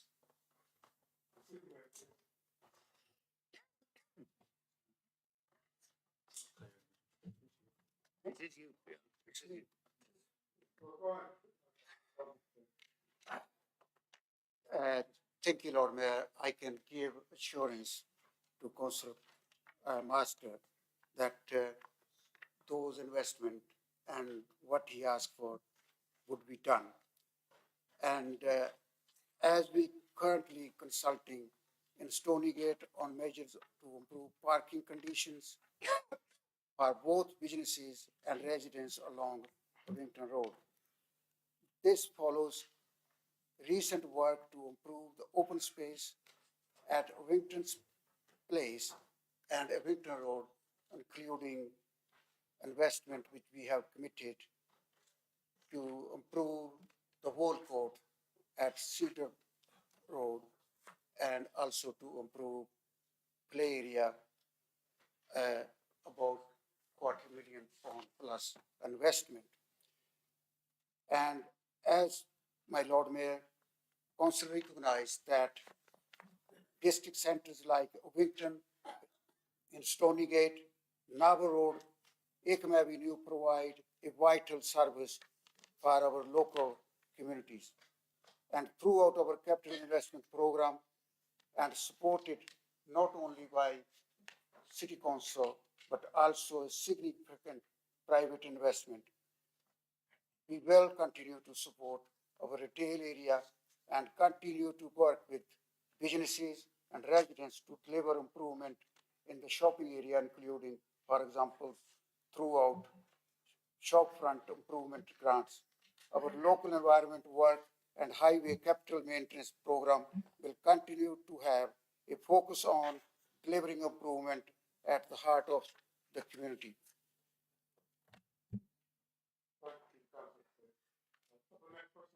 Thank you, Lord Mayor. I welcome the response from my colleague. Could I invite the City Mayor and Executive Lead to a meeting arranged with local community groups and businesses in the area to explore their needs and possible options around their very positive response? Well, Mr. I'm happy to actually meet myself and he will be the city mayor. So if that's the case, we are more than happy to take that offer. Thank you, Lord Mayor. I recently met with the City Mayor to highlight the fantastic work being undertaken by the Eid festivals both in Spinney Hill and Victoria Park, which have become fantastic platforms like Diwali and Vaisakhi and other festivals across the city to engage in. I also highlighted the very disproportionate levels of support for these events in comparison to other important events and festivals. Could the City Mayor confirm his intention to invest in this year's event and meet with the groups to ensure a comprehensive package of support is established going forward, which reflects the importance of their work and securing the Eid Festival as a staple event for the city? Thank you, Madam Mayor. I'm very grateful to Councillor Master for this question because, as he said, we did talk about this. I'm very keen in developing the festivals in exactly the way that it's described. We do, obviously, as a council, support a wide range of festivals accessible to all of our communities. But it is a credit to the event organisers to see the growth, the continued growth, actually, of the Eid festivals. Council support to festival events does range from, in some cases, direct funding, but also to providing venues and detailed planning and events to support them. Eid events take place across, the prayers actually, I think, take place across 5 city parks, but there's a particular focus on Victoria Park and Spinney Hill Park, which do attract very substantial numbers of people, and it's been very good to see them grow over recent years. And obviously, working on the park, this does enable us to have considerable flexibility in how we use it, because the road closures aren't for the most part needed, and we can actually help them to develop. I think the park venues, which we do provide free to event organised by the council, and the expert planning that we provide, the support service we provide, are something that we ought to continue to invest in. But I do take the underlying purpose of this question, that there is more that we could and should be doing, and I'm very, very happy to continue to work with Councillor Master and other colleagues in the ways in which we can do that in the future. Thank you, Lord.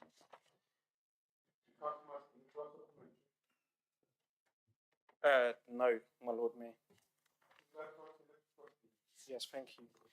I'd like to thank the City Mayor and my colleagues for tonight supporting, I hope, a very important motion on Islamophobia. Could I ask the City Mayor and the Exec Lead for this area to draw up a timetable and action plan to meet this commitment in this electoral cycle, to ensure it can be rolled out as we move forward? Thank you, Madam Mayor. Yes, I mean, naturally, I'll be supporting the motion later on. I'm very concerned, as other members of the Labour Group are, about all forms of religious and racial intolerance. But I think I specifically recognise the increase in hate crime against the Muslim communities in our city, but also across the country and more widely. And I do support attempts to address this. It's important that we do take this matter forward, both in this electoral cycle and indeed beyond.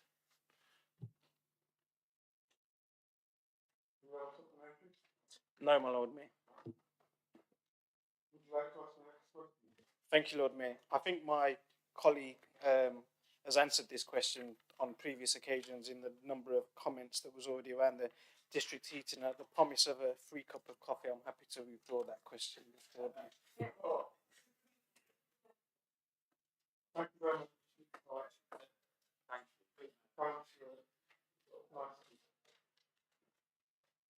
Councillor Maguire, your question. Thank you, Lord Mayor. My question is, how is the assistant mayor of town? You want to put your mic on, please? That's all. How has the assistant mayor of health improved the health and care in Leicester?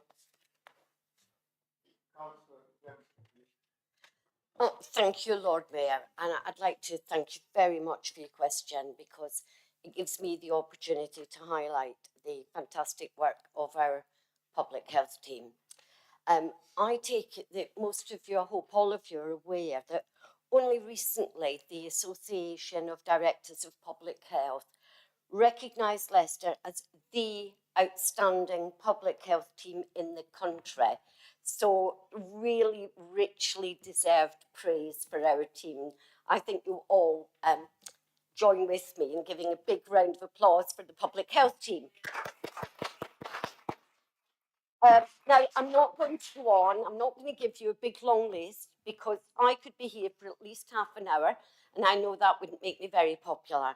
But remember that one of the things that we have done is we have moved public health right to the very heart of everything that we do in this council, whether it's Councillor Clark with his cycling, or it's any of the other assistant mayors with their brilliant work in terms of housing, homelessness, whatever. Public health are right in there with their opinions and helping to shape the strategies as we go forward. Now, naturally, I have to start, because I'm not going to give a big long list, but I am going to obviously spotlight some of the great things we've been doing. So I have to start with the extremely effective work that we've achieved in the city during and since the peak of COVID. Our partnership with communities and voluntary organisations and our hyper-local approach has left a lasting legacy of relationships which will help us to address health inequality across this city. It has been a model. It really has been a model that other authorities are looking at and replicating. Unfortunately, inequality is a growing concern across the country, and Leicester is no exception. 10 years of austerity from this government, ensuring that cities such as ours are taking the biggest financial hit, continues to take its toll on the physical and the emotional well-being of our residents. And of course, the cost of living crisis is also having a severe impact on both the physical and emotional well-being of our residents. However, despite the actions of the Conservative government, we are continuing to put measures in place to mitigate the worst effects of this government's policies. So I'd just like to highlight 4 areas where we are acting now to ease the plight of residents. So firstly, Public Health and the ICB have procured an excellent service to address fuel poverty with a national charity, the National Energy Advice Service, and that is building on the already excellent advice work that we provide as a council. Secondly, Public Health and the council's neighbourhood services team have worked closely together, and we've developed our Warm Spaces initiative, which also addresses issues around social isolation and gives people skills that they can use to help them manage their budget going on into the future. Sadly, our work in the field of mental health has never been more necessary. And we're doing some excellent work, I can assure you, with LPT in addressing those needs, not least in the rollout of crisis cafes across the city. Lastly, public health and the council's park services with local volunteers and staff in neighbourhood services are working to establish and support community gardens and allotments across the city. So very basic, constructive ways forward in which we're addressing need across the city. Now, as you're no doubt aware, the Conservative government has yet again reorganised the health service. So now instead of having CCGs, we've got ICBs. Well, it's definitely, I think, maybe easier than tackling the real issues, but hey-ho. Now, of course, in order for systems to deliver, staff need to work together. And therefore, as chair of the Health and Wellbeing Board, I've ensured that we continue to strengthen the partnerships across the system. What does that look like? Because that's quite a broad sort of phrase, isn't it? But what does it actually look like? So as well as the strategic outcomes, I would just like to highlight 3 pieces of work where I think the board has made a positive difference for the residents of the city. So firstly, there's an ongoing piece of work between Ellesmere School and UHL. And that really is, UHL have really stepped up as an anchor institution to ensure that some of our most vulnerable residents, our young people who have additional needs, are getting work experience that can then lead to jobs. Sorry, is there a problem? Well, I'm really sorry that you're so bored, but I'm not, because I'm actually interested in the health of the people in this city. And the question was, what are we doing about it? So I'm telling you. Honestly, how rude. Do you know what? How rude is that? And I am summarising it. I could go on for half an hour if you really want me to. No, I know you don't, because you're not really that interested. Sorry, Lord Mayor. Okay. So, secondly, I am breathing deeply. The partnership between LPT, Public Health and the Council's allotment team has resulted in a dedicated allotment for the sole use of armed forces veterans in this city. Again, okay, it's a small thing. It's a really important thing for those people. I'm really proud of that. Thirdly, we have a task and finish group that will shortly be reporting on how we're going to be responding locally to the national report last year that highlighted the disgraceful disparity in outcomes for pregnant women of Black ethnicity and Asian ethnicity. Some of you might not know, but in actual fact, the outcomes for women of Black ethnicity are 4 times worse than for white women, and for women of Asian ethnicity, they're twice as bad.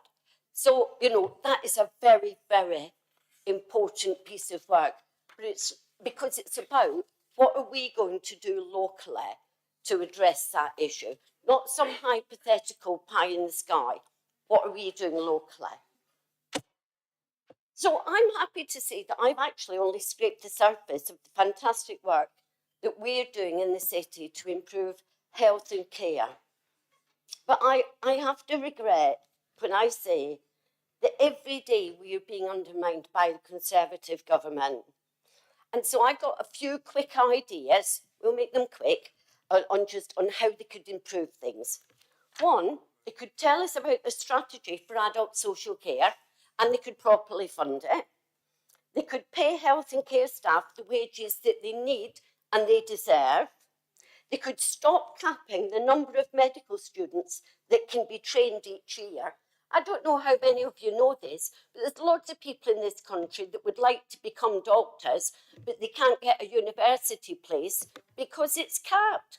Not because we've not got people that want to do it, but this government has put a cap on it. How disgraceful is that? We could provide bursaries for health and social care staff during training.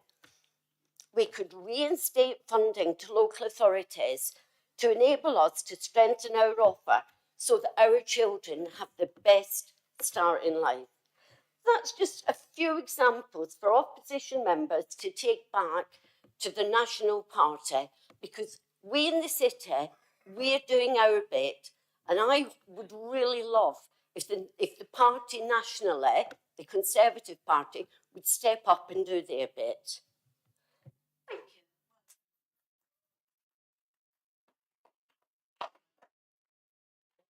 Thank you,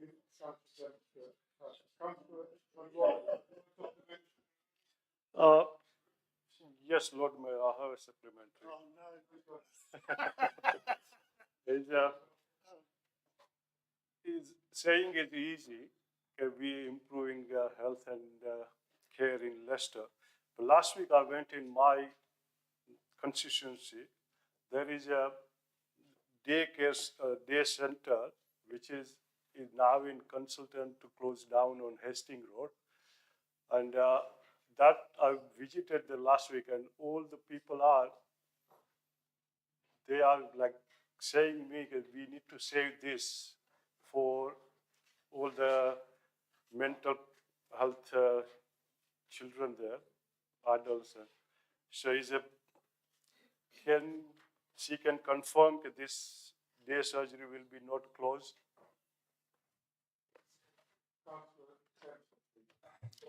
Well, actually, it's not my area.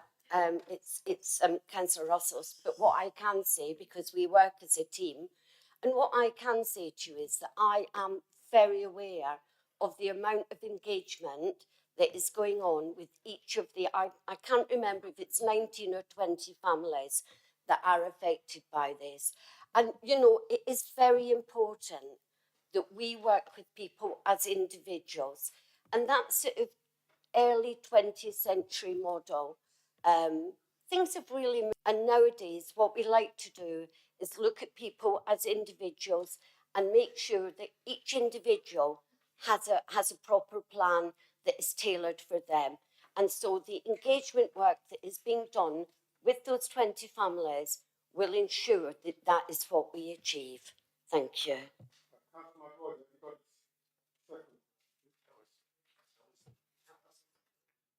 Thank you, Lord Mayor. I would like to ask, how many new job opportunity has the city mayor created in Leicester in last 4 years? Thank you, Lord Mayor. Thank you, Councillor. Right. 950 jobs have been created through our inward investment activities. 689 jobs have been created through other economic regeneration initiatives. 500 new apprenticeships have been directly supported by the council.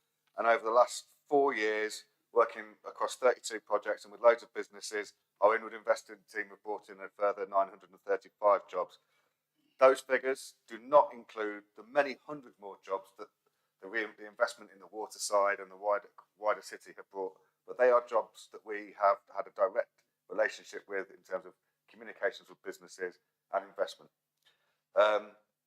Some more figures for you. The number of unemployment claimants in Leicester at the time of the EU referendum in Leicester was about 4,300. By the time we actually left the EU, it was 7,500, and it's now 12,000. Thankfully, falling after a pandemic high of 21,000. So, just to stress, the Conservative flagship economic policy has shrunk the economy nationally and trebled unemployment in the city. Meanwhile, the Labour Council supported bringing in about 3,000 jobs, and as mentioned earlier, provided at least 13,000 people with lifelong learning courses and work-ready training.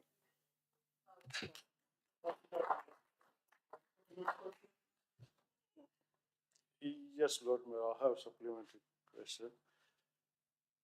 It's easy to say, yes, we created a lot of jobs, but according to me and my constituency, there is a lot of job losses and textile industry is suffering. Everybody's know.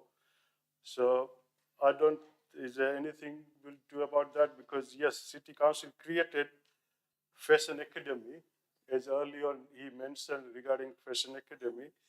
Yes, there is lot of being trained, but there is no job available.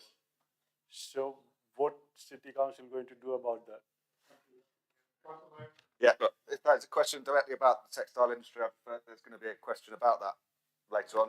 Obviously, you know we've supported the textile industry with the Textile Hub, which has trained up loads of people to be able to go into the sector with better skills and better knowledge of their workers' rights. Obviously, we cannot control wider markets. The fluctuation of jobs coming in and out of the city go way beyond the council's control. But what we have done is supported the people in the city to be trained up and ready to take those jobs. And where we can and have, we've brought in 3,000 jobs across a variety of sectors, working with a number of businesses. As I say, there's a more detailed question number 22, I believe, on the textile industry. Next question. Thank you, Lord Mayor.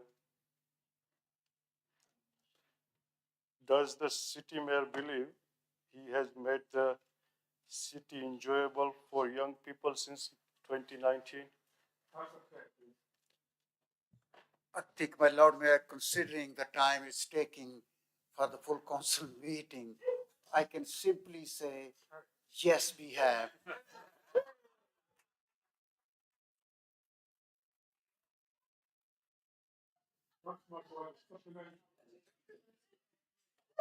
Thank you, Lord Mayor.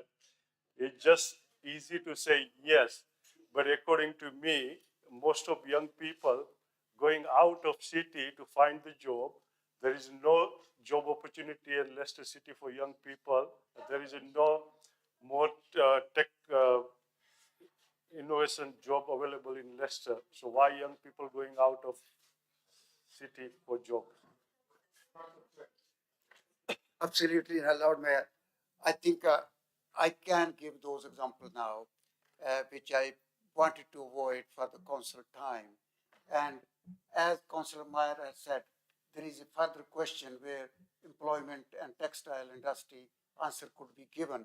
If I just touch on few of those, what we have done for young people, and what I believe that we from 2019, we have continued to make Leicester a place that is enjoyable and can allow young people to thrive and develop.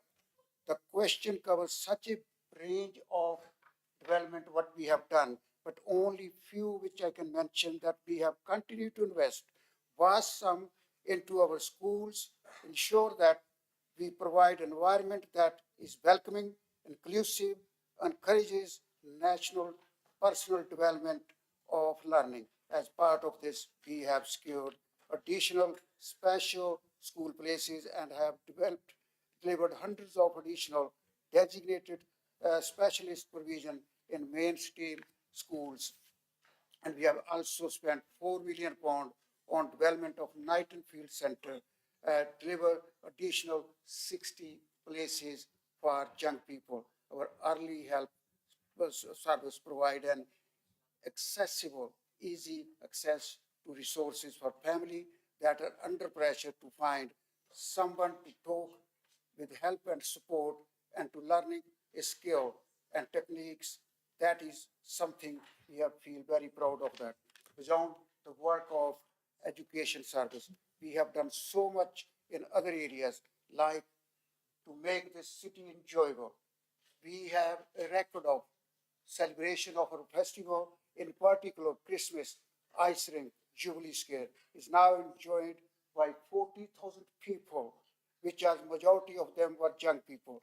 And we have undertaken transformative work in many of our parks and open space. And we have made investment in our parks accessible, play area and others for young people to enjoy. We have invested and developed a cityscape parking provision, and also we are continuing to invest our capital program to provide the pledge of series of fantastic, the city mayor has alluded before in his answer, multi-game areas. And we are aspiring to improve all those open space and parks and also our multi-game areas. In the Summer in the City campaign during 22-23 were tremendous success and included the City Beach, roller skate on Jubilee Square, and now the famous Storm Puppet, our museum service. As Councillor Wesley alluded to, a fantastic exhibition program for many to enjoy and many young people to get engaged. And also, my Lord Mayor, if I just finally, the Safer Street Initiative, 6 schools, street were trailed as part of the program of Clean Air, December 2022. We have since expanded this to series of other schools and have 10 schools lined up for all that investment. I think I can go on. The money we have spent to improve our Leisure Center, Sports Center for young people. Gym, 27 gyms throughout the city. And also we invested in the football program where people enjoy parks like Victoria Park. You will see hundreds of young people every year. And we have invested 11 sites in our football investment program where young people are enjoying those football activities.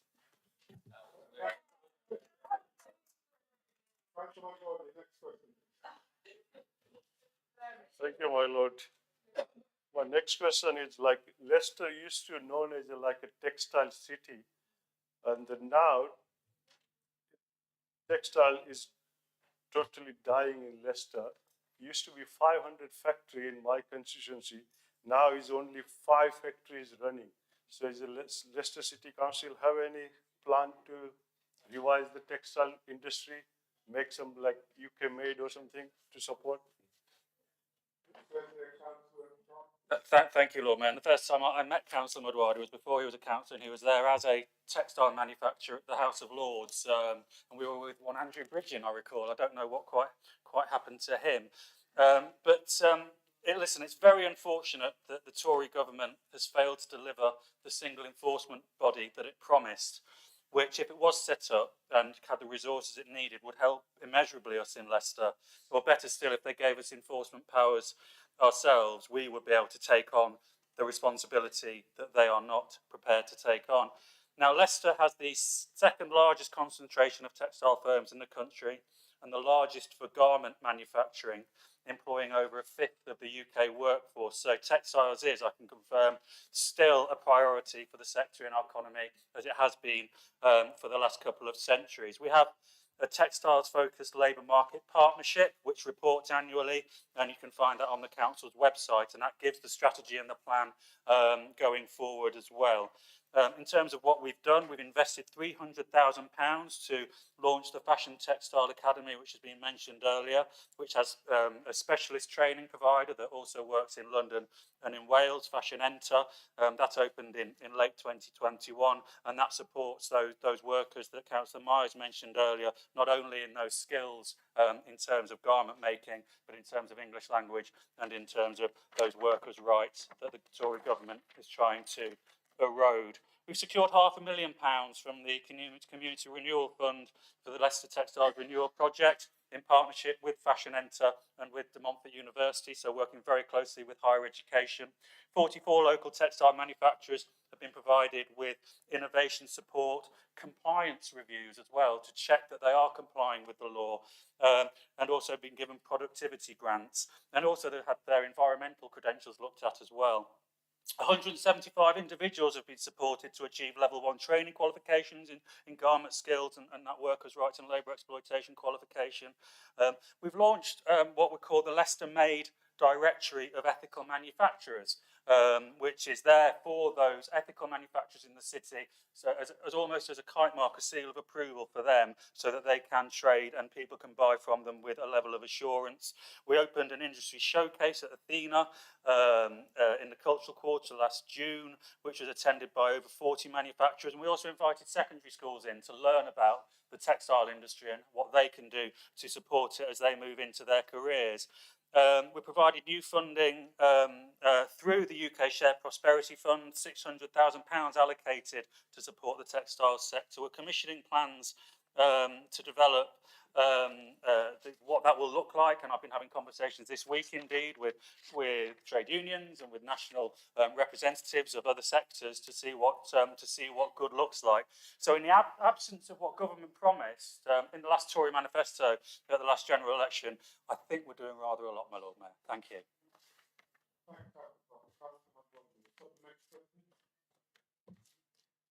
Yes, Lord Mayor, I have a supplementary question because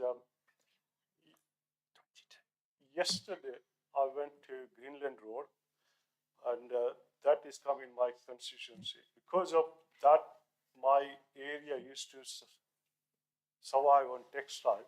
So now textile is not there. So all the other businesses is suffering. So they were all asking me, is the city council going to help us to reduce the business rate or anything support? Because at the moment, the old businesses are suffering in that area.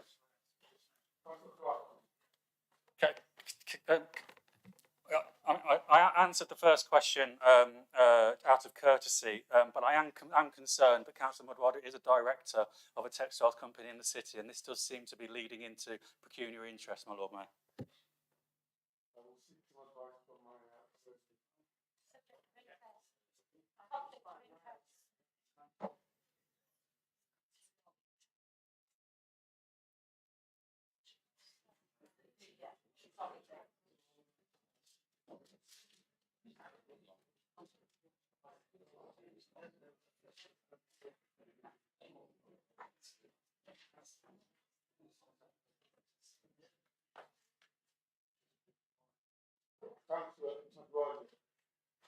I withdraw my question.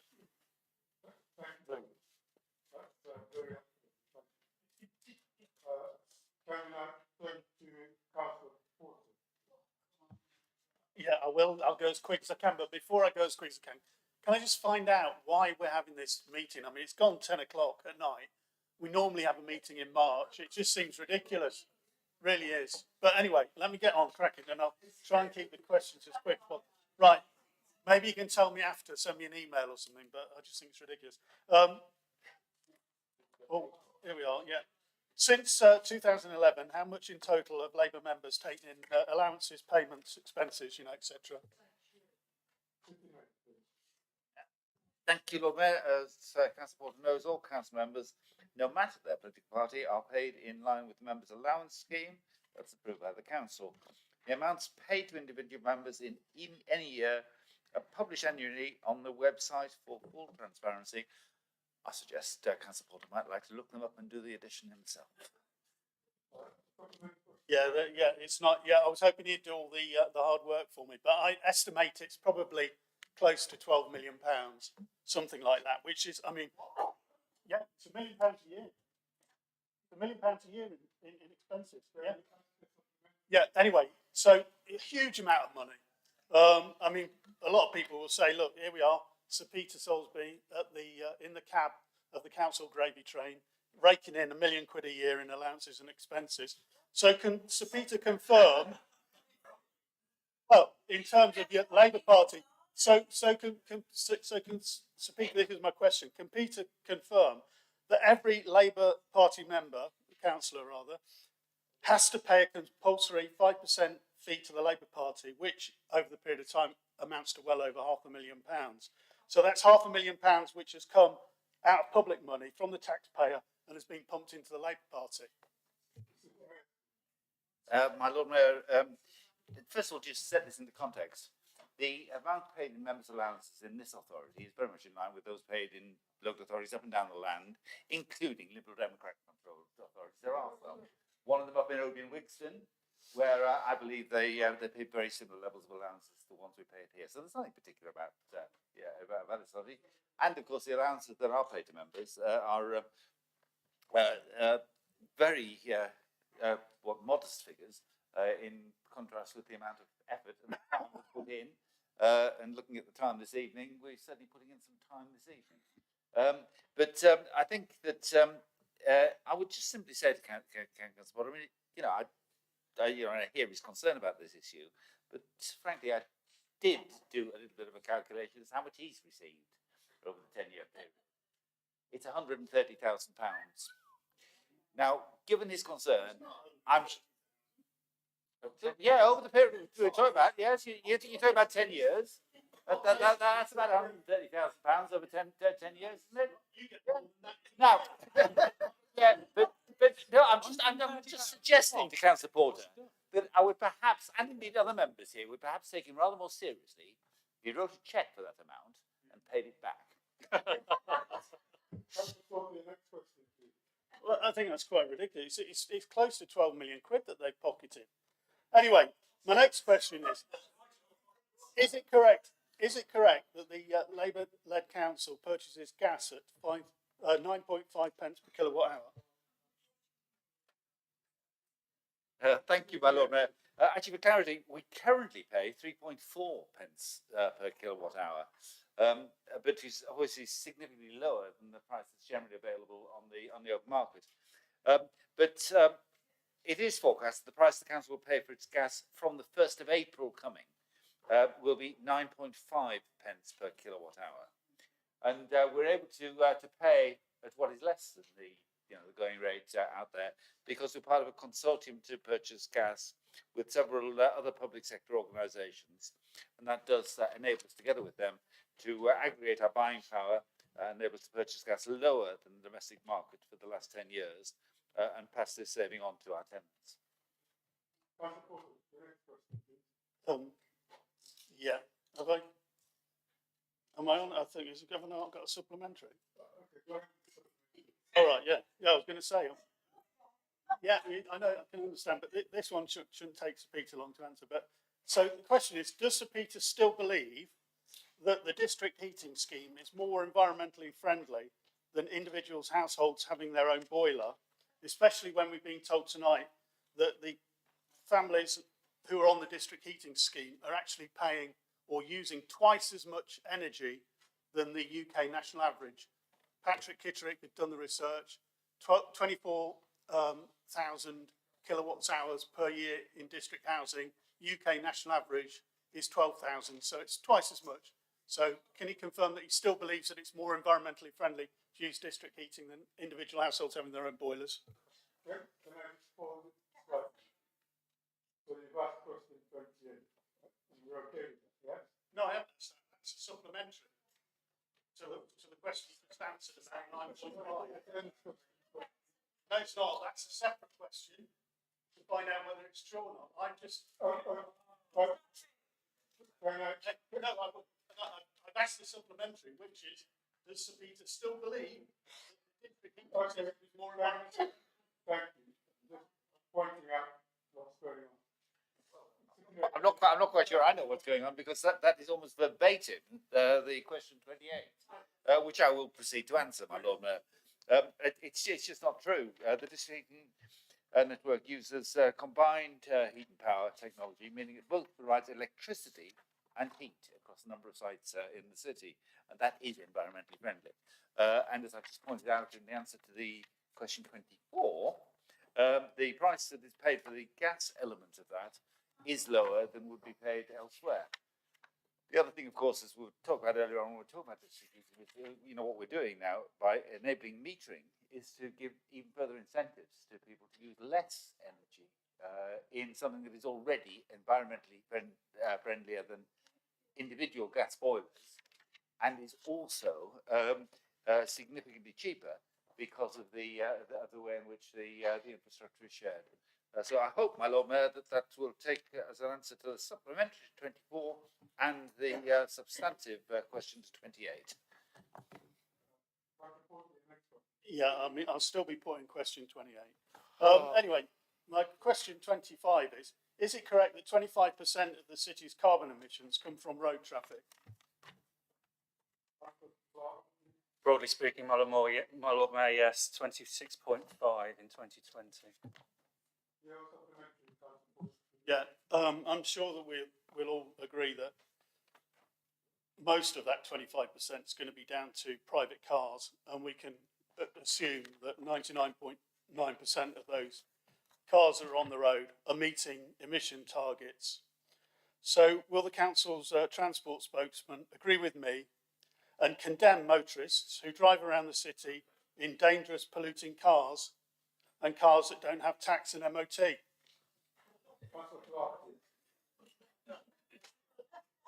It's a very, very naughty thing to do, I have to say, my Lord Mayor, absolutely. Very naughty. Putting people's lives at risk.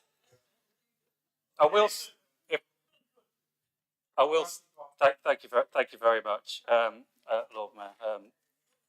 I don't want to get into a slanging match, but Nigel, I've got so much on you. Now, our figure is 26.5%, and to put that into context, I'm not sure that supplementary was related to the question, actually, but we'll come back to that.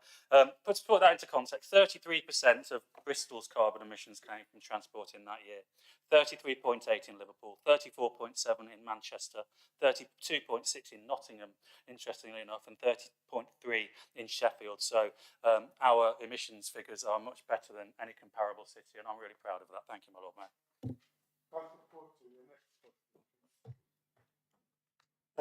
I'd be interested to see what Councillor Clark's talking about when he says, I've got plenty on you. Is that some sort of threat?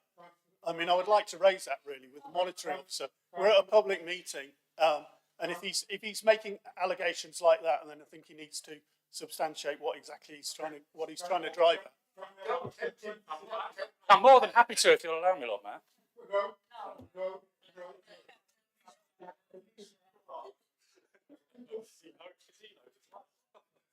Please.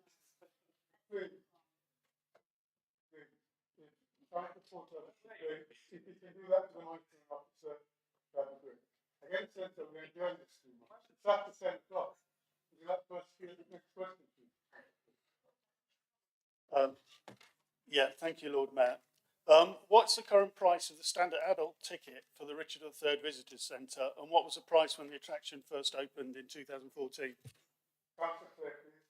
Thank you, my Lord Mayor, for Councillor Porter to ask this question.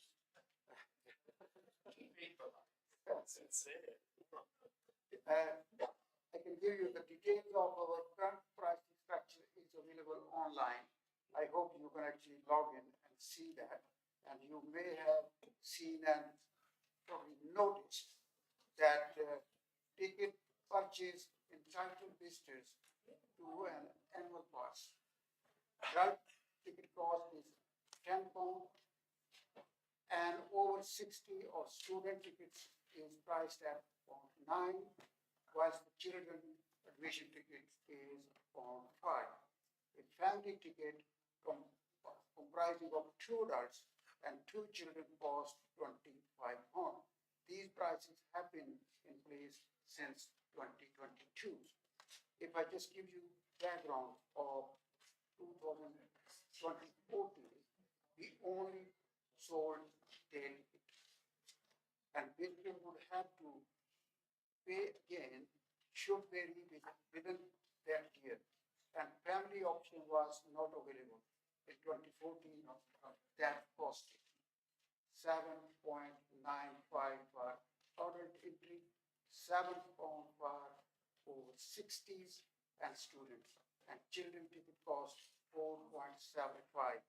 And these prices are only marginally less than our current price. And I must reiterate that these did not entitle visitors to multiple visits within a year. We have now made that provision. If an adult buy a ticket of £10, they can come throughout the year as many times as they so wish, which we enjoy what our visitor center Pariksathar offers. Yeah. I mean, that's excellent news that they're reducing the ticket prices, because this is something that I've been banging on about for years. I mean, this is an attraction which hasn't really performed to the council's expectations. According to the council's website, 300,000 people visited it. When the Nottingham opened their contemporary art gallery, I think they had 300,000 people visiting it in the first year. So obviously, you know, it's beneficial for the city that more people are coming to visit it. So, yeah, so the supplementary is really, I mean, if it's working, can you continue to reduce the prices? Because I think they need to do as much as possible to encourage people to get in there, because it's not performing quite as well as we had anticipated or hoped for. Absolutely, no, that's what I wanted to refer and remember myself and remind us all. The day of internment. That was the day for us as a city, as a whole, to be proud of. What we have seen, the number of people attended that internment, and what profile we had nationally, internationally. And the pricing structure at this moment of time is right, affordable. And I was in the center today with Peter. And you would see, if you want to wish to visit that center anytime you can, it was heaving. People was enjoying it. And I must stress that this is the center which we have 40 accolades, awards, and it is center which is known nationally and internationally. And I think at that time, what decision has been made by the city mayor to buy that building and to invest, to have this center. It is right in the heart of the city, where people come to enjoy Guildhall. People will come to enjoy recently newly refurbished opening of Cathedral. People will enjoy our newly open and refurbished Uri Bowl soon within the next 18 months or so. This is something, my Lord Mayor, we need to be proud of. The way in which these investment invite visitors to come to Leicester. As Councillor Barton said, it is an economy. It is our profile. It is our regeneration to help and support with that economy and regeneration. And I think we need to be proud of what we have achieved. I think we continue to march to make the city a success. Yeah, I hope they both paid the full adult entrance fee. Anyway, my question 27 is modern slavery and exploitation in the city's textile industry. Why did the Labour-led council turn a blind eye for so many years? Lord Mayor, I think I've demonstrated this evening on several other occasions that we certainly did not. City Mayor has been working on this issue since he became City Mayor. Councillor Waddington did some fantastic work previously, and I've talked about the work that I've been doing as well. So I just think that the question is on a false premise. Thank you. Yeah, it's disappointing that he's not actually provided a clear and concise answer to the question, because it's pretty clear that the Labour Council did turn a blind eye to it. Councillor Clark was racing around the city at every opportunity saying, oh, this has been going on for years, we've all known about it, it's an open secret. But they did absolutely nothing about it. It only happened, this is the problem, it only happened after it was highlighted by the national press, when Leicester was in the national and international headlines for all the wrong reasons. And for him to say that Sir Peter and Councillor Waddington did something about it, all that happened was at a Transport Scrutiny Committee meeting, Councillor Waddington quite rightly raised this as an issue, and Sir Peter did nothing until it was in the national headlines. Thank you. Actually, when the media came into the city, they were incredibly surprised at the work we had been doing without the government realising. It was when Priti Patel got wind that nothing had been happening. In Westminster, they felt compelled to say something and then haven't followed through on the promises they made.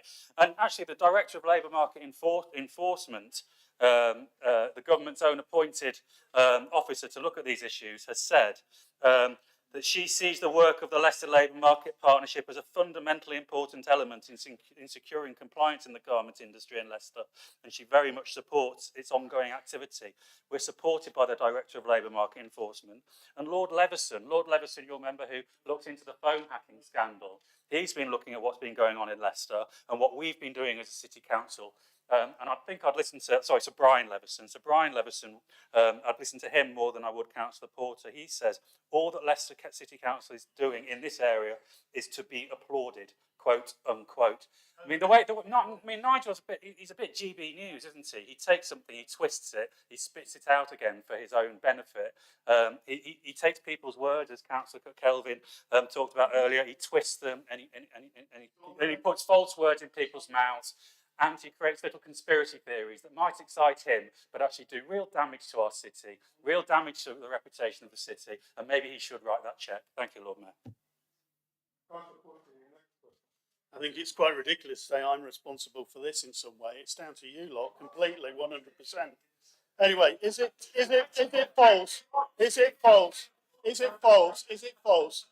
Is it false that the district heating system is environmentally friendly, and that each individual household, this is a direct quote from Sir Peter, that each individual household having their own boiler, burning all the gas they need to keep their warmth.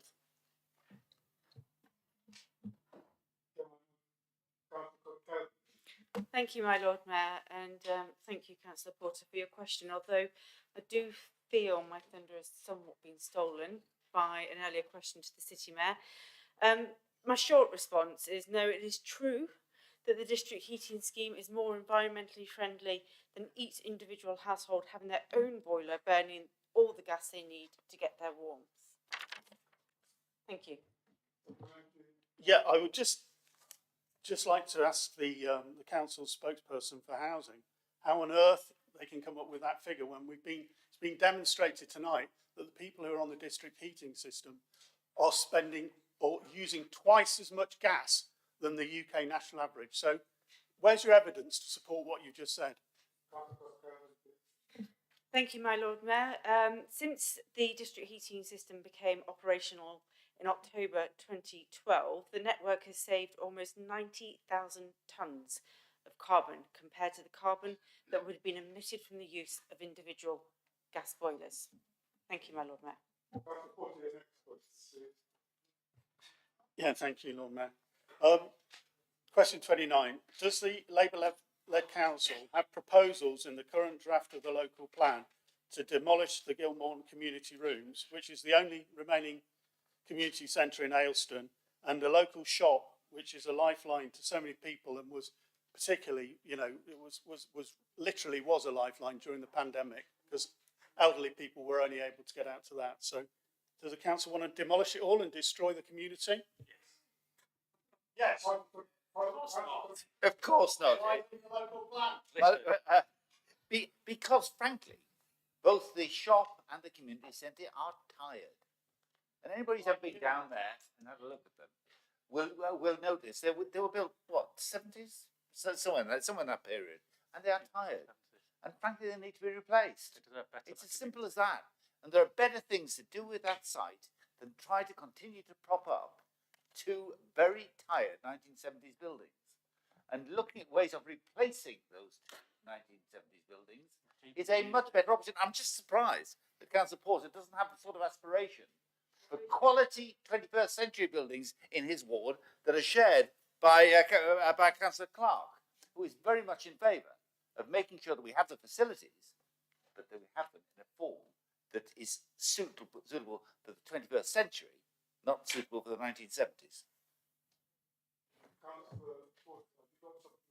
Yeah, I have. I mean, obviously, it's in the public domain that Councillor Clark's very much in favour of demolishing the community rooms and the local shop. That's why he had such a rough reception at the recent ward meeting in Ayleston, when he was basically standing up and threatening local residents and shouting at them across the room what a lie. Lord Mayor, that did not happen. Yes, it did. Can we just have a question, please? Yeah, please. The question is, seriously, Grant Butterworth, who was at the meeting, basically said it was a cock-up in the council. This should still not be an allocation in the local plan. So could the city mayor, as he's done with other sites, please remove this from the local plan? Because the community centre and the shop are a lifeline for local people. If they could build a new shop without demolishing the community centre and the shop, that would be fine. But the only way they're going to do it to get a new shop and community centre on that site is to demolish them first, which is the wrong way round. In Ayers Monsell, when they did it, they built a new shop before they demolished the old one. I love it. I mean, apart from the fact that obviously council performance is sort of what happened at the meeting, this is sort of what Councillor Clark has said. I mean, the fact is, there's still two buildings. Can you put your microphone on? Those two buildings are not fit for multi-purpose. It's as simple as that. And I certainly, know the other side well enough to know there just isn't room to put a new one alongside of them and then knock them down. What it does mean, though, is that if you do, as certainly I would wish to do, wish to replace the existing buildings, you do need to find some temporary arrangements, particularly for the shop. But I don't think you'll find it on that site. You need to find it somewhere nearby that enables the business to continue and to continue. One hopes to continue to plan for the future when they move back in to something that replaces what's I say grossly unsatisfactory there at the moment. Obviously I know the community centre better than I know the shop, but I do know that neither of them are fit for purpose. Thank you, thank you, Councillor Porter, for your questions and for all of the councillors. Thank you also for your questions. There being no further questions, I will move to the next item on the agenda. Can I just acknowledge the people in the gallery for your patience and sitting it out. It's a very long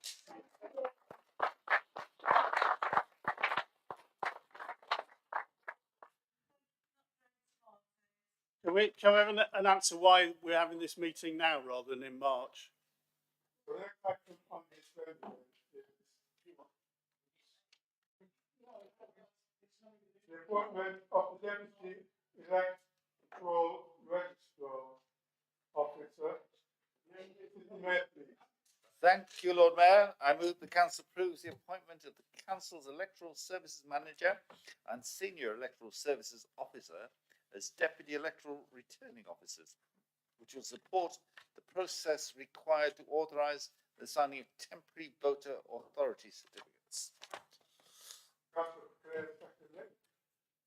Thank you, my Lord Mayor. I second the motion, and I do support this, that there is a great need of this appointment so that we can actually take those process through smooth as possible for just forthcoming local election.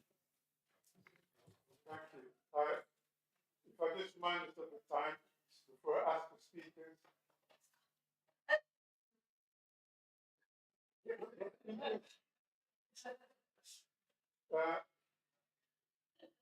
I'm going to assume that the seconder has made his speech. Can I therefore ask that the proposer respond to the debate? All those in favour say aye. All those to the contrary say no.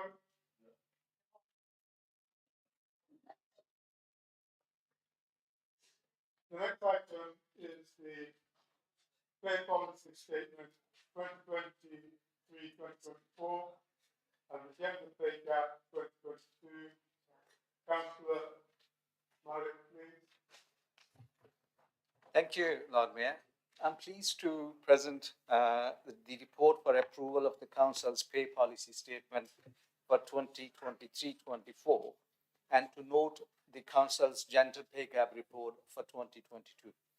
The Local Act 2011 requires local authorities to produce and publish a pay policy statement every year. This document highlights our positive position when comparing the ratio between the top earner salary and the median salary, which which remains significantly lower than the latest figures we have from our neighbouring councils. The councils continues to make a positive commitment to support the lower paid staff and their families by adopting the UK living wages to provide a better standard of living. Therefore, my Lord Mayor, I move the motion as detailed in the council script. Do we have a second now? Yeah, seconded, reserve my remarks. Reminding us of the time again. Any speakers? No.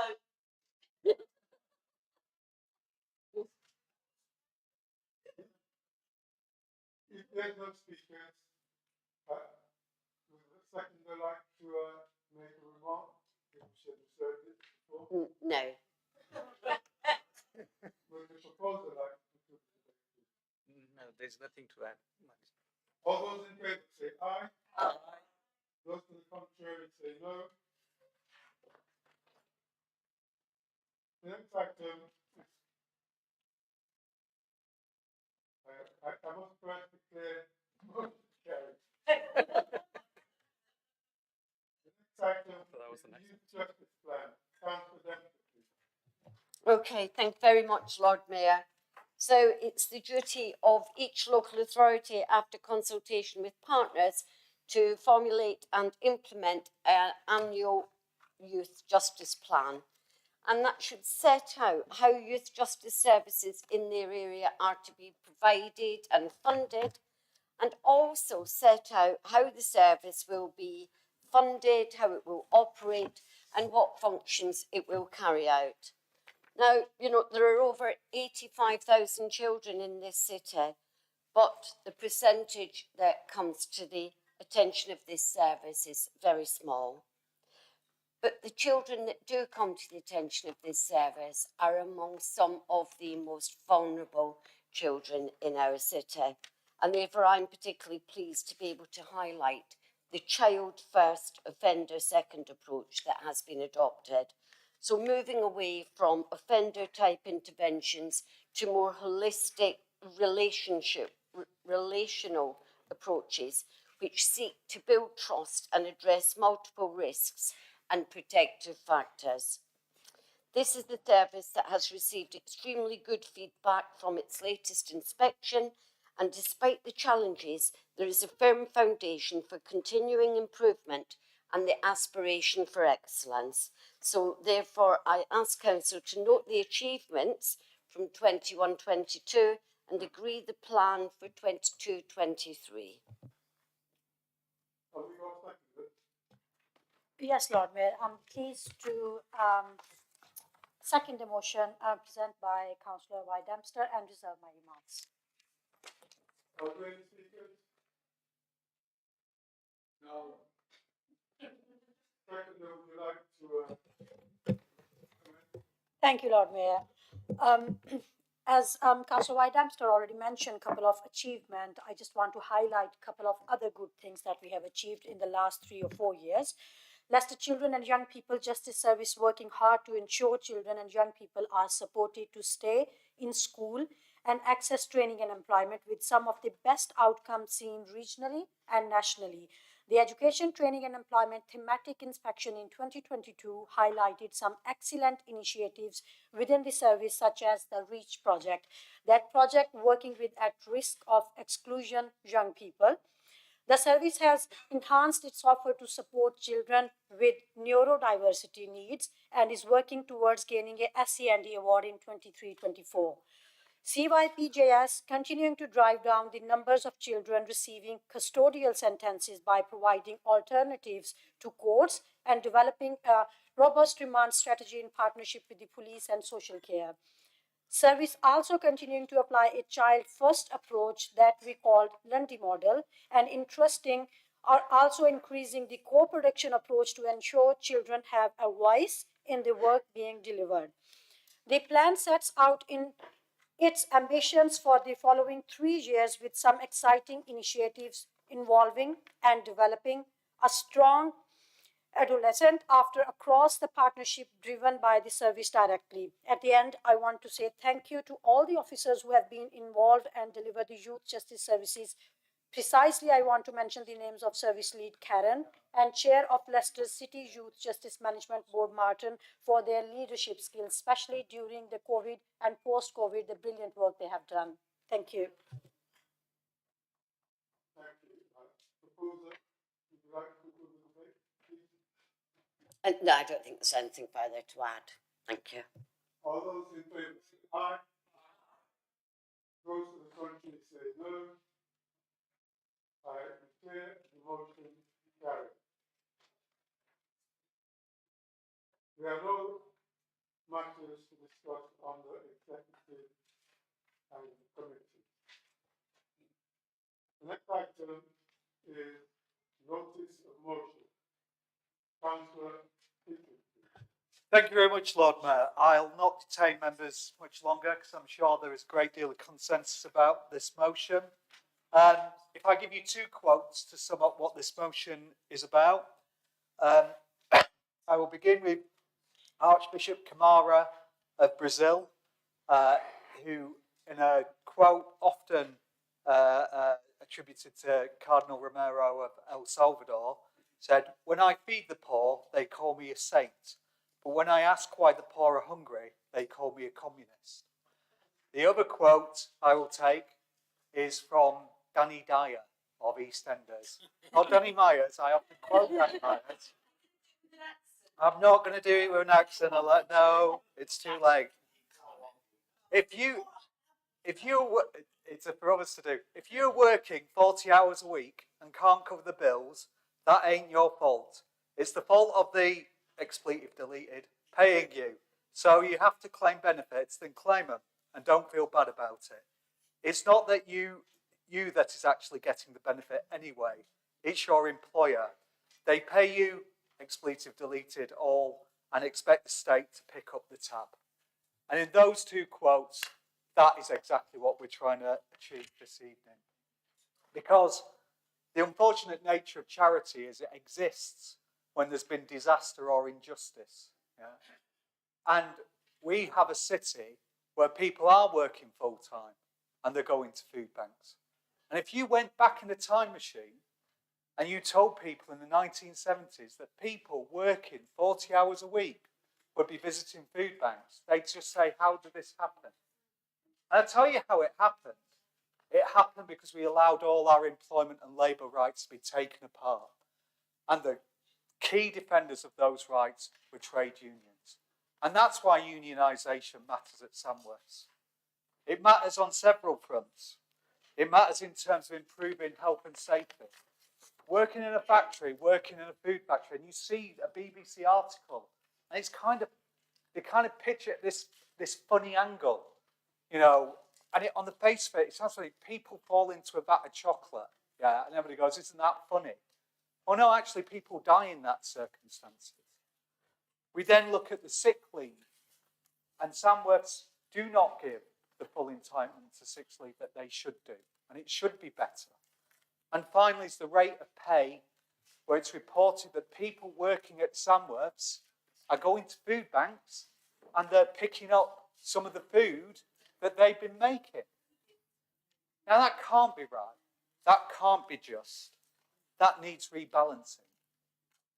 And the key reason why we're asking to do this at Samworths is because we've got a good relationship with them.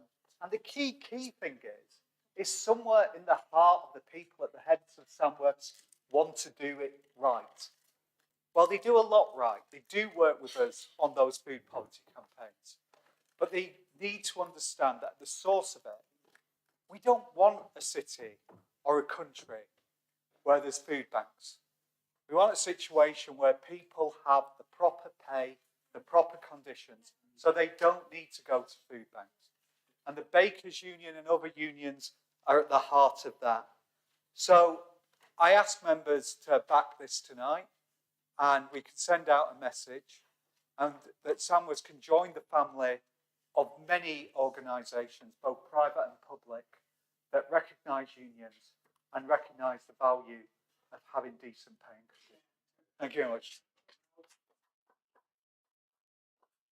Do we have a seconder? Seconded, my Lord Mayor. I'll reserve my remarks.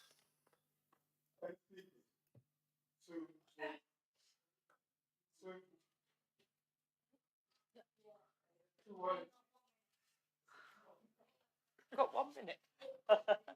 I want to thank the movers and seconders of this motion in relation to Samworth. I'm saying this because I visited, I believe in trade unions, but I have visited Samworth on a number of occasions. They are indeed very generous to a whole range of charities in the city.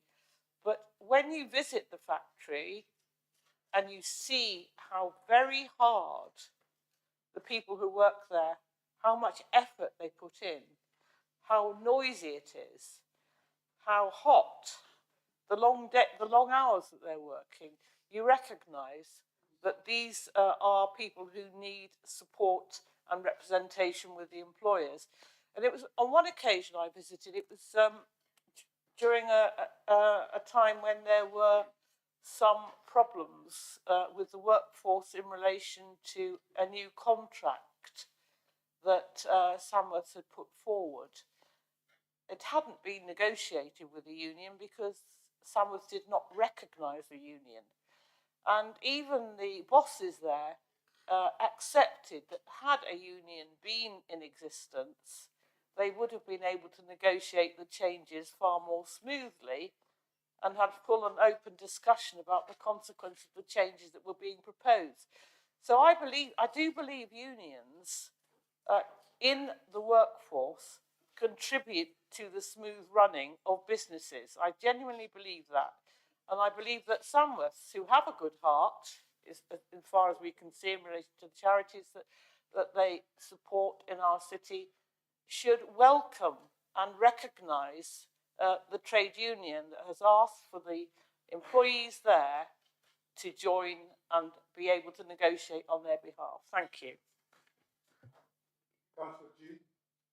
Thank you, my Lord Mayor. I'll be very quick.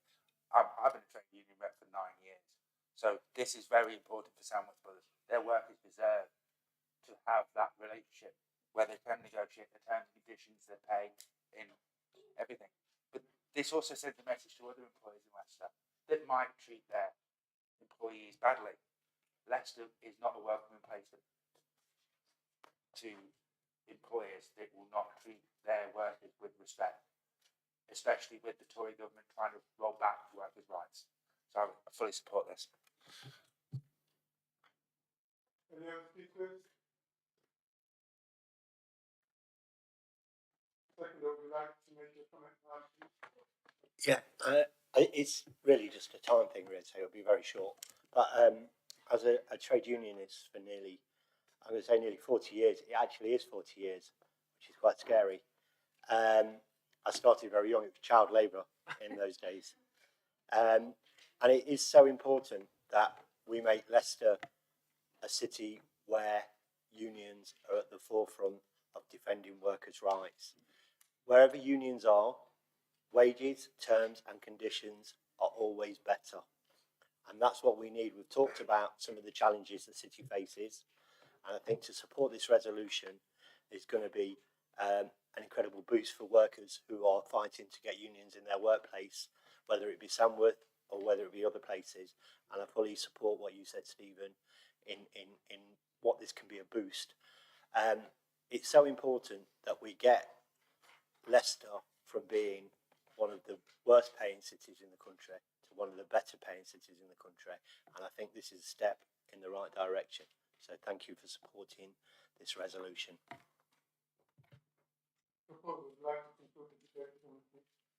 Just to thank everybody who's contributed. At my place of work, we have Samworth sandwiches. Very nice sandwiches, yeah. And I believe the people at the top of the Samworths do try and do good things, like Councillor Waddington said, but they can do better.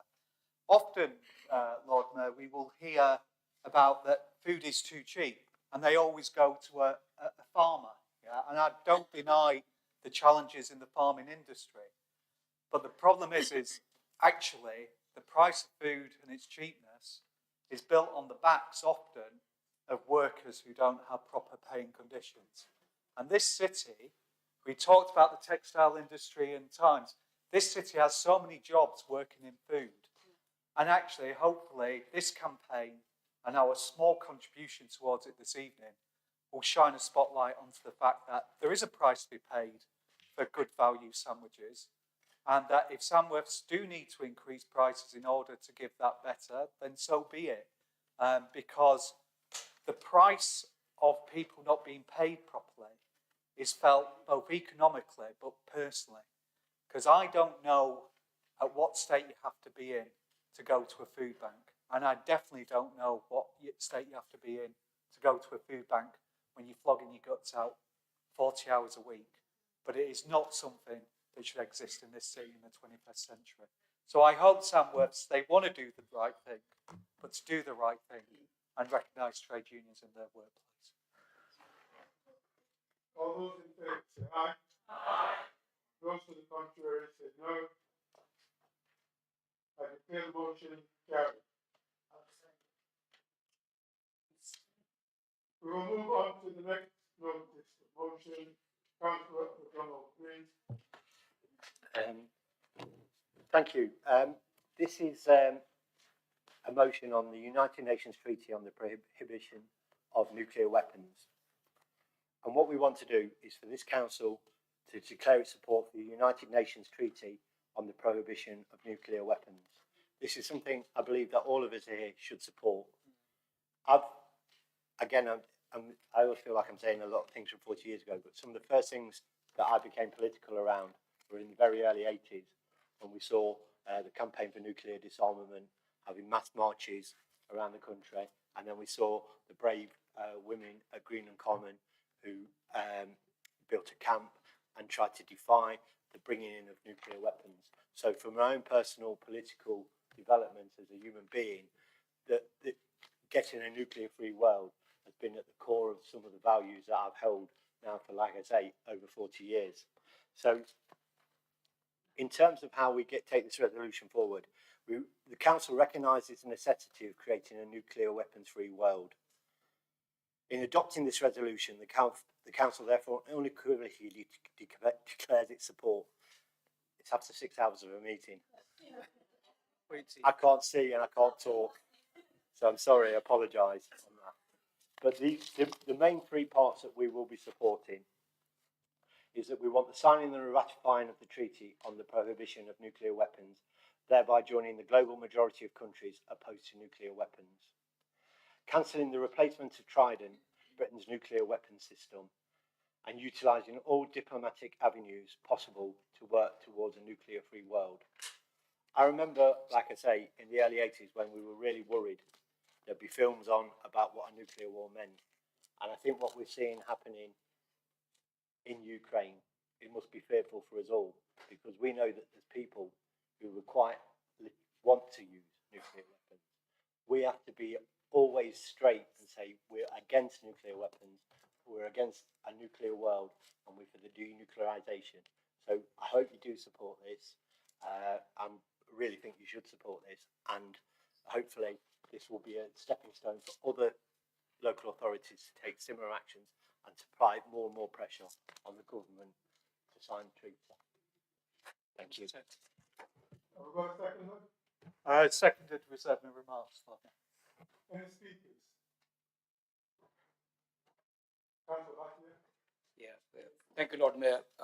I have no objections to this this motion, but I have some small reservation to point where it says cancellation of replacement of Trident with Britain's nuclear weapon system. See, the problem is universal or one-way self-declaration of denuclearization. If it has an impact on your security concerns, your security, then unilateral self-denuclearization sometimes becomes not in the interest of the national security. And I think this particular concern, what I personally feel has to be addressed. If, given that, for example, what's happened in Ukraine with the Russian invasion, it will be difficult for the United Kingdom to defend itself if it had no nuclear weapons when the others have. And I think that, although I understand the spirit of this and I fully support, because we don't like nuclear weapons because they're catastrophic, but at the same time, cancelling of replacement has to be in conjunction with, in agreement with the others, so that there is a total denuclearization. Russia, for example, has now withdrawn from the START treaty with the Americans. If they continue to build up theirs and we have none, how do we protect ourselves? And I think this is the concern that I have on this one, but in principle, I accept this motion. Thank you. Any other speakers? Second, I would like to. Yes, no, I'd like to thank members of Leicester C&D who've come along this evening. So I shan't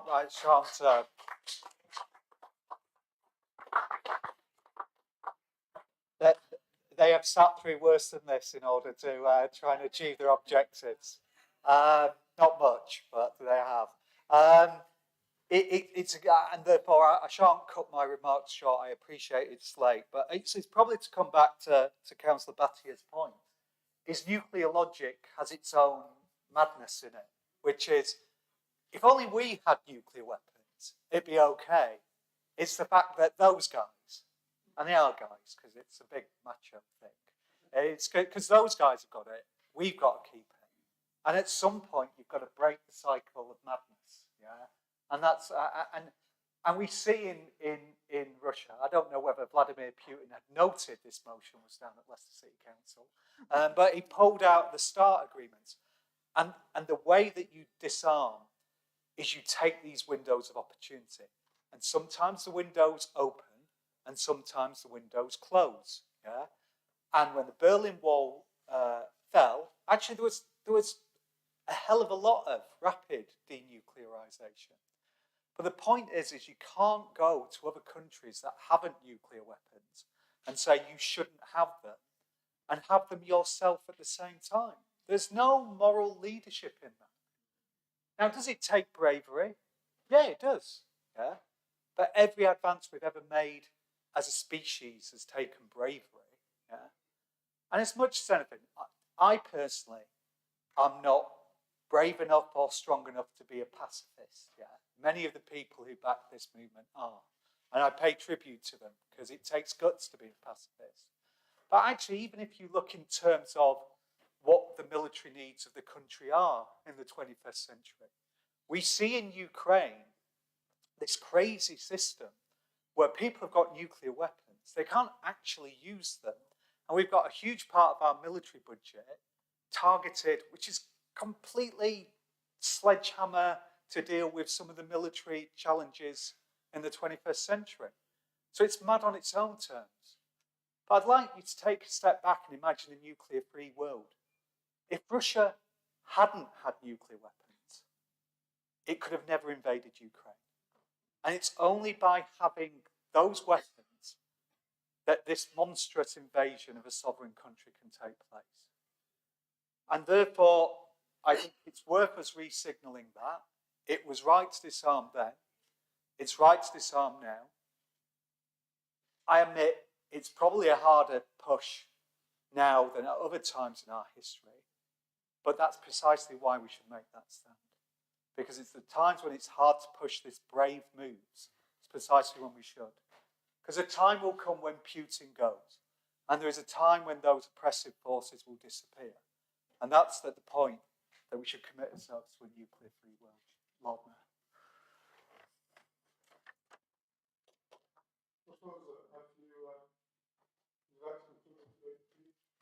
Yeah, I just like would say to ask people to vote for this resolution. I think sometimes you have to be brave and you have to take the first steps. And I don't know, there's somewhere Richard is up there tonight. Richard was such an inspiration. He lived in our ward, and he was such an inspiration in our Labour Party branch. And he came and did a presentation about what Trident is. And I thought I knew about things, and he explained, we don't control it. It's really nothing to do with us. It'll be somebody else will press a button. So just to, renewing it and spending 26 billion, it won't give us any doesn't give us any more in the game. I'm opposed to it full stop anyway, but I think it's an important thing to know that Trident doesn't benefit the UK in any way whatsoever. Nuclear weapons don't benefit the UK. Nuclear weapons don't benefit anybody, because at the minute that happens, then, we're all gone. And that's what I grew up understanding. I think it's been forgotten over the last decade because there's been this sort of, less obvious enemies in the world, the Cold War and that. So I think it's so important that we support this resolution. And I think, I'll be really proud of the City Council if we do. Thank you. All those in favour say aye. Aye. All those to the contrary say no.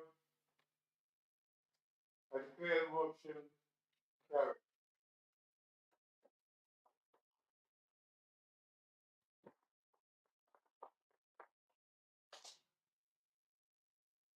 We will move on to the final motion. Councillor Masters, please.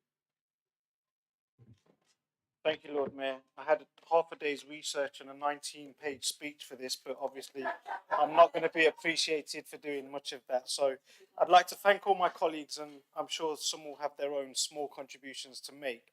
The motion in principle is about adopting the all-party parliamentary group definition of British Muslims.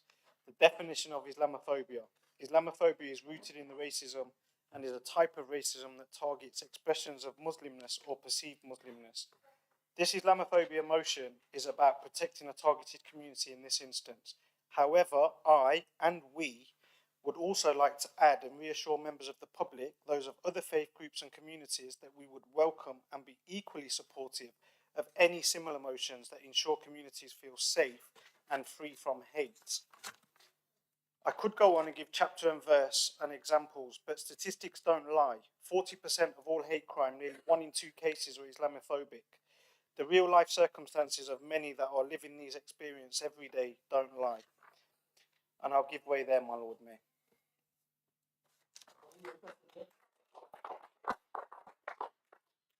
Thank you, my Lord Mayor. I will second the motion and reserve my remarks.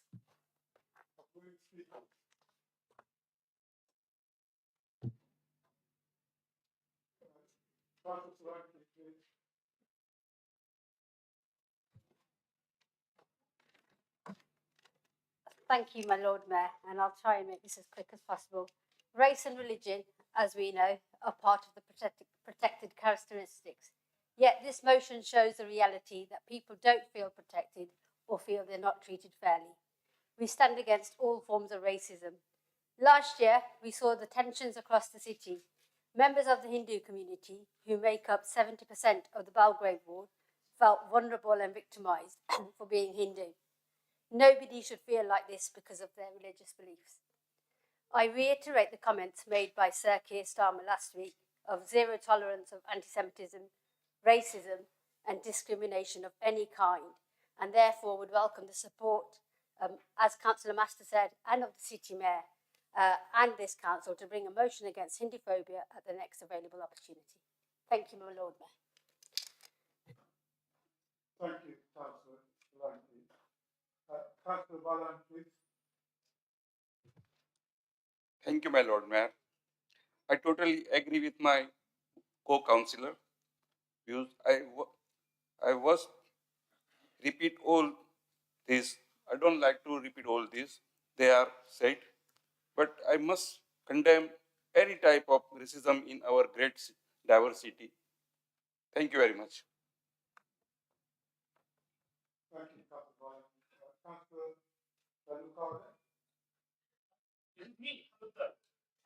You said my name wrong. Thank you.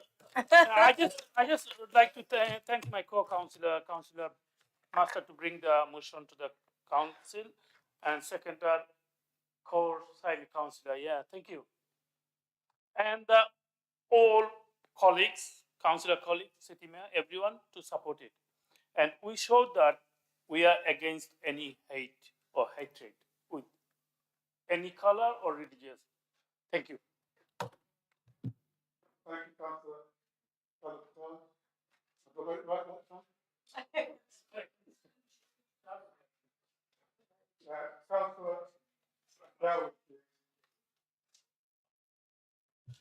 Thank you. Thank you, my Lord Mayor. I'd like to support the motion and I welcome the motion. And it's important that we do support this motion here. There are all forms of discrimination. Having born and bred in this country, we were victimized on the basis of the color of our skin. And now, with the increasing discrimination that goes on nationally, being a Muslim is a crime, I think. So therefore, today, it's quite important that we acknowledge that this issue is in existence. At the same time, there is discrimination across all, and I think by mentioning that we dilute the motion today by focusing on other communities, which they have a complete right to do so. There is no problem, and there is no problem in bringing the motion now.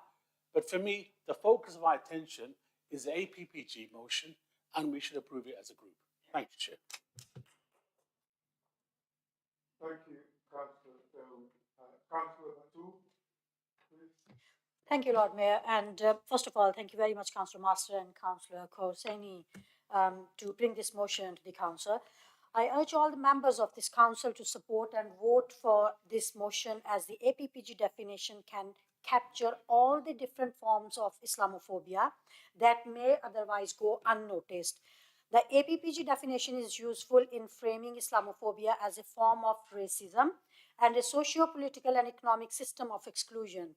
Hate crime, harassment, and abuse in public places is just the most visible form of that Islamophobia can take. In reality, we have to understand how it manifests in areas such as education, employment, politics, and policing. These are some names. There are a whole list for that.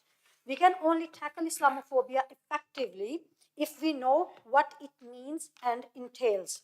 Furthermore, adopting the APPG definition of Islamophobia would signal to Leicester Muslim communities that their local council recognize the hardships they face and reassure them that combating Islamophobia is a priority for the council. As we have 23.5% population of Leicester is Muslim, according to 2021 census, that is a total of 86,443 people. The APG definition of Islamophobia has been adopted by Nationally Labour Party, Lib Dem, SNP, Party of Wales. Probably there are 50 more councils we already mentioned in that motion as well, and many, many more. I wish we were the first local authority that adopted the APBG definition of Islamophobia. However, a Persian saying is, "Der ayed, durust ayed." That means better late than never. Thank you.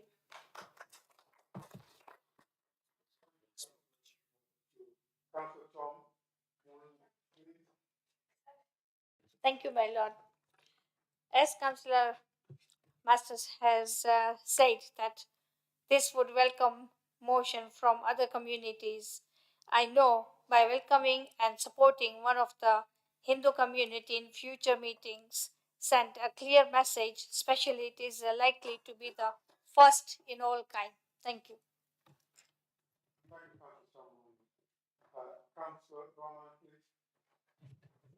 Thank you, Lord Mayor. I just wanted to talk, there are many different types of bigotries in society, and so bringing forward this motion is not to negate any other type of bigotry, but to encourage the speaking out for all, against all types of bigotry. One thing that's unique about Islamophobia is the fact that it's more prevalent in middle classes and upper class communities than it is in the working class. A recent study done by Dr. Stephen Jones in conjunction with YouGov found that those in middle and upper classes harbored more Islamophobic views than those in working class, and a total of 25% of middle and upper classes harbored some form of Islamophobic outlook. He also went on to state that this is also least likely to be censured when invoked by politicians and MPs.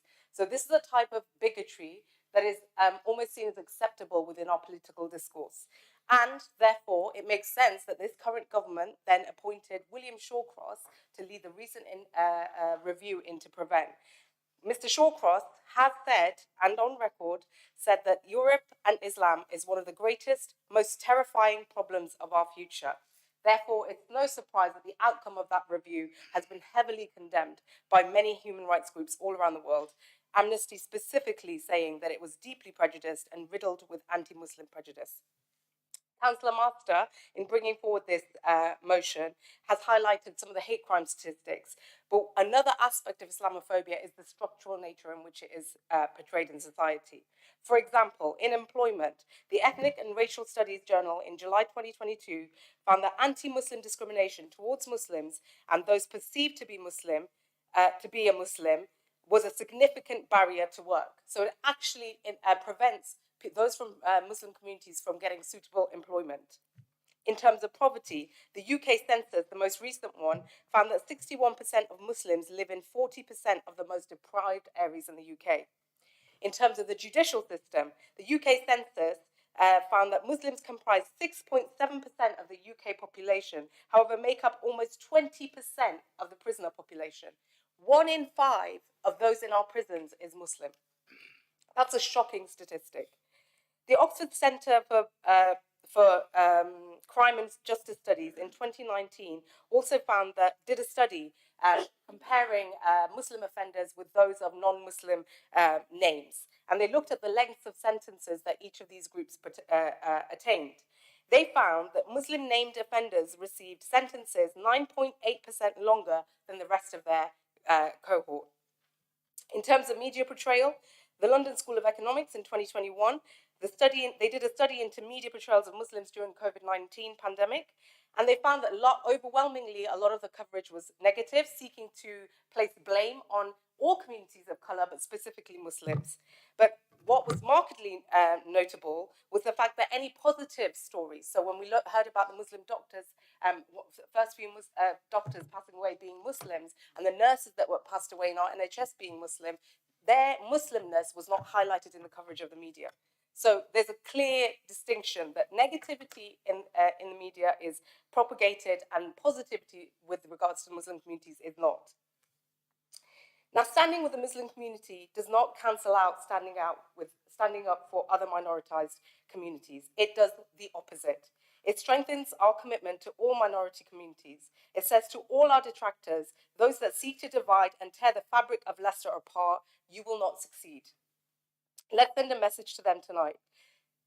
And lastly, to my colleagues across the aisle, let's not politicize this. Humanity is not a political issue. It should not be conditional. Stand with us in sending this message. Putting up walls is far easier to do than building bridges. Building coalitions, not walls, that is what we intend to do in Leicester. This motion will not solve many of the problems that I've highlighted in my brief speech, but it will send a message to the communities in Leicester City that we see you, we hear you, and we stand with you.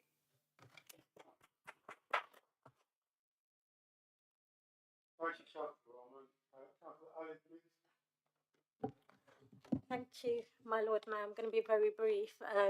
First of all, I support this motion and I welcome Councillor Master. I just want to highlight the fact that it's been seconded by a councillor who is a non-Muslim. So to my colleagues, if you bring forward a Hindu-favour motion, I will very happily second that. We've done it for anti-Semitism, we're doing it for Islamophobia. I'm sorry that you feel this way. If you bring the motion forward, we wholeheartedly will support the motion. Thank you.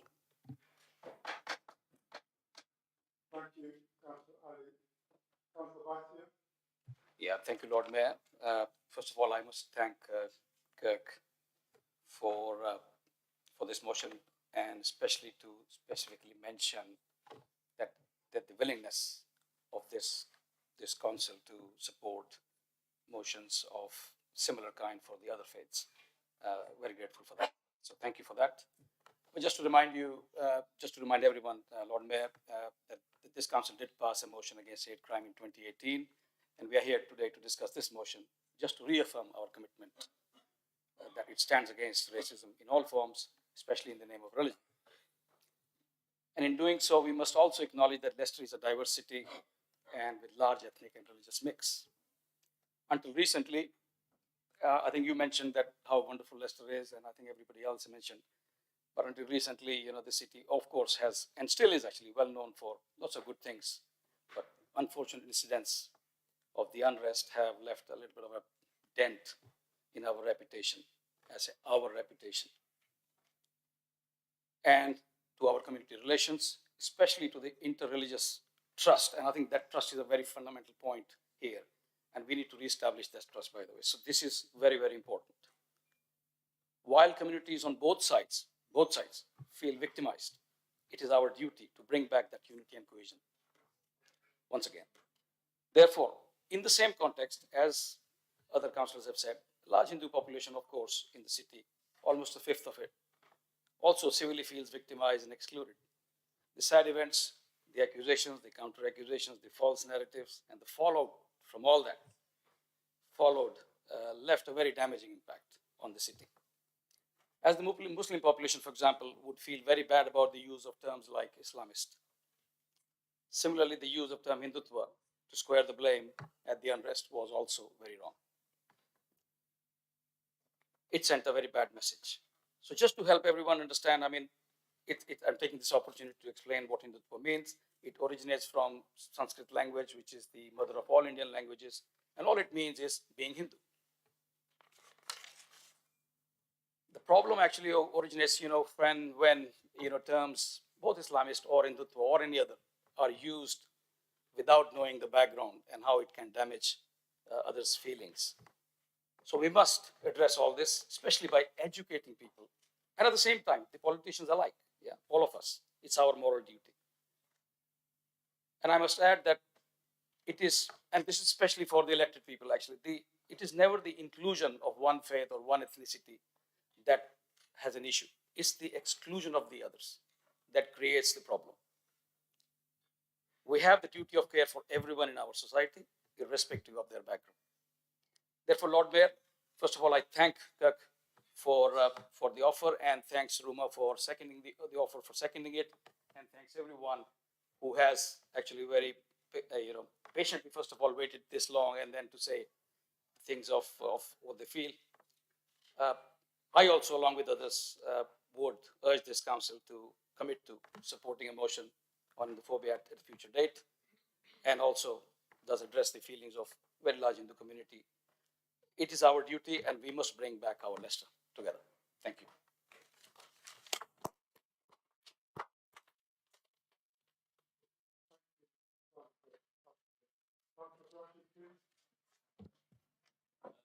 Thank you, my Lord Mayor. It is 11:16 now. It's been one of the longest budget meetings we have been discussing many important matters. I remember many years ago we were sat here until midnight, and I think we are edging to, yes. So this is a second one, but nearly there. I do welcome Councillor Master's motion on the Islamophobia. I thought, let me look up in the dictionary, what does the phobia bit means, which means we all know is fear of something. And there are so many types of fear. And the dictionary tells us about there are 10 biggest forms of phobia, and one of them is social phobia. And this is where we come into. When I came to UK in 74 as a teenager, the word phobia of any form of religion was non-existent. In those days, in the 70s, our fear for the ethnic minority people were being targeted by the National Front people. We were all, no matter which faith you belonged to, we were all called the same word. And you all know what that word means. And I do not want to repeat that in this honorable chamber. As the years have gone by, things have changed. And a lot of issues have risen due to the perception of the public, the media's misinformation, and the way the society as a whole has moved forward. We are here discussing Islamophobia, which is a recent term that has slowly crept in and here it is right in front of us. But at this very same time, the Hindu phobia is slowly creeping in. And that is a fact. Sooner or later, we will be discussing about another form of phobia. And that, believe me, in years to come, we will be discussing the same situation. I welcome the proposal of this Islamophobia to be adopted today, and I'm sure we will all do that there should be any form of discrimination with regards to your faith, your gender, your color, your culture, your heritage, your language, whatever you want to call it. But I personally feel that having lived here for 50 years now is the time that instead of just looking at one particular type of phobia, we should be looking as a whole of different phobias that is slowly creeping into our fabric society. So if in future the proposal or the motion comes forward, I hope that the members of this chamber will support for the betterment of our society as well. And I think that the seconder is from a Sikh faith. It shows that we are all together in this boat. There is no separation between Hindus, Muslims, Sikhs, Christians, Jews, or whatever. This city is a great city, and I am proud to be a person who has made Leicester City a home for nearly 50 years. All my 4 children have been born and brought up here, educated, and they're doing well in their careers as well. And this city has given us so much as well. So bear this in mind, that whatever motions we bring, it has to be a conclusive motion rather than exclusive. So I hope, and I thank Ruma Ali's statement of supporting any further motions in the future to support if we need to do the motion on Hindu phobia as well. So I rest on this matter, and I hope that we will all support this motion. Thank you much. Thank you, Councillor Rashid. Councillor Patel, please.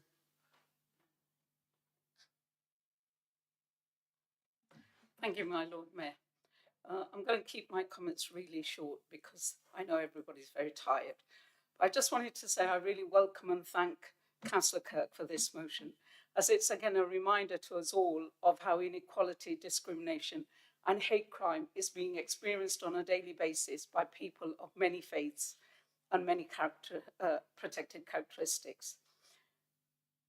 I think the city, no doubt, as a diverse city, and the Labour administration in this city is committed to ensuring that no one suffers discrimination and no one suffers any kind of hate crime.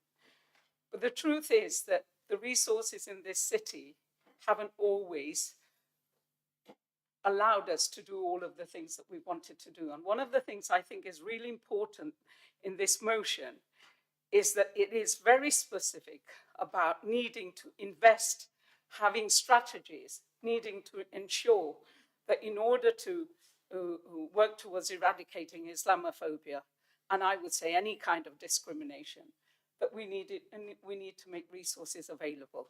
So I would hope that this will strengthen our resolve, and the City Mayor will invest more resources into equality and fighting hate crime and equality issues. I just want to finish by telling you a story about last summer when the issues regarding the community disturbances took place. And I was doing a radio interview in Gujarati with a well-known Muslim woman from this city. And one of the things she said really struck me. I don't know whether I've ever told this story in the chamber, so forgive me if I have. but we were talking about why it was so important to have a meeting of minds with communities. And I learned something in that interview, because she said, my community, all over the world, people of my faith have ended up apologizing over and over again and suffering discrimination because of something that someone did halfway across the world that I had nothing personally to do with, and neither did a lot of the other people that I know in my community. But nevertheless, because of the atrocity that they committed, my community all over the world has ended up apologizing and suffering discrimination. And in that storytelling that she did, and she said, what I want to make sure is that people of other faiths, other communities, don't allow those kind of things, don't allow things to happen in their communities that escalate and get to that extent, whereby they also end up in the same positions as we are. Now, for me, the lesson we've got to learn is a community is suffering, whatever the basis it may be on, whether it's on the basis of faith, whether it's on the basis of, whether the LGBTQ community or gender, any person, any community suffering is something that we should share with them. And we should be as committed. We shouldn't expect the victims of that discrimination and inequality to always do the shouting and always the fighting. It is for the rest of us to make sure that we hold hands and protect all communities, particularly as a Labour administration in this city. So not only do I wholeheartedly support this resolution, and I welcome all of the comments that have been made about also being supportive to other communities, but I think that we need to redouble our efforts, because the fact that it's still going on in our city is not good enough. And Leicester can be a beacon for how communities can unite and work together to create success together and protect and speak up for each other. Thank you, Lord Mayor. Thank you, Councillor Singula. Thank you, Lord Mayor. I'll keep it relatively short. Welcome the motion. If we lived in a just society, I don't think we would have needed that motion to come through, because everybody would get treated on face value. Just one or two pointers, though. I think tonight should have been about that motion alone. And I think the fact that we've moved away from it tells us that there's probably a lot of work to do within our communities in Leicester to get to a position that everybody's okay with each other. When the first Asian communities or the West Indian communities came to Leicester, the discrimination was as migrant communities as a whole. Yeah? They were discriminated against as a whole. What's happened over a period of time is that minorities becoming a majority, you see the divide within the communities and you see the discrimination. And I think that's the challenge that we have as society here, is how do we overcome that? As communities get comfortable, is it, I won't use the word power struggle, but is that the sort of effect that we are creating? The Sikhs are probably the most visibly different out of the ethnic minorities, and we've been on the receiving end of a lot of abuse and a lot of phobia from day one. Where does it go from here? I mean, I'll support any motion which stands up against discrimination, whether it's the Muslims, whether it's Jews, whether it's Hindus, etc. But what I would like to say is that if I brought a motion that affects my ward or my community, that I would want that same support. Because what's happened is Islamophobia probably started around the 9/11, yeah, where the Muslim community got stereotyped across the world that they are all terrorists or bombers. Excuse the bluntness. But that's where it started. And there's a lot of milestones in communities where they get stereotyped. To drop that label becomes really difficult. And that's why we're discussing exactly what we're discussing today. The same has happened with other communities. And I'm going to speak a little bit about the Sikh community. Instances or milestones have happened where people have built up an impression of what Sikhs are, or what Muslims are. And I think we have to have a broader mind as a society here in the UK or in Leicester to overcome that and to treat everybody the same, because there will always be instances across the world where certain communities or certain religions will get labelled by a certain act that somebody does. And that could be the other side of the world, but the impact is felt everywhere where those societies and those communities live. So I support the motion, and any other motion coming forward, wholeheartedly support it. But I would expect in return that if we bring a motion forward, that it's supported on face value. Thank you.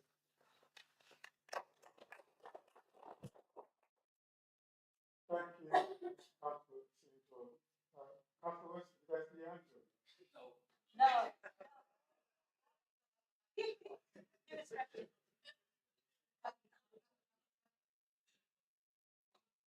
I was looking forward to the rainbows explanation.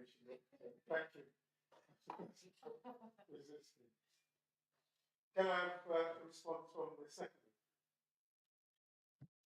Thank you, my Lord Mayor. I believe it is very important to pass this motion today, as no one deserves to live in fear. We should stand together and support each other, no matter what colour, race or religion. It is everyone's responsibility to ensure communities are safe and protected from racism and hate crime. I'm proud of Leicester and I love Leicester. Unfortunately, as Sikhs, we have experienced Islamophobic attacks due to mistaken identity. Sikhs have been killed, stabbed, assaulted and harassed in the rise to Islamophobia. I'm fortunate to work with the community and the police to make sure victims report the crime and work together to get justice. Recently, I was able to get a hate crime centre review at CPS. I can give you some examples of experiences received by the Sikh community. After 9/11 in the US, Balbir Singh Sodhi, who had a beard and wore a turban in accordance to the Sikh faith, was murdered on 15th of September 2001 after mistaken identity for a Muslim by a 42-year-old Frank Sylvia Roque. Frank had reportedly told his friends he was going to go out and shoot some towel heads on the day of the attack. In the UK, overnight, Tuesday, the 1st of September 2005, racist graffiti was sprayed on the wall of a Gurdwara in Thornby, Cleveland. A Gurdwara is a place of worship for Sikhs. The graffiti read, "White power, death to Allah, die Muslims die." Growing up with awful memories, I remember waking up one morning, my mother was cleaning red paint from the front door of our home, and it said the word Paki. And my mum was scrubbing it off before the school children saw it and caused more issues for our family. When it would snow, our house was the only one targeted in the street with snowballs. As a child, hearing the thuds of the snowballs hitting the windows was rather terrifying. These are just a few personal experiences. I must say that, as previously said, not all hate crime is reported, mainly due to fear and whether they will be taken seriously. That is sad, but a bitter truth. The recent independent review of Prevent, commissioned by the UK Government Home Office, point 6.290, discusses the concerns and the low threats of Sikhs within the UK and how Sikhs glorify violence carried out in India. Now, Sikhs unjustifiably are being monitored for any involvement in terrorist-related activities through the Prevent review. Any hate crime or racism is not acceptable, full stop. I will also welcome the proposal to bring a motion from all communities that feel unsafe due to racism and hate crime, and I will support them. Thank you, my Lord Mayor.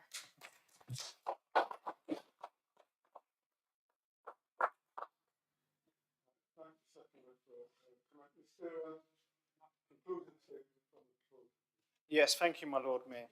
And to echo many of my colleagues, firstly, let's not forget the main reason behind this motion, and that the stats don't lie. Nearly 50% of all accounts of hate crime are Islamophobic. And when it is at this level, blatant and apparent elsewhere, of course we should support any community that feels under this kind of targeted pressure. I'm very appreciative of the discussion. I'd like to thank my colleagues and to those individuals and groups that have worked tirelessly behind the scenes on these issues. Firstly, to secure this definition at an all-party parliamentary level, and for the ongoing work being undertaken day to day to tackle these issues head on. One of the main reasons I am proud to stand here to introduce this motion today is because I know this city. I know its people, I know its communities, and I know this does not represent us. Leicester has always been welcoming, always been warm, always worked hard to fight for the underdog and the underrepresented, and this must continue. We cannot let any form of hate divide us to the point that is creating tension and issues. Given the disturbances across the city at the back end of last year, there were discussions around the timing relating to this motion, and I'm very pleased that my colleagues, particularly from the Hindu community, who have been principled enough to stand with us in this moment, beside unwarranted criticism and hesitancy within many within their own communities. And I'll tell you one of the reasons why they felt principled enough to do so, is having that belief and knowing colleagues would stand with them and any others in their moments of need as well. The disturbances did create a tension and it did create an atmosphere, and many drove a divisive narrative of blame and hate. And of course, let's not ignore within all communities there is an element of bigotry and those that don't want to live in harmony with their brothers and sisters. But that small minority cannot be allowed the platform to erode decades of communities living in harmony. It is our job, it is our duty, it is our responsibility, every single one of us, to make sure that we build our communities back to where they've been for many decades, living, working and playing side by side with each other. We must stand together as one community, as if one community is under attack, because if one community is under attack, we all are. If we don't fight this collectively, it will grow and there will be many more losers than winners. So let me just be very clear to those that don't want to support this motion or don't want for the betterment of this city. And for those that want to cause division across this city, think again. If you think you can play your divisive village politics, think again. If you think you can deliver unchallenged religious rhetoric, think again. If you think you can exploit the many communities that have made Leicester their home for your own small-minded gains, then think again. Because we are united as a party here in this chamber, here in this city, and we shall continue to work hard to build on that. And we must bring peace and prosperity for all. Thank you, Lord Mayor.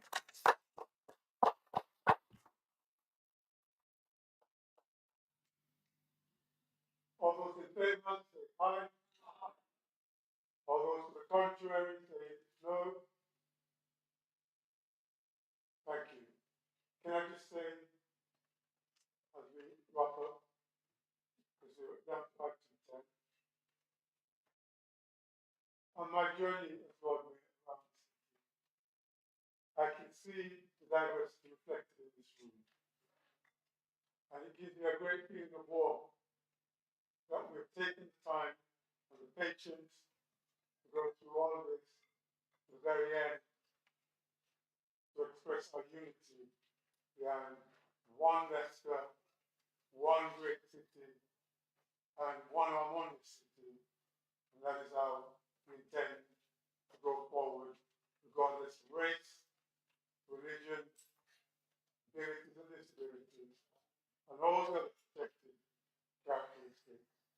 And I, for one, would want to applaud all of us in this room for this particular day. Thank you very much.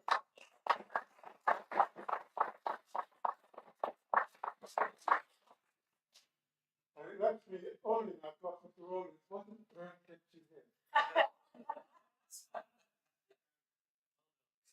And the gentleman in the gallery, wasn't burnt picture here. This is my first time, so I just thought stay around.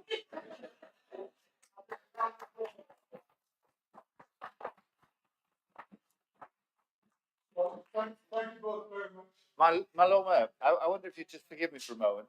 This obviously is the last ordinary council meeting before the election, and I'm fully anticipating that we'll all be here after the election. But I'm sure we wouldn't want to miss this opportunity of thanking you, Lord Mayor, for the way in which you have presided over our meetings over the last year. You've done it with wisdom, tact, a lot of patience, and a lot of very good humour, and it is genuinely very much appreciated. So thank you very much indeed, Lord Mayor.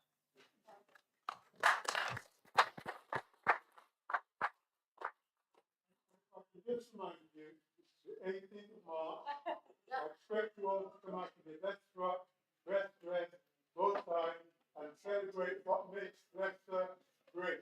Thank you, and have a great evening.